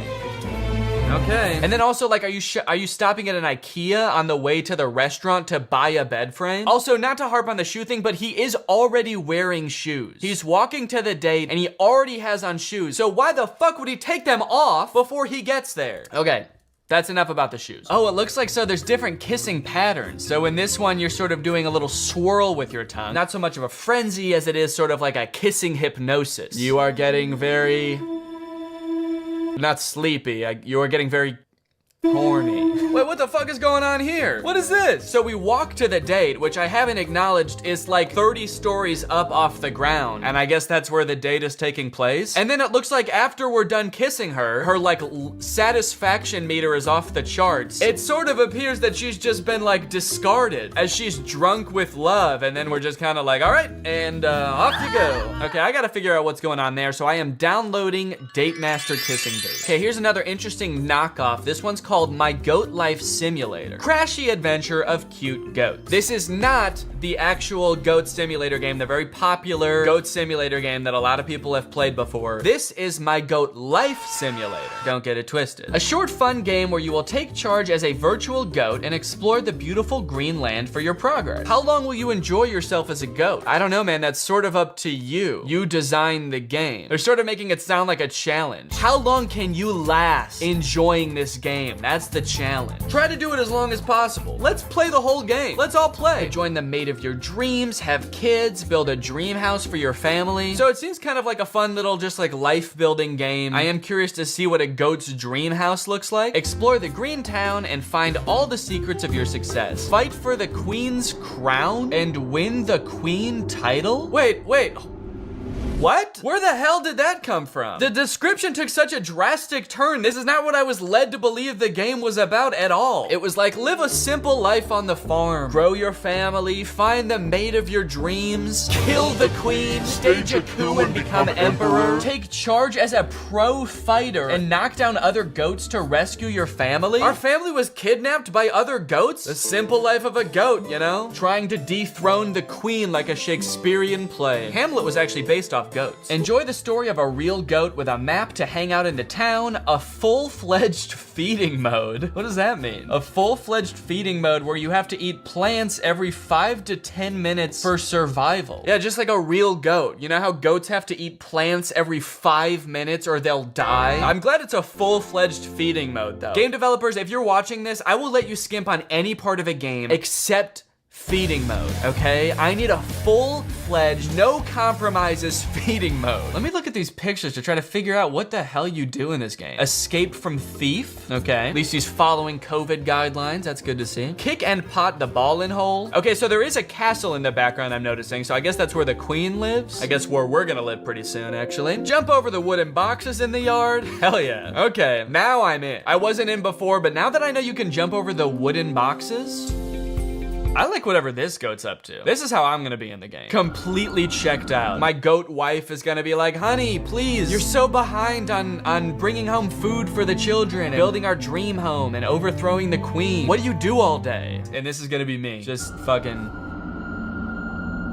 Maybe I just don't know what a regular goat's life entails, but I'm super interested in this game, so I will be downloading My Goat Life Simulator. Okay, now this next game, Scary Granny Contact Game, might sound a little bit like Bad Granny, which I've played before. But from what I can tell, this game is very different. First off, the granny in this game looks 1,000 times more terrifying. Holy shit, dude. That doesn't even look like a granny. This is so far removed from what like an old lady looks like. What the fuck is this? Beware of the scare. Are you brave enough to contact Granny? That's right. In this game, you can actually contact Granny. Take a look at this picture. This is the menu, it looks like. You can call, message, video call, play games, or mods. I don't know what that means, but the other options sound very interesting. Look at this. You can talk to Granny. Hi, where are you? Far away from you. Do you want to play hide and seek? No, thanks, I'm good. I see you. Oh no, this is my house. Okay, look at this. Look, you can FaceTime with Granny, and this kid is FaceTiming with Granny, and he looks horrified, and she's not even on the screen yet. I guess you can also just call her on the phone regular style, not on FaceTime. If you don't want to see her, you're like, okay, I'll get scared by Granny, I just don't want to see her. Hello?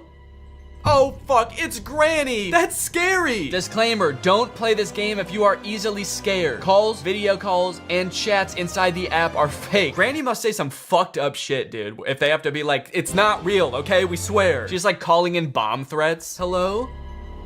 Oh God, you guys, it's Granny! What spooky thing is she gonna say? She says she's gonna do a terrorism? The fuck does that mean? And I am downloading Scary Granny Contact Game. All right, guys, we have a great lineup of games here. So without further ado, let's get ready to rumble! Wait a minute, gaming?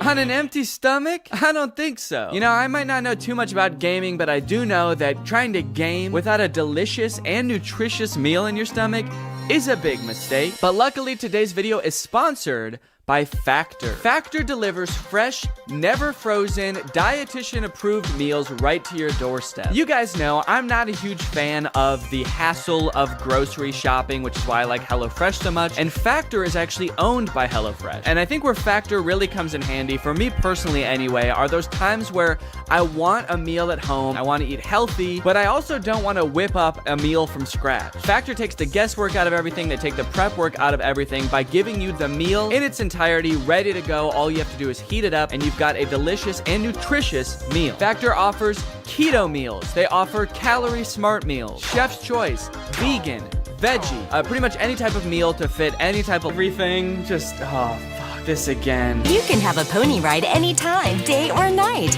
Don't worry, Mom. You can pony up too. Oh shit, the Pony Up Daddy works on mommies too? You don't even have to get a Pony Up mommy? This is awesome. What's next? It's gonna work on uncles? You can pony up too with Pony Up Daddy. Oh shit, Daddy. Throw it back. This daddy's throwing it back. Pony up, Daddy. Oh god damn. Pony up, Daddy. Ride an elephant on an African safari or a tiger through the thick jungle. Hop on a dinosaur to take a trip through time. Then ride your pony into the sunset. Jesus, man, how long are these kids riding their dad for? How many animals does this dad have to be before his poor old back can rest? This kid is taking him on a fucking trek. They're going on a journey together. Pony, Daddy, pony. Simply wrap. Why does that dad look like he was looking at something sus on his phone? He's looking at his phone and his kid comes up and he's like, yeah, sure. Yep, I'll do that. I'll pony up. Don't ask what I was looking at. Kids climb on the saddle and grab the handle and hang on. Pony, pony, pony, pony, pony, pony, pony, pony, pony, pony up, Daddy. No more ripped collars.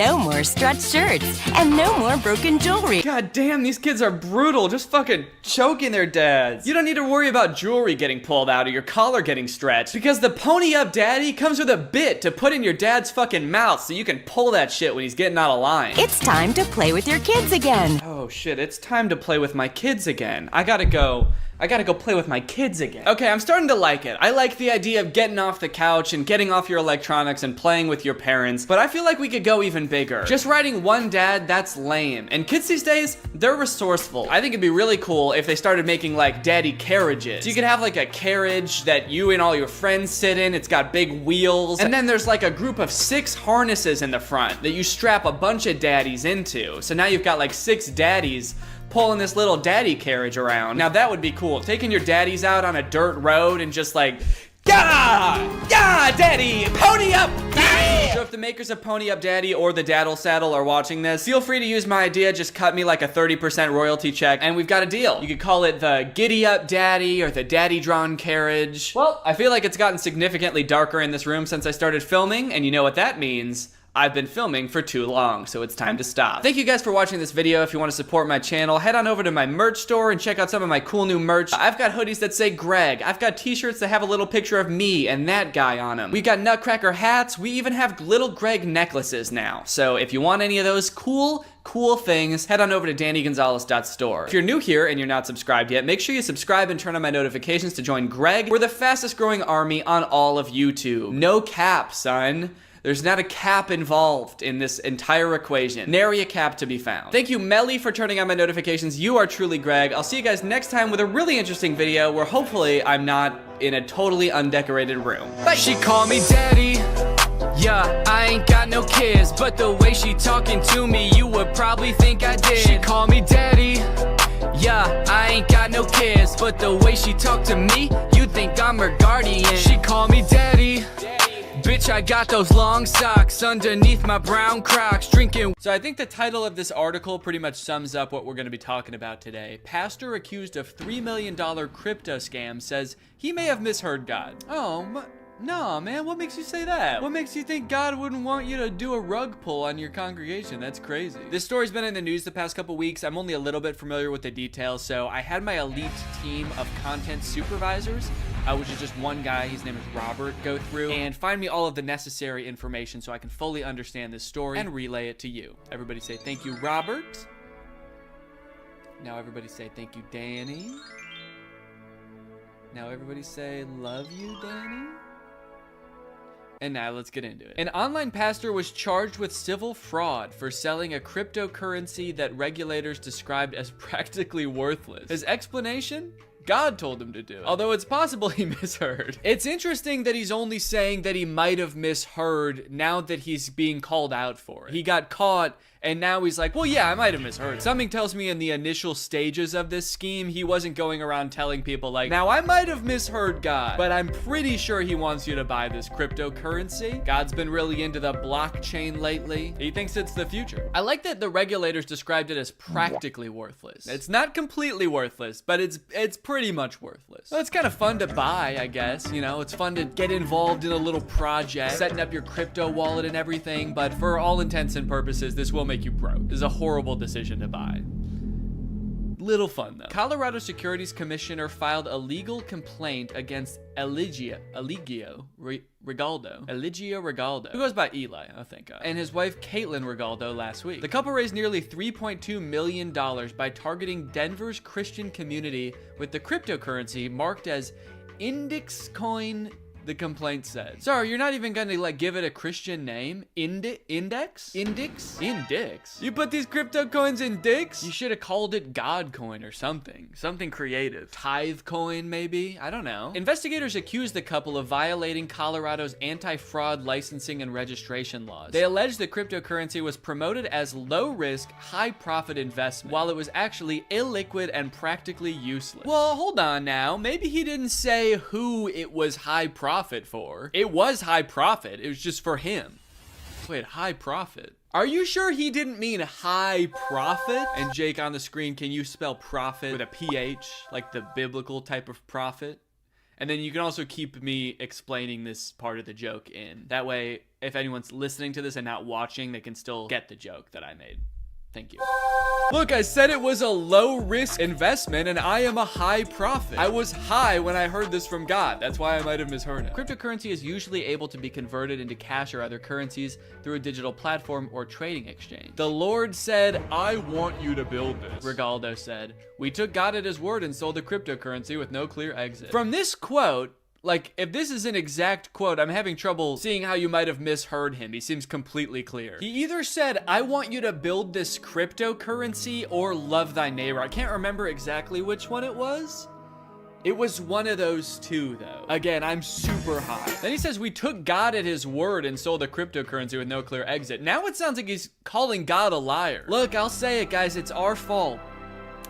Our fault we trusted God. We allege that Mr. Regalado took advantage of the trust and faith of his own Christian community and that he peddled outlandish promises of wealth to them when he sold them essentially worthless cryptocurrencies. I don't think I've ever been to church and my pastor started preaching about outlandish promises of wealth. I feel like if your pastor starts saying stuff like that, there's definitely a problem. That being said, the pastor totally abused his privilege and his trust that his congregation had in him. That's insane, dude. This is someone that's supposed to be like a spiritual guide to these people. And you know what? To be fair, they might be praying a lot more after this has happened to them, but I still don't really think it was right. The couple sold the digital asset to more than 300 investors between June 2022 and April 2023. 300 investors. They made $3 million? Wait, what? How does that add up? How much were these people investing, dude? 3 million divided by 300. So on average, members of his congregation spent $10,000 on this? They got 300 people to spend on average $10,000 on this cryptocurrency. Dude, that's insane. Oh my God, that's messed up. I hate to say it, man. I think you misheard God. Either I misheard God and every one of you who prayed and came in, you as well. No, wait, hold on. They didn't mishear anything. They heard you. He's saying either I misheard God and so did all of you. I mean, we all did, right? They're all like,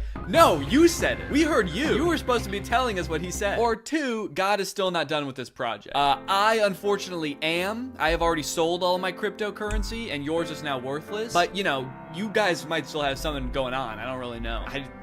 Not involved anymore. Okay, now it looks like we've got some kind of video apology, maybe? I think this is the pastor here. So this update is to really just take some things head on. I'm not reading from a script and I didn't prepare any notes like I normally do. Yeah, you should 100% be reading from a script, dude. You really fucked up. You should have written something down. Do not freestyle this, man. Also, you know, beautiful house behind you. Beautiful view. I can't tell if this is real. Is he green screened into this or is this his real house? It kind of looks like it might be green screen, and then I'm wondering, like, is his house even nicer than this? Like, this is what he green screened himself into to make it seem like he's not living a lavish lifestyle. What does his actual house look like?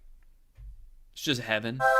Caitlin and I are being charged in a civil charge for basically selling millions of dollars worth of cryptocurrency that is deemed worthless by the state. I think it's probably also being deemed worthless by, like, the value of the cryptocurrency. I'm assuming that this guy, like, made all of his followers buy it and then he sold it so that it's now completely worthless. So I would have to guess that it's not just like the regulator's opinion. There's like an objective value to cryptocurrency. Any cryptocurrency, you can look at what the value is. It's not like it's subjective. It's not like they're telling you that your hairstyle is worthless or something. That would be messed up. There is no exit for people who have bought. So everyone that's watching this, who has put money into this, who wanted to take money out, you've been unable to do that. How did he exit then? I don't know how cryptocurrency enough works to have a very detailed analysis of this, but how did he make money from it then? If no one else can sell it, I guess he figured out some way. The charges are that Caitlin and I pocketed $1.3 million, and I just want to come out and say that those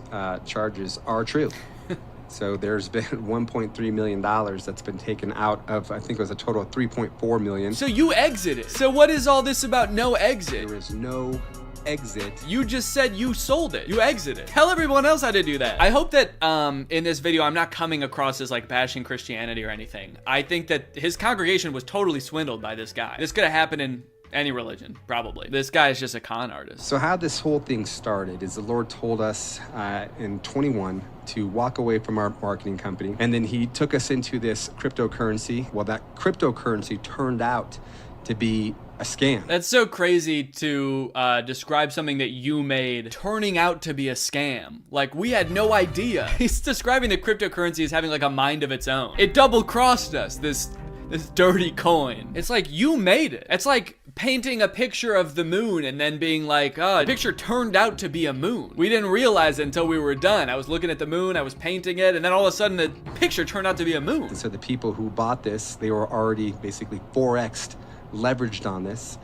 And so the Lord says, give that to them, but also give them a 10x. And I'm like, well, where's this liquidity gonna come from? And the Lord says, trust me. Sorry, was he in like a business conference room with God? Usually when you hear like the kind of wealth televangelist pastors talk about it, even they're not having like these in-depth conversations. They're just getting like signs and stuff. This guy was like writing code with God, which makes the claim that you misheard even wilder, because it's like you had this multi-day long development process. You were getting instructions the entire time. And now you're like, well, I guess I misheard all of them. They were all wrong. He was just talking about, he just said I should go on vacation.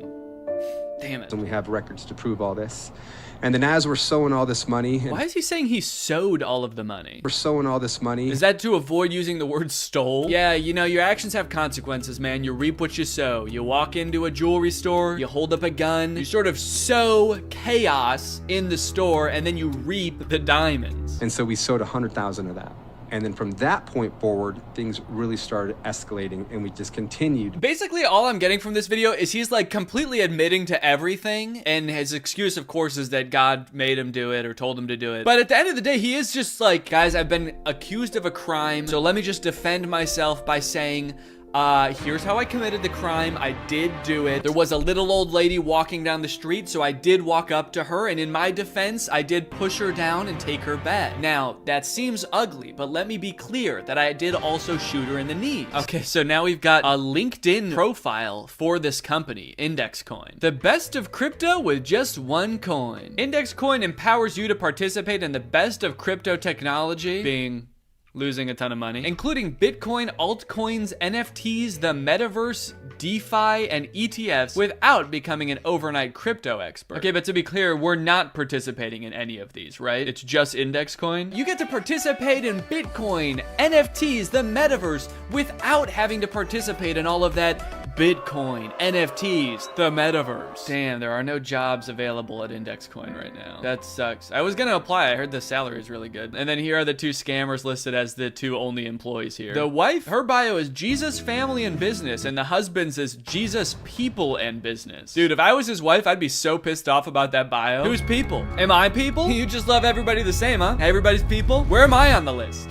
Where am I? And then they've also got a website, indexcoin.com. It's crazy that all of this is still up and running. Like, he's being investigated for it. He actively admitted that it turned out to be a scam against his own will. But the website's still up. Can I still buy Index Coin? Oh, buy now. Oh, okay, you can't buy it anymore. Proofed by Hackin? What does that mean? Is this who made it? Hackin? You cannot buy a cryptocurrency made by a company called Hackin. Yeah, we're called Hackin because we're gonna hack into your computer and steal all your information. You should have known, it was in the name. We named our company We're Gonna Hack You. A coin that will transform the world and you along with it. Join a community, access courses, enjoy content, and create wealth. I gotta say, there's no like religious messaging in this website anywhere that I can find. Let me see if I can control F God real quick.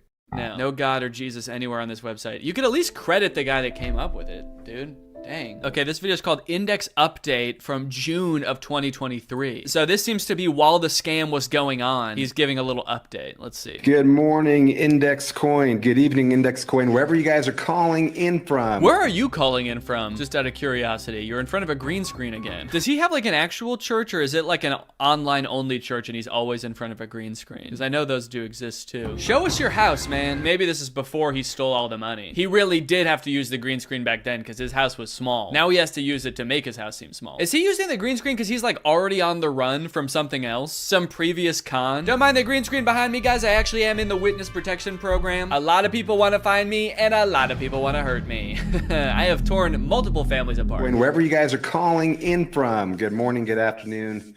Good night. He just goes to sleep. Good morning, good afternoon, and fuck it. Good night. For us, we've been looking at this as we've been building out Index Coin, getting ready.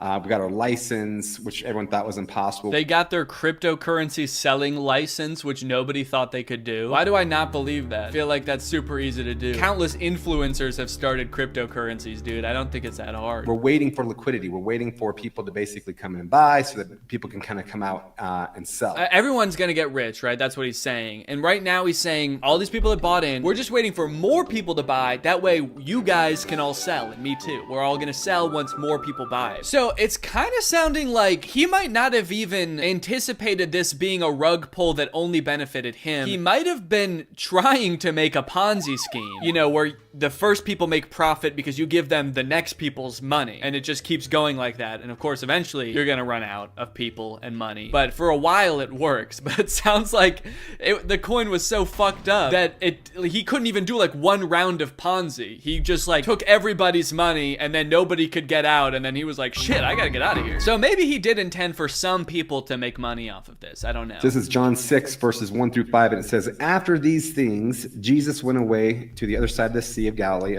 or Tiberias. Yeah, I'm gonna be honest, this has nothing to do with cryptocurrency. I hate to say it, I don't think the people who wrote this part of the Bible even knew what Index Coin was, dog. Okay, so it looks like the latest update to the story was January 31st. Pastor charged with stealing millions, seen in Zambia after missing hearing. Seen in Zambia. What is he, Bigfoot? Oh, there he goes. Oh, he's gone. Damn it, we still can't catch him. So he flew to Zambia so he didn't have to go to court? Denver pastor Eli Regalado, facing civil fraud charges for allegedly selling millions in a bogus cryptocurrency scheme, was seen in Zambia teaching about God and finance, probably mostly finance, at the Gifted Faith Ministry in the company's capital after missing a court hearing on Monday. Regalado's appearance at the church's Glory Shift conference on multiple days this week comes after he missed a Monday court hearing where a preliminary injunction and asset freeze were granted after he was accused of exploiting his religious influence to defraud investors. Oh yeah, here he is, wearing the gray hoodie. Pastor Eli visits a church conference in Zambia after missing a court hearing in Colorado. Man, he got out of there fast. Everyone in this picture, you gotta run away from this guy, dude. He's gonna steal all of your money. All right, well, it seems like for now, that's where that story has ended. I hope you guys enjoyed this video, and I'll see you guys next time. Bye-bye. Hello everyone, and welcome back to my second channel. This is not my main channel.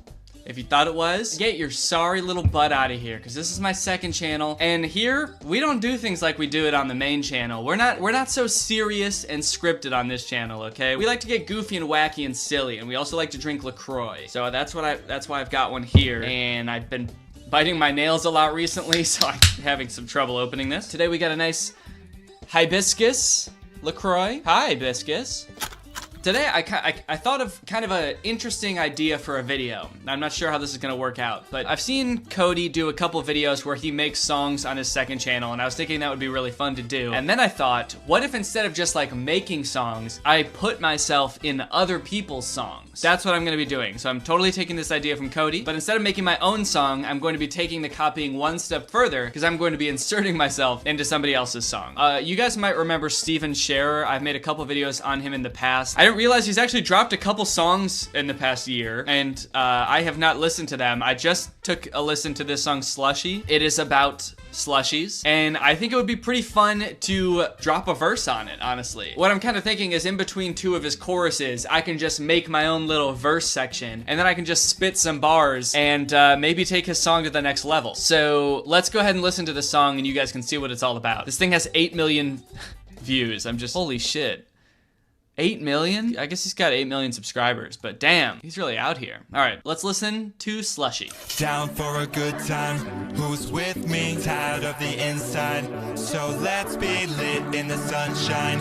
Go crazy, we can keep it cool with a slushy. Got slip and slides, and top-down rides, and barbecuing every night for picnic vibes. All right, so you get the picture. Barbecuing every night for picnic vibes. They're keeping it cool with the slushy. It's about like a hot summer's day. He's got slushy machines all over the background of this video. He's got girls dancing. He's got his friend in the pool here. Everybody's got beach balls. We're just vibing out, and we're keeping it cool with a slushy. It's kind of weird that nobody is holding a slushy in this entire video. video. Everybody's holding beach balls and the slushy machines are just kind of in the background. Oh, she's got one. This girl's got one in the background. She's got one of those long cups that are usually for like alcoholic slushies. She's just vibing back there with one of those slushies that you get in Vegas that's like full of rum. We're keeping it cool. There's slushy back here, bitch. We can keep it cool with a slushy. So honestly, we can hate on like YouTuber musicians all day because this is like a kid's song and it's corny, but like production-wise, this actually sounds pretty good. He definitely went to like a professional producer for this. And so it's a decently impressive song. He's got some sweet dance moves, and I honestly feel like the only thing that could possibly make it better is if I just dropped a quick fat bar or two in between two of these choruses. I got the song in here. I've got a decent chunk of space here to drop my verse. Basically what I have to do is first fill this up with like some kind of instrumental. I'm gonna see if I can maybe find the instrumental of the song and then make a little beat for this section. His verses are pretty poppy. I probably wanna make mine a little bit more hip hoppy. Now, I did see that he made a video where he talks about making the song. Oh yeah, here. Recording a new summer song called Slushy. I like that the thumbnail is him playing the keyboard outside with a microphone, like that's how we really made the song. So he played the whole thing on his keyboard, recorded it right into his computer, and sang at the same time. And that's how he made the song. And he definitely didn't go to a professional producer to do this. And then you click on the video and he's in a studio with a professional producer. But maybe they'll play part of the instrumental in this video and then I can just slap it onto the song. Here we go. Aha, he does. Oh yeah, that is what I'm talking about. Okay, he's making it very easy for me. I can just download the instrumental and then put it in the background. And then maybe spice it up a little bit. And then I can spit a fatty on this. Spit a fatty verse. Okay, so I just downloaded the audio for the entire video, so now I gotta actually find, oh my god. Yeah, maybe I should have figured out a better way to do this. I just downloaded the entire audio for this video. Of how this song Slushy actually sounds. Let's get going. Oh, what was that sound? Let's get going.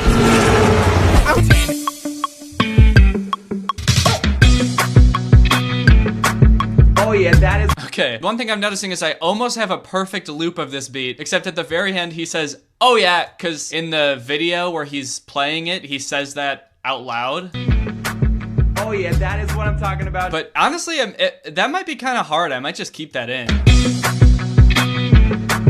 Oh yeah. So one thing is that the drums are kind of wrong. I want to kind of add my own drums if I can. I might just have to remake the guitar part on here. All right, let's try figuring out what this melody is.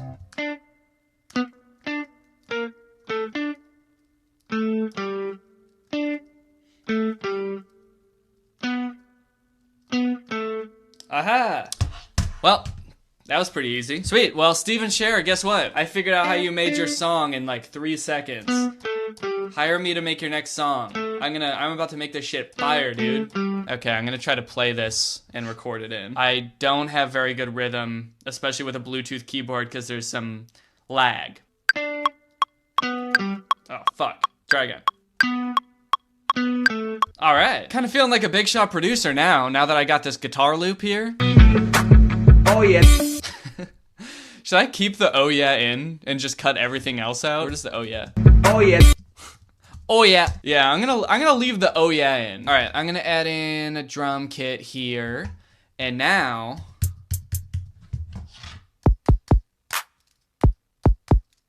actually, you know what? Let me get my MIDI keyboard, because hopefully this will have significantly less lag and it won't sound so goddamn bad. Now we're cooking on all burners, baby.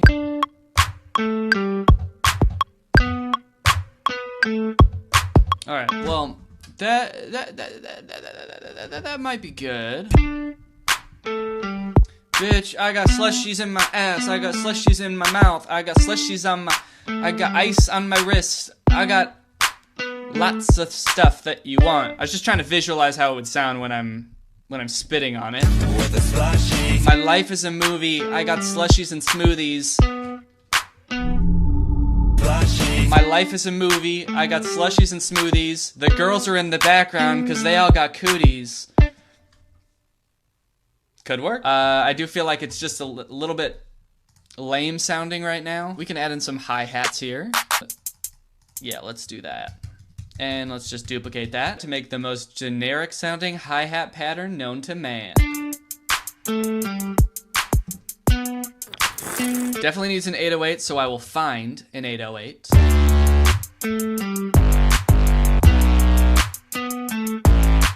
Okay, I mean, that kind of works. I think that 808 might be a little bit much. Can we find one that's just like a little bit nicer and not so disrespectful? I just realized I look just like Steven when he was making the song. This is how you make a song.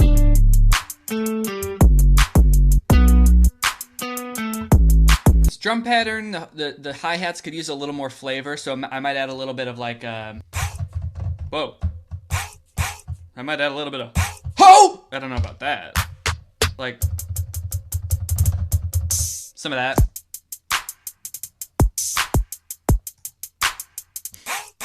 Okay, I've got a fun little chant here. I could kind of put that on the offbeat. Alright, now let's throw back into Oh Yes and see how that sounds, because with all this other shit added, it might sound kind of cool. Oh yeah. Oh, it does sound kind of cool. I feel like it'd be kind of cool if it sounded like it was coming from a walkie-talkie or something. Oh yeah. Oh yeah. EQ it a little bit, take out some of the low end, take out some of the high end. I feel like the guitar doesn't match the right sound of the guitar in the song. Yeah, let's maybe change the preset here.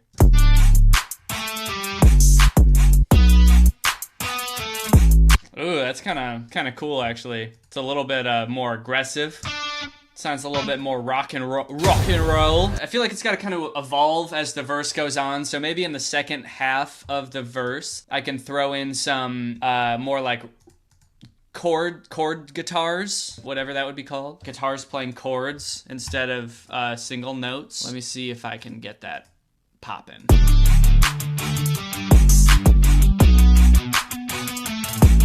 I wonder if instead of having this 808 here, maybe we can go to a different bass as well. I feel like it should go into like a punk rock song after that sweet ass guitar. Like the rest of the song is just that just doesn't sound right after we take it this route. But you know what? I'm fine with it. If the rest of the song suffers so that my verse can shine, fuck it. We're doing it. Maybe some little. All right, honestly, that's sounding pretty damn good. So I think I'm gonna move on to coming up with the verse now. We'll see what I can come up with. I'm gonna throw some auto-tune on here. Before we start formulating our own lyrics, let's go into his verses and find out what he's talking about in his verses. That might help a great deal. Yeah, the weekend's here, and the beach is near. He's talking about the weekend, how the beach is near, even though there's no beach to be found in this music video. They're next to a pool. Kicking in the backyard, we'll be young forever. Summer is on my mind. Man, he was manhandling that smoothie machine. Did you see how he like cranked it down and then threw it back up? He really wants us to know that he owns these smoothie machines. Back! Back, I say, smoothie machine! I'm done with you! With a slushy, tan and relaxing, we got the Malibu Magic insane. Malibu Magic? Is he talking about the place Malibu or like the drink Malibu? Maybe he's really spiking these slushies. Popsicles popping, we dropping bop after bop, yeah, we bopping harder than hard, yeah, we break the clock. Bop after bop, yeah, we bopping harder than hard. Those are some fun lyrics. So I'm thinking we can talk about what's in the smoothie. We can talk about where we're drinking the smoothie, who we're drinking. No, not smoothie, slushy. What is the difference? Slushy is made out of ice with fruit flavoring. Smoothies are made out of fruit with fruit flavoring. I feel really inspired by bopping harder than hard. I feel like that I should incorporate that in there. It's just such a dope line. We're bopping harder than hard. You know how most people bop hard? Well, we're bopping harder than that. Bop hard and then bop 2 steps harder than that. And that's how hard we're bopping. My life is a movie. I'm drinking slushies and smoothies. I got a slushy jacuzzi. A slushy jacuzzi? That would just be a tub full of ice. Oh, iced out. I'm iced out like a what rhymes with slushy, though? Does anything rhyme with slushy? I'm iced out like a slushy. All the ladies want a touchy. My life is like a movie every night. My wrist is like a smoothie with the ice. That's pretty good. You know what else we could talk about is pond monsters, because this is the dude from the pond monster videos. If you're a pond monster, it's on sight. If you're a pond monster, it's on sight. We're about to fucking fight. I got a knife. If you're about to fight, I got a knife. This just gets so violent. I'm bopping hard, bitch. I'm talking harder than hard. I bought some slushy machines. I put that shit in my yard. I'm bopping hard, bitch. I'm talking harder than hard. I bought some slushy machines. I put that shit in my yard. Got a bunch of different flavors. Like lean and Bacardi. We're all getting fucked up at my slushy party. Alright, honestly, I'm pretty happy with that. And I'm not just saying that because I've been sitting here for 3 hours trying to write this. I think it's actually really good. All right, so I think I'm going to actually spend some time and mix this all and make it sound better. I'm also going to re-record the vocals in my closet. And I will play the finished song for you right after we talk about the sponsor of today's video. Yes, I've done steroids. And yes, I'm on steroids, monitored and managed by a trained hormone clinician. That's right, Greg. Today is a very sad day because the Liver King apparently is a filthy fraud. Turns out the whole thing was a big joke, just a big goof to this guy. He was more of a liver jester than he ever was a Liver King. So this came out a couple days ago. The Liver King apparently has been taking steroids for the entire time that he's been like a public figure. I figured that since I've made a bunch of videos about Liver King in the past and even like tried his lifestyle for a day, I should probably let you guys know that the jig is up and it's not real. The whole thing's fake. So everybody, you can put down the testicles now. That is not how you get the Liver King's body. If you want that, you're gonna have to do steroids. I found out from this video by this dude, More Plates, More Dates, who I guess has been saying that the Liver King is probably on steroids this whole time, but now there's actual proof of it because emails from like 2021 have surfaced of the Liver King emailing some sort of doctor or personal trainer, basically saying like, hey, I'm taking a lot of steroids right now and they're not working. Is there any other steroids that you can give me that will be better than the steroids I'm taking right now? So pretty cut and dry evidence that the Liver King is taking steroids. Here you can see it's literally says from Brian Johnson, aka the Liver King. As it relates to my goals, I'm the face of several brands, including ancestral supplements, and I've just hired a team to build the Liver King brand with the goal of hitting 1 million followers by March of 2022. He definitely did that. I'm pouring ridiculous resources into making this happen, including hosting a video guy that will be living at my guest house and a film crew that will be filming 7 days a month. So basically this email was sent right as the Liver King was starting his online presence, and he was already really strong. I don't want to take that away from him. I guess there was just like a few things that were bothering him about his physique, and so he started taking steroids to fix those. And he was like, look, I'm gonna become the face of these brands. I'm going to be turning into the Liver King, so I need to look my best. And honestly, all of that is fine. I don't have any problem with the Liver King taking steroids if that's how he wants his body to look, if he's comfortable with putting those chemicals into his body. I don't really have a problem with that. The issue is that obviously he's advertising a lifestyle, he's advertising supplements, a whole workout program where he's saying like, this is everything you need to be happy in life and to look like me. And that's obviously where the problem is. He was lying to sell his products, and call me crazy, but I don't think that's okay. Couple notable things from these emails before we get to his apology. First off, just the sheer amount of steroids he was taking seems pretty crazy to me. To support these exhaustive efforts, I've recently started taking Omnitrope, the 5 milligram vials from Empower Therapy. $11,000 per month. This dude was spending $11,000 a month on this. So obviously it was very important to him, meaning very important to his brand, that he look like this, which definitely does not bode well for the ancestral lifestyle that was supposed to be giving him this body if he had to spend an additional $11,000 to actually get the body. That just seems so unnecessary. To spend $11,000? I feel like probably like 1,000 would have done it, you know? I guess I don't know how much steroids cost, but like, I feel like at a certain point it's gotta be like diminishing returns, right? There's probably only so much testosterone one man can take before he just turns into one giant testicle. In talking to this person, he also outlines his entire like daily routine, and to give him some credit, as long as he's telling the truth in this daily routine, it does seem like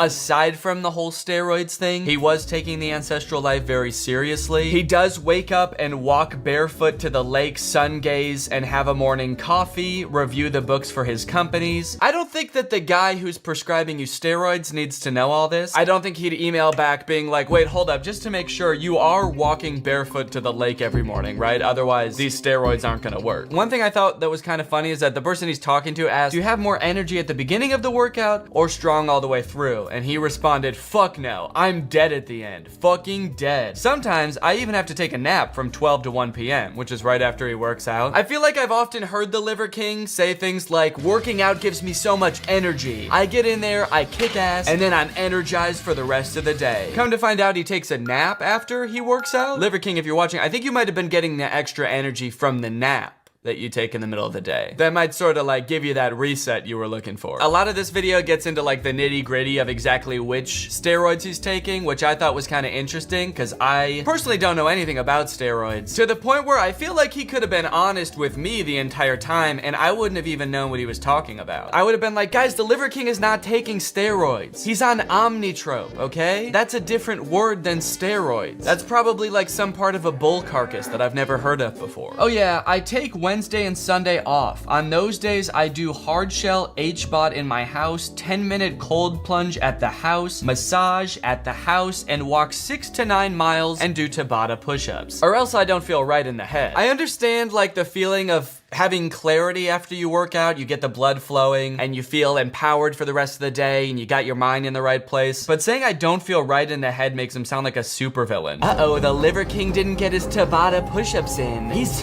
fucked up in the head. He's gonna blow up a hospital. Maybe that's all the Joker needed, just some Tabata push-ups. He also ended one of his emails with, can you reassure me that all the information discussed will be confidential? I guess not. I feel kind of bad that in none of my videos I raise skepticism about him being on steroids. At least I don't remember doing that. I feel like I probably could have done a better job researching that. So when I did the video Living Like the Liver King, I went to a CrossFit gym to try out his workout routine. And even the lady that like ran that CrossFit gym who works out for a living and knows a ton about fitness, I showed her a picture of the Liver King and she was like, oh yeah, that guy's on steroids. I don't think I even asked her. I just showed her a picture of him and she was like, that dude is on steroids. There's not a doubt in my mind. I really should have known he was on steroids when I saw this TikTok of him like months ago. Liver King here. A bunch of primals keep asking if Liver King is natty or not. I decided to really face this head on and show you my stack.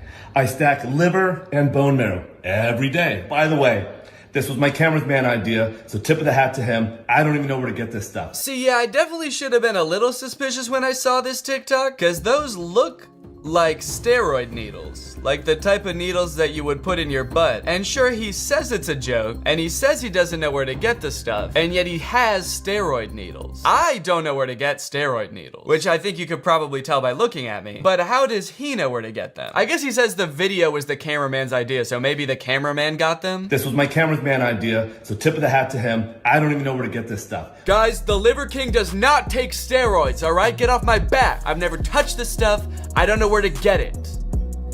My cameraman, on the other hand, is on steroids. This dude is a fiend. If anybody needs a hookup, let me know and I will get you in contact with him. I was half expecting the camera to turn around and it would be the Liver King filming it also. This was my cameraman idea. Yeah, what's up guys? I am on steroids. So if you are skeptical of those emails and think they might be fake, the Liver King has since responded in his own video confessing to everything in a video called Liver King Confession, I Lie. I'm making this video to apologize. I've stated that this is a complicated as fuck topic, at least to me it is. First thing that jumps out to me is him saying this is a complicated as fuck topic, which is kind of crazy to hear from a guy that I don't think I've ever heard express any nuance about anything ever. The only times I've heard him talk, he's like, sugar, subprimal, eating a bull's ball sack, primal, baby. I've never heard him be like, well, the conflict going on in the Middle East right now is pretty nuanced, and on a scale from primal to subprimal, it floats somewhere in the middle. Before social media, I was rich and anonymous, and after social media, I'm still rich,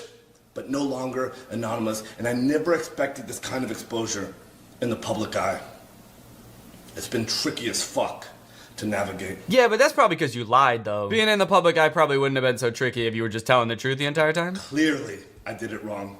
And I'm here now to set the record straight. To give credit where credit is due, I do think that he does a good job apologizing and owning up to everything. I guess he could have just tried to sweep this under the rug. I feel like it's pretty rare to see influencers apologize in a way that seems genuine. Granted, he's probably just doing this because he got caught. Like, he probably wouldn't have come clean ever if he didn't get exposed like this. So, yeah. I'm sure he is sorry about that. Also, to give him further credit where credit is due, in a way it was a really good con because it was kind of a lie that no one would ever test. I've seen people accuse him of being on steroids before, and he's always been like, well, you think a body like this isn't possible without steroids, but that's just because you've never eaten bone marrow and raw liver every day for 30 years while sleeping on the floor. And it's like, damn. You're right. And I also never will, so I guess it's pretty hard to test that claim. I'm still rich, but no longer anonymous, and I never expected this kind of exposure. Never expected this kind of exposure? I don't know, man. It seems like you were kind of actively seeking attention. Remember when you went to Buckingham Palace and did like curls shirtless outside the front gates? Also, I feel like I remember in one of those emails you said something about hiring an entire team to help you blow up on TikTok. Can we get a replay of that? I'm pouring ridiculous resources into making this happen, including hosting a video guy that will be living at my guest house and a film crew that will be filming 7 days a month. And yes, I am on steroids, monitored and managed by a trained hormone clinician. Liver King, the public figure, was an experiment to spread the message, to bring awareness to the 4,000 people a day who kill themselves, the 80,000 people a day that try to kill themselves. That's crazy, dude. I took steroids because a lot of people kill themselves. And I thought if they could see a guy that was like super jacked, maybe they'd think twice. I thought maybe if all these young men saw a guy saying that you could get this strong too, when in reality they can't, they never will get this strong, I thought maybe that would make them feel better. If I was way more jacked than them? I didn't feel 100% physically or cognitively.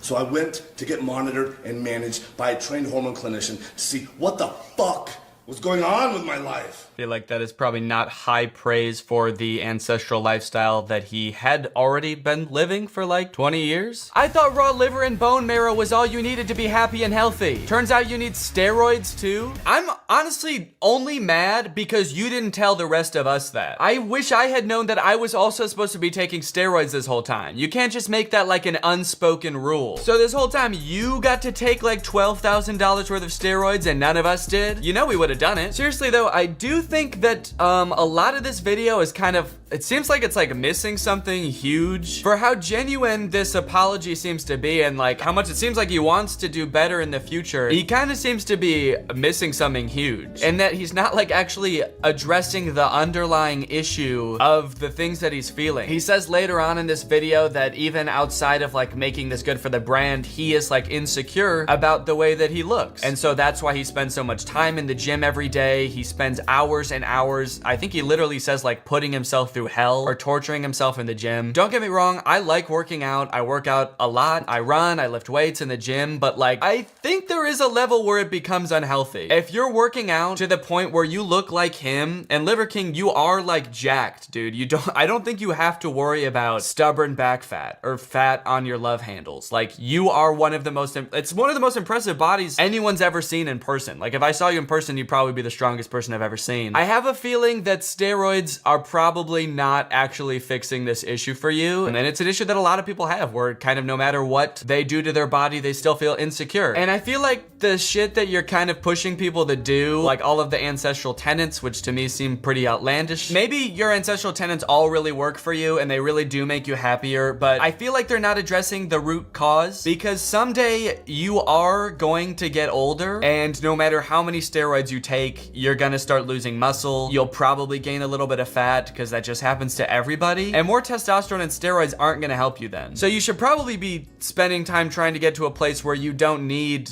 to be taking steroids to feel like your full self. Because in this video, he says something somewhere where he implies that like once he started taking the steroids, like that fixed it. He was like, oh, I was insecure, but then I just started taking steroids and now I'm not anymore. And hormone replacement has helped in a profound and significant way. There probably could be a more permanent solution than that, and one that doesn't cost like $12,000 a month. When I talk about the 85% of the population that suffers from self-esteem issues, that's me.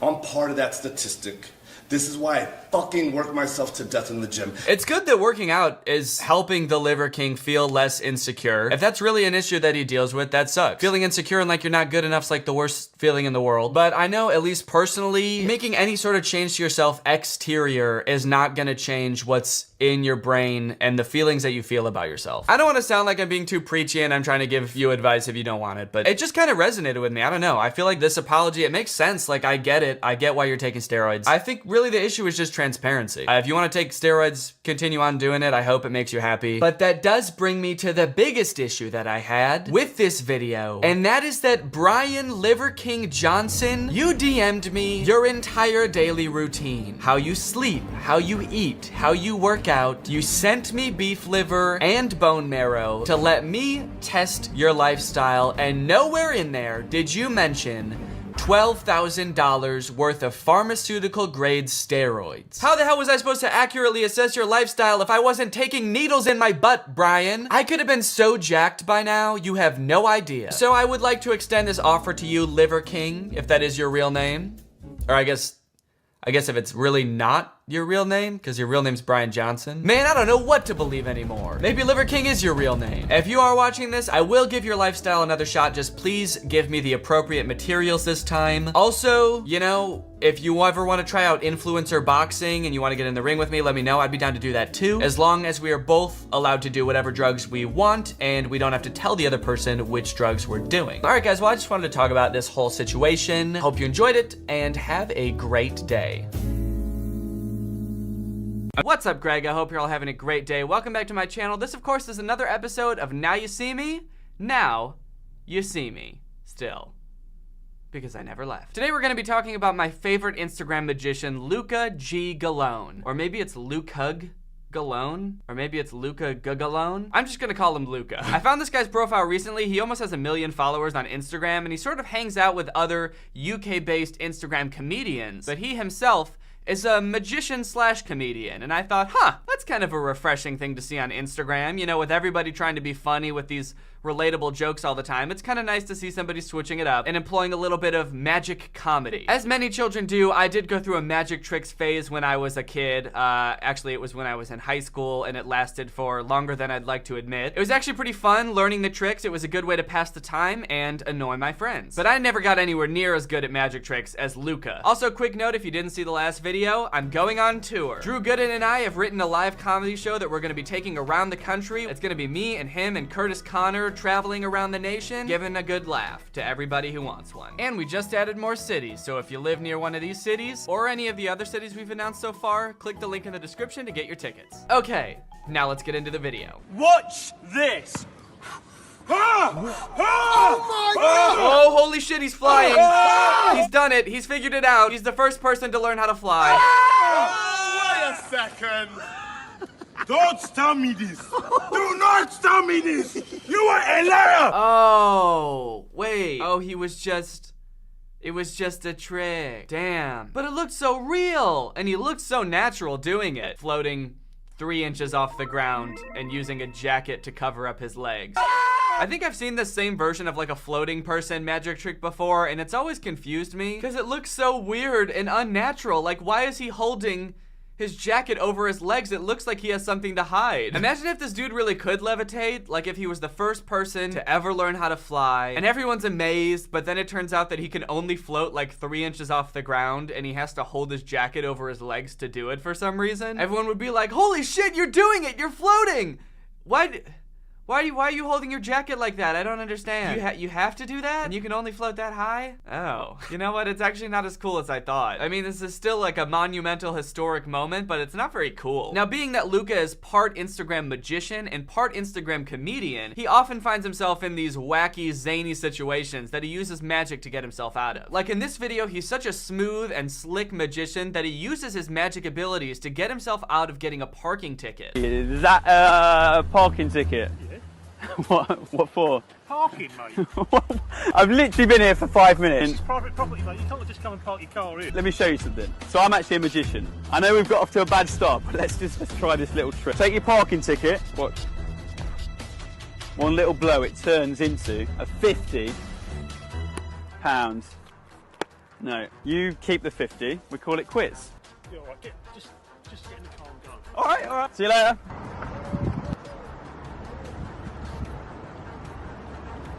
I like how this parking officer is just wearing like jeans and a t-shirt and this reflective vest that has clearly just been taken out of the packaging because it's still creased like it was folded up in a box. Also, I don't know how parking tickets work across the pond over in the UK, but do you get parking tickets for parking on private property? I thought you can only get parking tickets from parking on the street. That's why they give you a ticket. And if you're parked on private property, the person who owns the property would just call a towing company. They don't call like the public parking office to come give you a ticket and then your car just stays there. Anyways, but all that is besides the point. That's not my real gripe with this video. My real gripe with this video is that it's called How to Escape a Parking Ticket with Magic.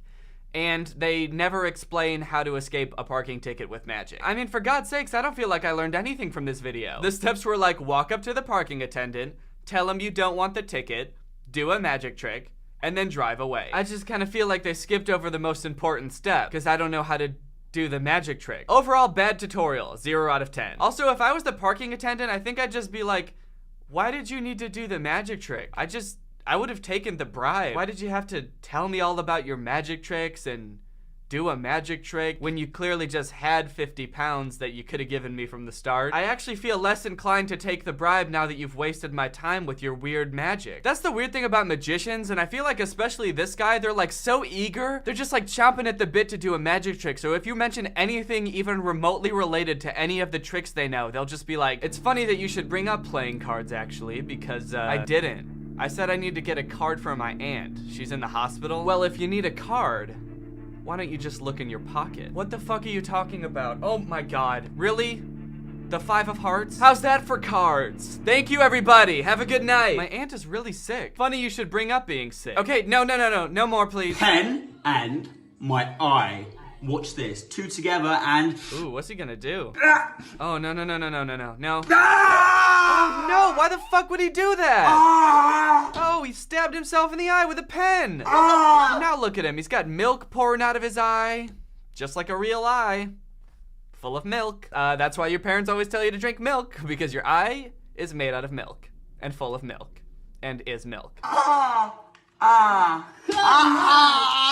Oh, it was just a creamer. It was just cream, not eye milk. Okay, this does seem pretty dangerous though. Like if the pen had slipped or if it had gone through the back of the creamer, it could have really stabbed him in the eye or the face. And then he'd look like a real idiot, wouldn't he? He'd have creamer coming out of the cream cup and then he'd have milk coming out of his eye, real eye milk this time. That's another thing about magicians I never got. They always want to make people think they're insane. They're like, hey, I'm gonna stab myself in the fucking eye. David Blaine's always like putting things through his arm and shit to make people freak out. It's just kind of weird to have a profession where you want everyone to think you're insane. When I was in my magic tricks phase, I used to just do card tricks. I didn't really fuck with magic tricks like this because I didn't want to be like the boy who cried wolf. So I just feel like someday this dude's actually gonna stab himself in the eye and he's gonna be like, ah, fuck, dude. Ah, Jesus. Oh, fuck. I really got myself in the eye this time. Oh, wait, is this part of the trick? No, dude, I really stabbed myself this time. Okay, but that's what you said last time. And when I tried to help you, you started laughing at me and called me an idiot. I know, but I really did it this time, dude. I really did it for real. Quick, pull it out. Oh, I get it. I'm gonna pull it out, and then attached to the end of it's gonna be like my card or something.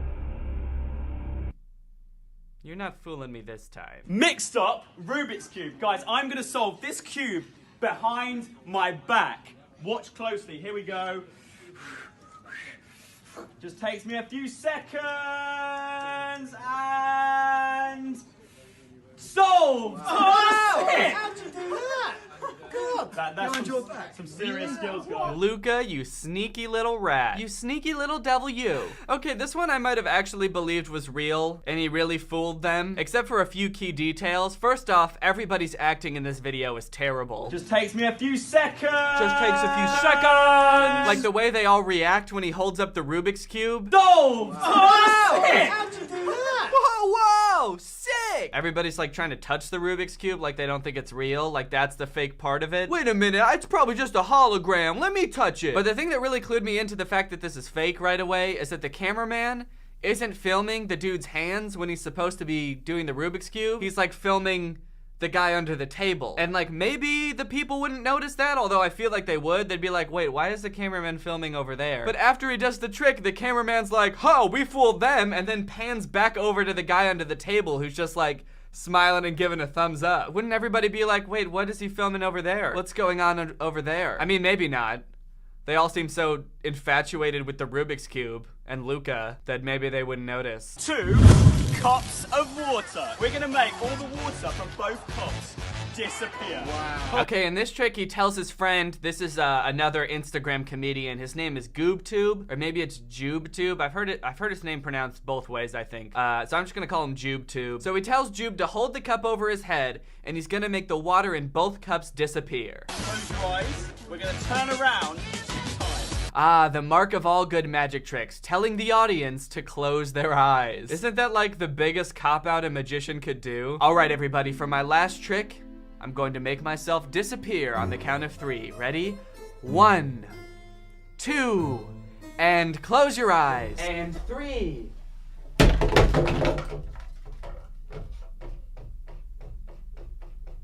Did it work? Okay, 1 and 2. And open your eyes.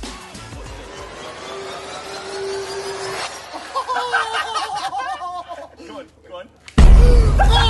Oh, Luca, you little sneak. You got him so good. And then he just fucking pushes him into the pool. That's kind of cool. That's kind of a badass magician move. Like after you're done doing the magic trick, you just fucking push them. That's right. I just blew your mind. And now I'm gonna beat your ass. That would be tight. That would be pretty cool, honestly. Big power move. So this whole thing is staged, obviously. Because how would he not hear Luca pouring an entire cup of water into the pool behind him? And also when he gets pushed, he just kind of jumps back. He doesn't really get pushed. He kind of just whee into the pool. I don't know, guys. I don't want to say it, but I'm starting to think all of his videos might be fake. Maybe Luca's not as good of a magician as I thought. Now, in truth, the real reason that I wanted to make this video, and I think the real story of this video, isn't really about Luca or his magic tricks, but it's about his audience, the people that he does his magic tricks for. Because while Luca's magic tricks are bad, I think that the only thing dumber than Luca's magic tricks are the people that he does the tricks for. Like his friend Jube, for example. You remember Jube, the guy who just jumped into the pool. Whee! Take a look at this trick that Luca does for his friend Jube. So he's pretending to make ketchup disappear. He really just puts it behind his head, and then his friend takes the ketchup and puts it in Jube's fries. All the way over there!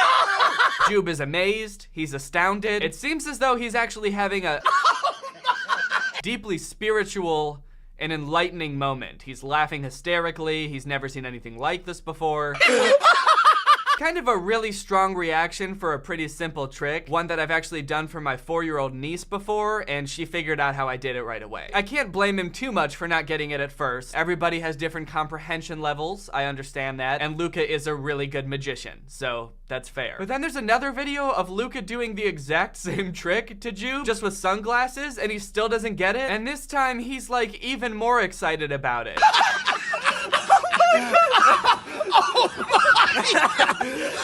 It's just such a simple trick. Why is he so amazed by it? I mean, I feel like Jube is the type of person where, like, when the sun comes up in the morning, he's like, whoa, holy shit, that thing did it again. There it goes. I thought yesterday was the last time for sure, but there it goes. And then there's this guy, Dr. Songo. That's his name, or at least that's his name on Instagram. I don't know what his PhD is in, but if I had to guess, I would say overreacting to magic tricks. So there's this video of Luca doing the exact same trick to him. They're in a McDonald's again. I don't know why. A lot of their videos are in McDonald's. Like, I think over half of their magic trick videos are in this exact McDonald's. But anyway, he does the same trick where he like takes a chicken nugget, he puts it behind his head, the friend takes it, puts it on the other side, and let's see how he reacts. Blood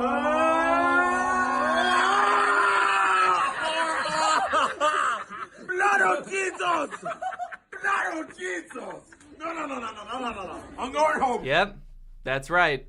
He tricked him so hard that he had to go home. Dr. Songo really worries me because Luca has done this exact trick to him probably like 20 times in different videos, and he's never gotten it. Blood of Jesus! Every time, he's just so amazed, and he can't figure out how it works. No. Life must be so frustrating for this guy if he can't even figure out how this trick works, especially since there's so many videos that Luca has posted to his Instagram of him doing this exact trick to Dr. Sango. You'd think that he would see the videos and realize how the trick is being done to him, but I guess he sees it and still is amazed by it, even watching the person put the chicken nugget around his head, because every time he's just amazed. And he yells blood of Jesus. Blood of Jesus! I don't know why that's his thing. He yells it in every video. Blood of Jesus! Kind of like his catchphrase. I just kind of feel bad for him. Maybe he's the one that keeps making Luca do the trick for him so he can try to figure it out. He's like, do it again! Come on! Let's see it. Now you're gonna do the trick, and I'm gonna look in the same exact spot I always do, and maybe I'll figure it out. The weird thing is, Luca uses this trick so much, I feel like I get deja vu every time I see it again. It's almost like he's posting the exact same videos multiple times on his page. Oh wait, he does do that also. Oh. So Luca mostly does magic and like funny magic, but he does dabble occasionally in purely comedic Instagram comedy. And when I say dabble, I really mean dabble. Dabble, to take part in an activity in a casual or superficial way. Like this video called Why Are Girls Like This? Is this facts or nah? Can someone please tell me if this is facts or nah? These two girls are at McDonald's, obviously, and they have this sign that says single. You know, as girls do. When girls are single, they carry around a sign that says single. That's just how girls are. So far I can tell that this 1 is facts, and 2 is going to be very funny. Hey, you two are both looking beautiful. Then our boy Luca comes up and gives them a nice compliment. He says, ladies, you're looking beautiful today. And then they flip around their sign and it says taken. Whoa. Oh my God, he's so sad. Look how sad he is. Someone get this man an Oscar. He's clearly sad. And that's the end of the video. That's the end. That's the joke. And that's the tea. The first time I watched this video, I thought that they were flipping around the sign to say taken because they were like, all right, you've complimented us and now I guess we're dating. You have told us that you think we're beautiful. We've talked it over. And now we're both your girlfriends. But then he cried and walked away and I was like, dude, you're ruining your chance. You've got 2 hot girlfriends here and you're just gonna leave crying? But then I realized that they're actually just telling him to fuck off, and honestly, I think I like my interpretation better. Either way, girls really are this way. All right, guys, well, I hope you enjoyed this video. Again, I would love to see you guys on tour, so if you want to get tickets to one of our comedy shows, get that in the link in the description. Also, if you're new here and you're not Greg yet, make sure you subscribe and turn on my notifications to join Greg. We're the fastest growing army on the internet, and that is a fact that you should not look up. Thank you to Kiana Provost for turning on my notifications. You are truly Greg. I'll see you guys next time with a really interesting video where I put on 100 shirts, and then I look like a big ball of shirts. Bye. This video is over. Hello everyone and welcome back to my second channel. I hope you're having a great day. I know I am. We're gonna be taking a look at the subreddit again today, so I'm gonna crack open a nice cold sparkling water. Let's just get right into it. Let's get right into the sparkling water, I mean. The actual content I'm gonna be talking about, that can wait. Let's get into the sparkling water, see how it tastes, guys. Tastes like nothing, just how I like it. All right, I got the subreddit open. I'm gonna sort by top, and I'm gonna sort by this month. We're gonna see what kind of content we got up here today. The very first thing is something I've seen like 10,000 times over the past week, so that's awesome. This guy on TikTok did impressions of me and Drew and Curtis and I think Cody. A lot of you guys probably haven't seen it yet, so I'll watch it again. Even though for like literally days, I was like all of my notifications on TikTok were just people tagging me in this, but I'll watch it one more time for you guys. That is what, you know, that is what I do on my channels, is watch things that I've already watched to comment on them. So let's get into it. This is different YouTubers discussing the same topic. Hey guy, welcome back to the dark alley that sits behind the local Taco Bell. I'm Oscar the Grouch. He does a good Drew impression, honestly. I feel like his Drew impression is the best one that he does, so keep that in mind. He's really leading with his best one. I mean, they're all good. I'm not trying to like shit on this guy. They're all good, but it's definitely, he put Drew first for a reason. I'm not gonna play them all in its entirety because this TikTok is 1.5 minutes long, and it would just be a little weird for me to play this whole thing and just sit here silently watching it. Okay, let's watch Curtis. Folks. Right off the bat, that's pretty good. Curtis does that shit all the time. He's always doing that. Why does Curtis always do that? Kind of annoying. Dude, this new TikTok trend is it's a doozy. It's a real doozy. Honestly, I almost didn't make a video about it. He got his mannerisms pretty good. I don't know how much Curtis says doozy. Is that a thing in his videos? I know he's got like folks and huh. He says huh a lot in his videos. But is doozy, is that like a thing Curtis says? Let's Google Curtis Connor saying doozy. There's no Curtis Connor saying doozy compilation, so I'm kind of inclined to think that he doesn't actually say it that much. But all right, let's skip to the impression of me. Come on, guys. Hey, what the fuck, dude? I just noticed this. He spelled my name wrong. What the F? Welcome to another episode of Danny Makes Up fake title sequence on the spot.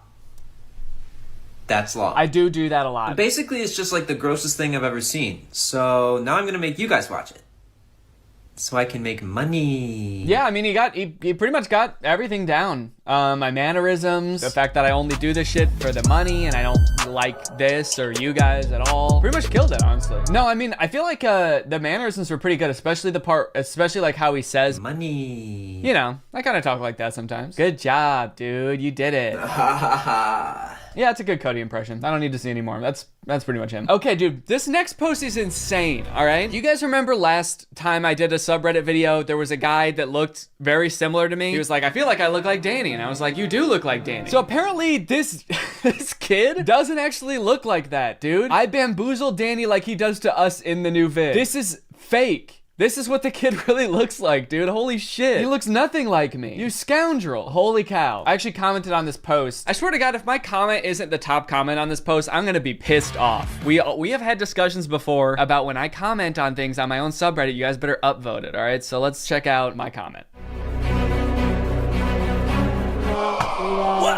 Hello, I'm down here. Oh wait, okay, it has more likes than this one. Why is it below it? That's weird. Okay, well anyway, I commented, bro, what the fuck, in all caps. People decked it out with awards, as I deserve. I deserve the awards for this post, actually. Mods on the subreddit, is there any way that we could get these awards and give them to me also? Go ahead and throw them on my comment if you can. It is my subreddit, so it's kind of fucked up to be giving other people awards on here. I hope Danny doesn't update on this in the next Reddit video, LOL. Yeah, I think I will. Fuck, dude, he's gonna write a diss track on you. I mean, that'd be kind of mean. This is just some kid who did a little prank. Fuck you and your dirty little trick.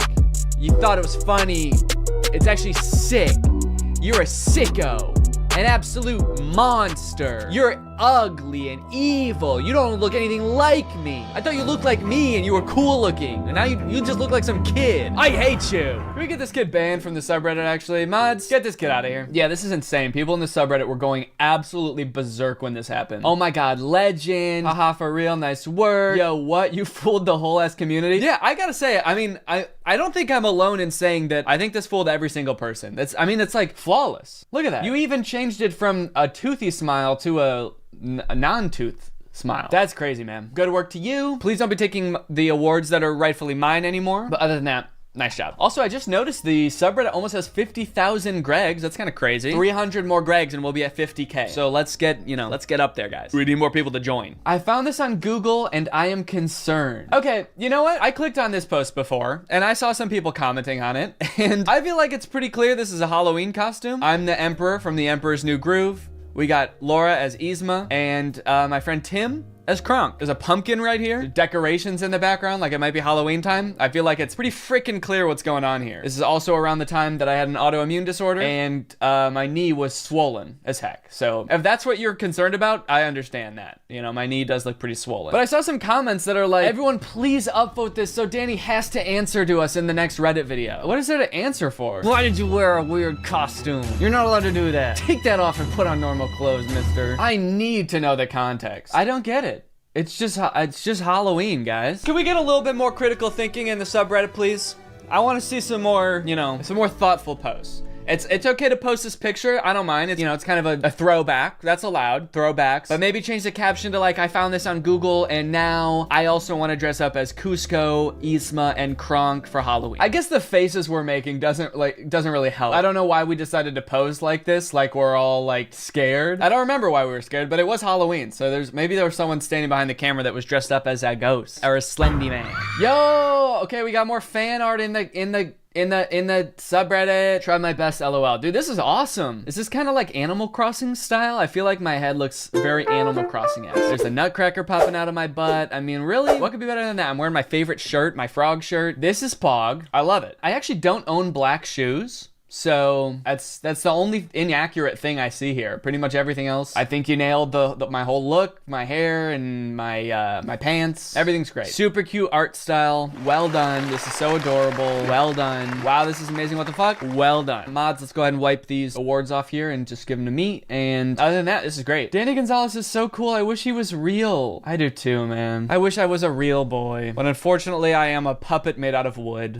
I don't know who originally made this, because I've seen this, I feel like I've been seeing this for like months. People keep posting this. So true, I can't believe he's just AI. Zayden was pranking us the whole time. What if you guys found out that like I'm not actually me? Like I was like deep faking this face onto my face in every video? You can't prove that I'm not, except that I did go on tour and other people took pictures of me. But I could have sewed someone else's face onto my face and then you'd really never know. I never realized. I'm so sad now. Why does that comment seem genuine? Oh shit, I never realized he's not real. I thought we all thought he was real. I didn't know all of his videos were fake. Damn, that sucks. Poor Donkey Mango. I was a social experiment the whole time. Created by the Nelk boys. They created me. And this whole thing's been an epic prank. The 16 years I've been making videos on YouTube, prank!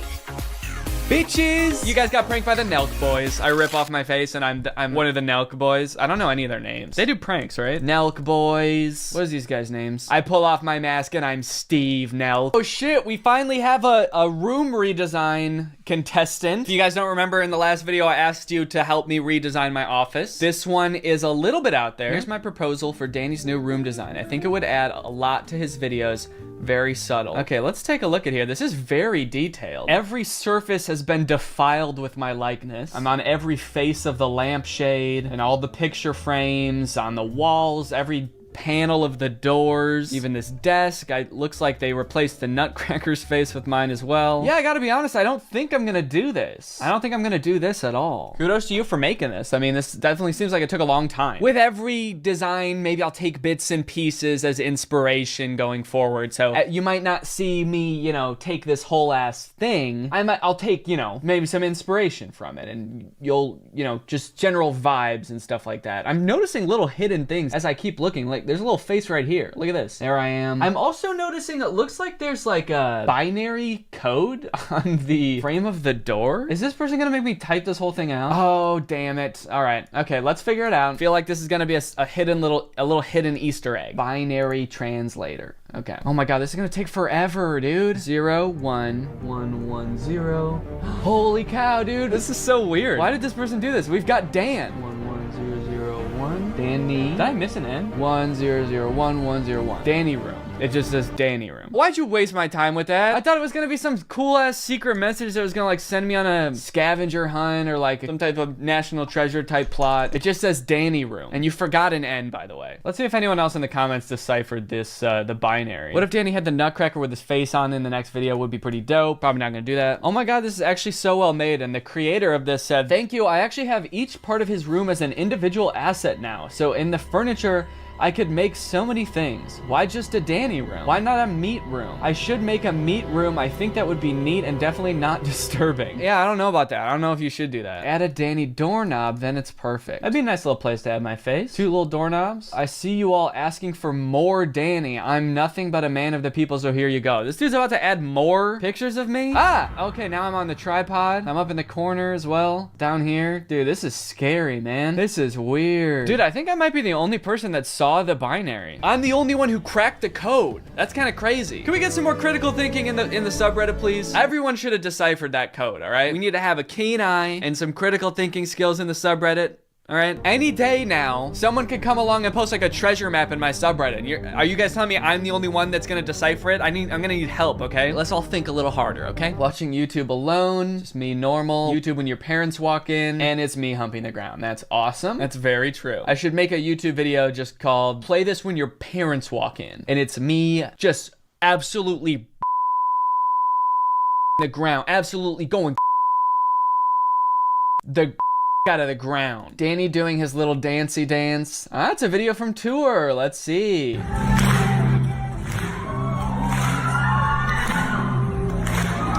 It's just me dancing to this Justin Timberlake song. I feel like for everyone who didn't come to the tour, this is probably a very confusing video. It's like, is this what they did on tour? Just dance to popular songs? Is this MagCon? Kind of curious to see what people are thinking about it in the comments. He dances like Ellen. That's fucked up. Take it back. Mods, can you ban this person? I think that's the underlying joke. I can't tell anymore with Danny. The underlying joke is that I dance like Ellen, and that people are just supposed to get that. Oh, I get it. This is funny because he's dancing like Ellen. He looks and acts like Ellen. I I get it. No, this was part of like a whole scene, a whole sketch where Drew and I were doing like a lip sync battle, and Drew kept lip syncing scenes of him making out with my wife and my dad, and I was doing regular songs. So that was the joke. And also that I dance like Ellen. That was also part of it. The things I would do for them to go on tour again. I think I would like to go on tour again someday, but not today. I made a LaCroix for Danny, Greg flavored. Whoa, dude. This is actually sick, but unfortunately, we are not repping until they sponsor me. That's why I'm not drinking LaCroix right now. So this actually is really cool though. You know what? I would totally drink a Danny flavored or Greg flavored can of sparkling water. Sparkling water with a hint of Greg. Just a hint of a grown-ass man named Greg. That's awesome. This is Danny, right? People post this picture all the time and say it looks like me. And you know what? I think it does. There you go. That's a picture of my face. Where is this from? He looks so nervous, please. Where is this from? Dude, you posted it. Guys, this picture just showed up on my camera roll. I didn't save it. It just showed up. Where is this from? I think that's like one of the first posts on my Instagram page, isn't it? Are you really gonna make me scroll all the way down on my Instagram? I'm pretty sure that's where it's from. Oh my God, this sucks, dude. Come on. I know it is from the bottom of my Instagram. I don't even know why I'm scrolling. Wait, it's not? Oh wait, no, it is. Okay. It's from my Instagram, October 12th. 2014. The caption is, "We're having a chill night." I don't know why I posted this bland ass picture. That's definitely the top half of Danny's face on some other kid. Nope, that's me, dude. I thought he was in a hospital bed at first. This would be a dingy ass hospital, dude. No, this is the house I lived in college, and it was dingy. And this was a dirty ass recliner that came with the house. That's how you know it's disgusting. He looks like a sim. Does that make sense? Yeah, I guess so. Oh, dude. Now that's a nice fan art. That's cute. I like that. Very nice. Well done, Plum6. Let's see. We got any other good posts here? Someone turned me into the spanking bear. That's gnarly. How did you do that? Ugh. Ew. Uncalled for, man. I hate that my ears, because I'm like a bear, are popping out of the top of my head and poking through my hair. That's so gross. They look like rats. Oh, the person who posted this got sad. No, they are bears. They're bears. Aww. They don't look like either. Especially this one. I don't know what the fuck that looks like, but it does not look good. I'll tell you that right now. Yeah, don't ever do that again. I think we're reaching the end of the top of the month here. Let's go and look at what's hot right now. We got some fan art. That's a pretty cool little doodle. Nice job. Another doodle. Oh my God, we got a lot of doodles right now. Kudos on the doodles. Oh, that's cute. I feel like every fan art of me I say that's cute, but they all are. Very cute. Thank you for that. I'm really gonna think about this the next time I fuck a creeper. My leopard gecko being a Greg? Yo, name it Grego. Name the gecko Grego. Name the gecko Grego. Do it. If your gecko's not already named Grego, I'm gonna be so pissed off, dude. Name it Grego. Next time I do a subreddit video, I better see a post about her being named Grego. Her name is Freckles and she's a legit Greg? No, she's not, obviously, because her name is Freckles. Name the gecko Grego. Name the gecko Grego. Everyone chant at home while you're watching this video. Name the gecko Grego. Name the gecko Grego or throw the gecko away. Where's Waldo Danny edition? Oh shit. Oh wait, no, there I am. I'm right there. There I am, I see me. You put my face on this guy. That was an easy Where's Waldo. Can we get more puzzle games in the chat? Leave Juilliard alone. Okay, so we know. Oh, I saw this, dude. So after my Axel Weber video, apparently some people of my fans decided to go and leave comments on Juilliard's Instagram account saying, "Let Danny in."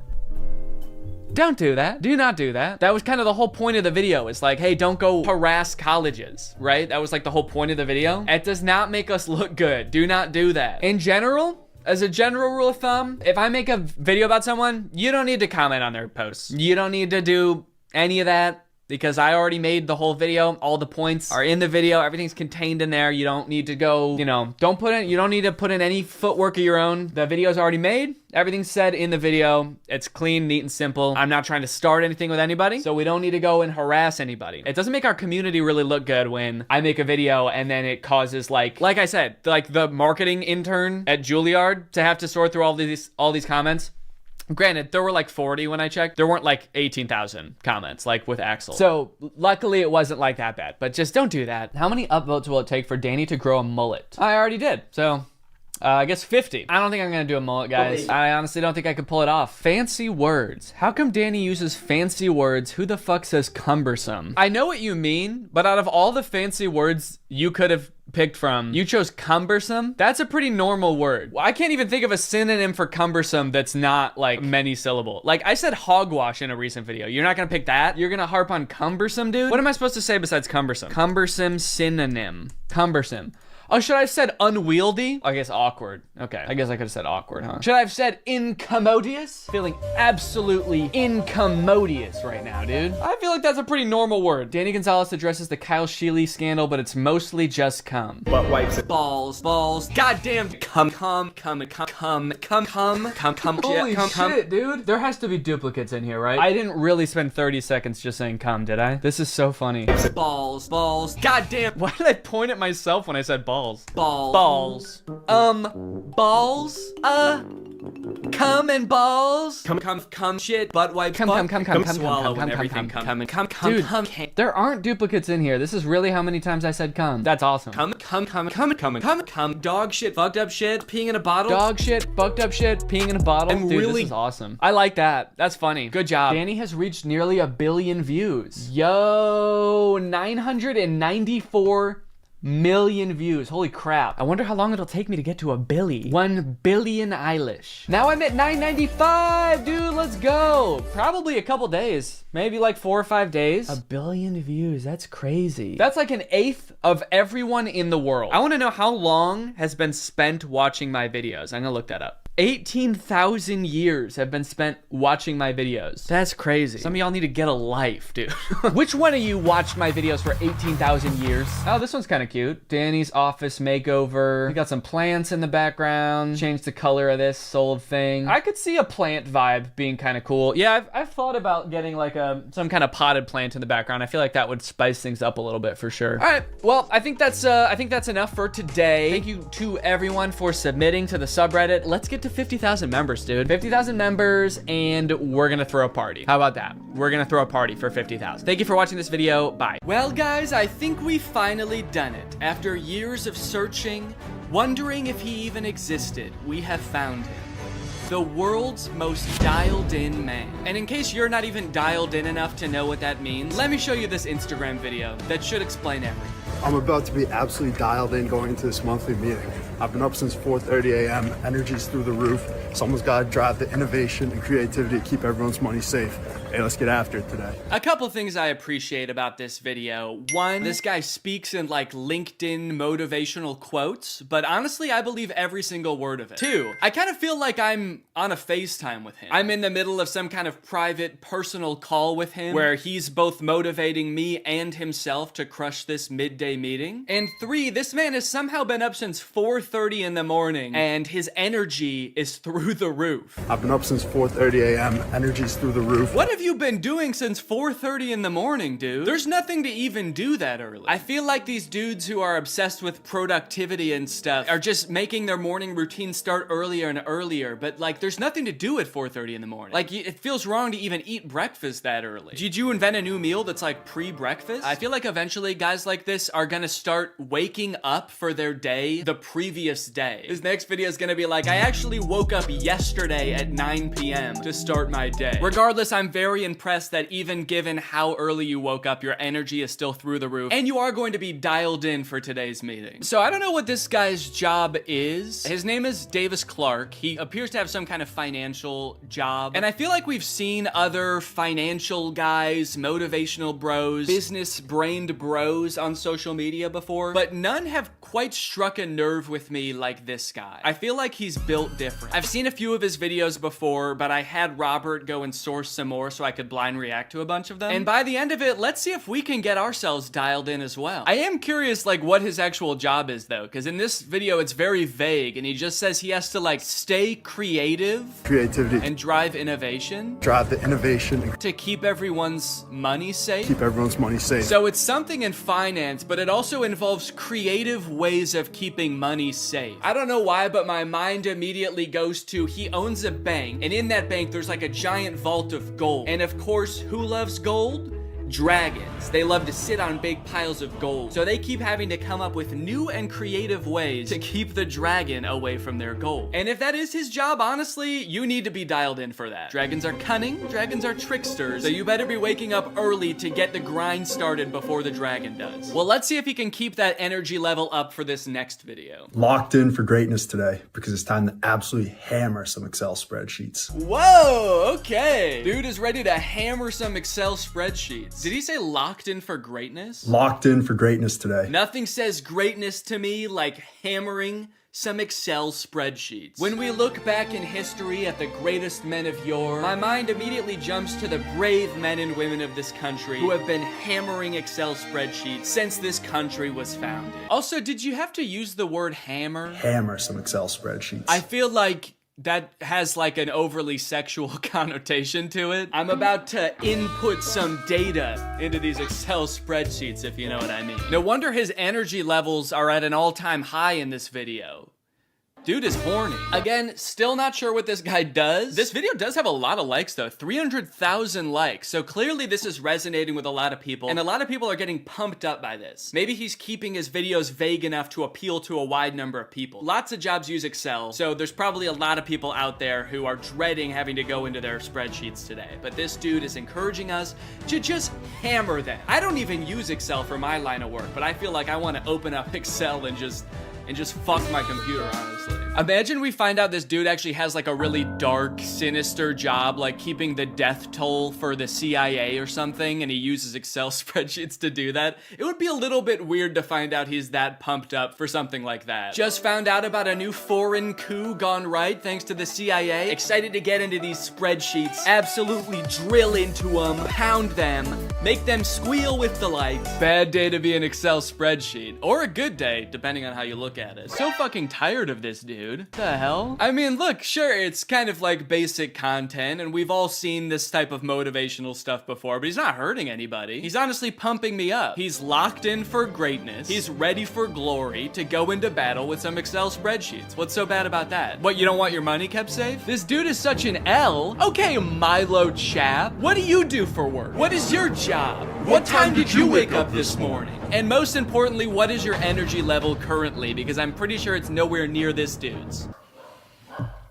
Sorry if you can hear my dogs barking in the background. The mailman just came, and they hate that guy. I'm absolutely locked in when I'm working from home because I always give my best effort and stay focused throughout the day. It's all about being accountable and doing the right things. Okay, I'm digging the attitude. Very nice. It's all about being accountable and doing the right thing. Now this guy is starting to feel like somebody's boss made a fake account with an alter ego to influence his own employees. I don't know about you guys, but when I work from home, I make sure to do actually twice as much work as I did in the office. I stay locked in and I do everything my boss says, and I would never think about getting a different job. Is this dude like an industry plant? It's hard to say because again, I don't even know what industry he would be a plant for. It's just like work. His job is just like work. This dude is like if there was a work Ken in the Barbie movie, his job is just work. Also, not to be a narc or anything, but doesn't really seem like you're that locked in right now because you're making an Instagram reel. So I hope you're not on the clock right now, buddy. But the sun is shining in through the windows, which means it's not 4:30 in the morning. It's time to get to work. Jordan? Hell yeah, man. What are you doing here? It's my friend Jordan. This man was born to create shareholder value. You know, it's crazy. We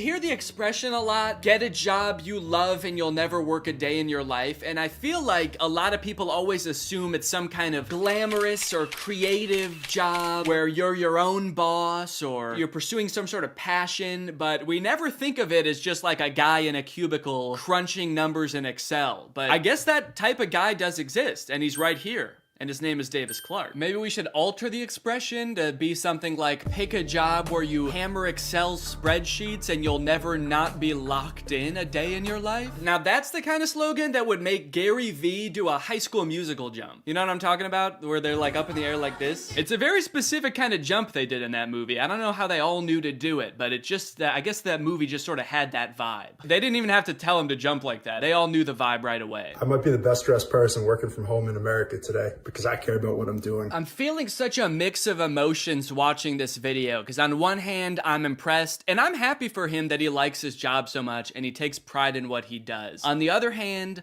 I am a little bit pissed that he insulted my work from home outfit by saying that his is the best. In my next video, I'm wearing like a tuxedo just to prove this guy wrong. Your move, Davis Clark. Dude, I wonder if I could start some kind of back and forth battle with this guy just by trying to be more dialed in than him. I do feel pretty dialed in making this video. And honestly, my energy levels are feeling pretty good as well. But I do appreciate his attitude that him asking people to prove him wrong is just to drive everyone to new heights. He's not trying to put people down. He's trying to make everybody else dress as good as him. The concept of like dressing up to work from home does make me kind of sad. It does feel a little dystopian for some reason. Getting all dressed up to sit on your couch. I don't know. I guess it's nice to get yourself dolled up just to do nothing. Nerves through the roof this week because, like anyone, I deal with a lot of emotions, and I'm just a regular person going through a crazy time right now. Oh man.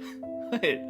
That wasn't very motivational. I do appreciate that even at his low moments, he's still smiling. He's got a positive demeanor about himself. But also, damn, that was sad. I wonder why his nerves are through the roof this week. Did the dragon almost get the money? Is my money not safe? Did you get rejected by an Excel spreadsheet? Honestly, though, I will say this, I feel like a lot of, business-pilled dudes don't really talk about getting nervous or feeling down about yourself. So this is kind of an interesting side to this sort of motivational account that we don't usually see. So I appreciate that about him.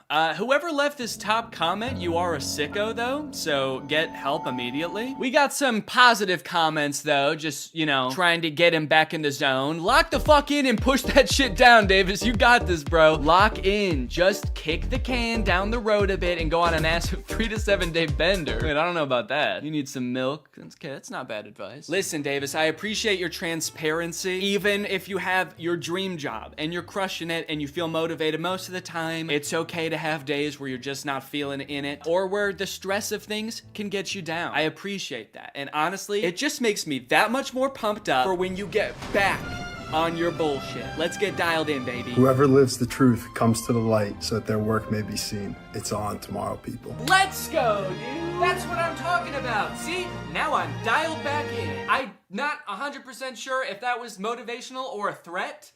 That it did kind of have a threatening aura to it, but for the time being, innocent until proven guilty, I am dialed in, baby. Okay, it's a Bible quote. Okay, so probably not a threat.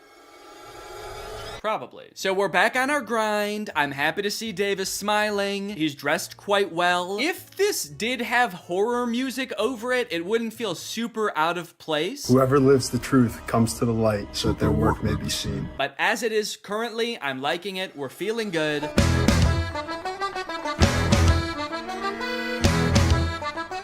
Yo, whoa, this dude just took being the best dressed working from home guy to a new level. The sunglasses and the fedora. My dude is dressed like a financial pilgrim right now. Okay, so his caption is locked in for the exam. So I guess he's taking some kind of exam today. Maybe that's what all of the nerves and things in previous videos have been about. He was nervous about this exam. Maybe he's studying to become some sort of accountant, financial professional. This looks like someone who is about to ace an exam. He's about to hammer this exam. I see a guy who is dialed the fuck in. People are playing I Spy in the comments. They're so dialed in, dude. This is crazy. Okay, it looks like we got a post-test video. Let's see how it went, guys. Got after the test this morning, and it hit hard, but I like to hit hard right back. Cut to him punching the test. Beat the shit out of the test. Absolutely hammered it. We all think it's a metaphor, but he's dead serious. Ripped it to shreds with my mouth like a dog. All I can say is the results won't come out for like another 2 months, so it's gonna be a wait. But in the meantime, I'm just gonna try and make good things happen in life.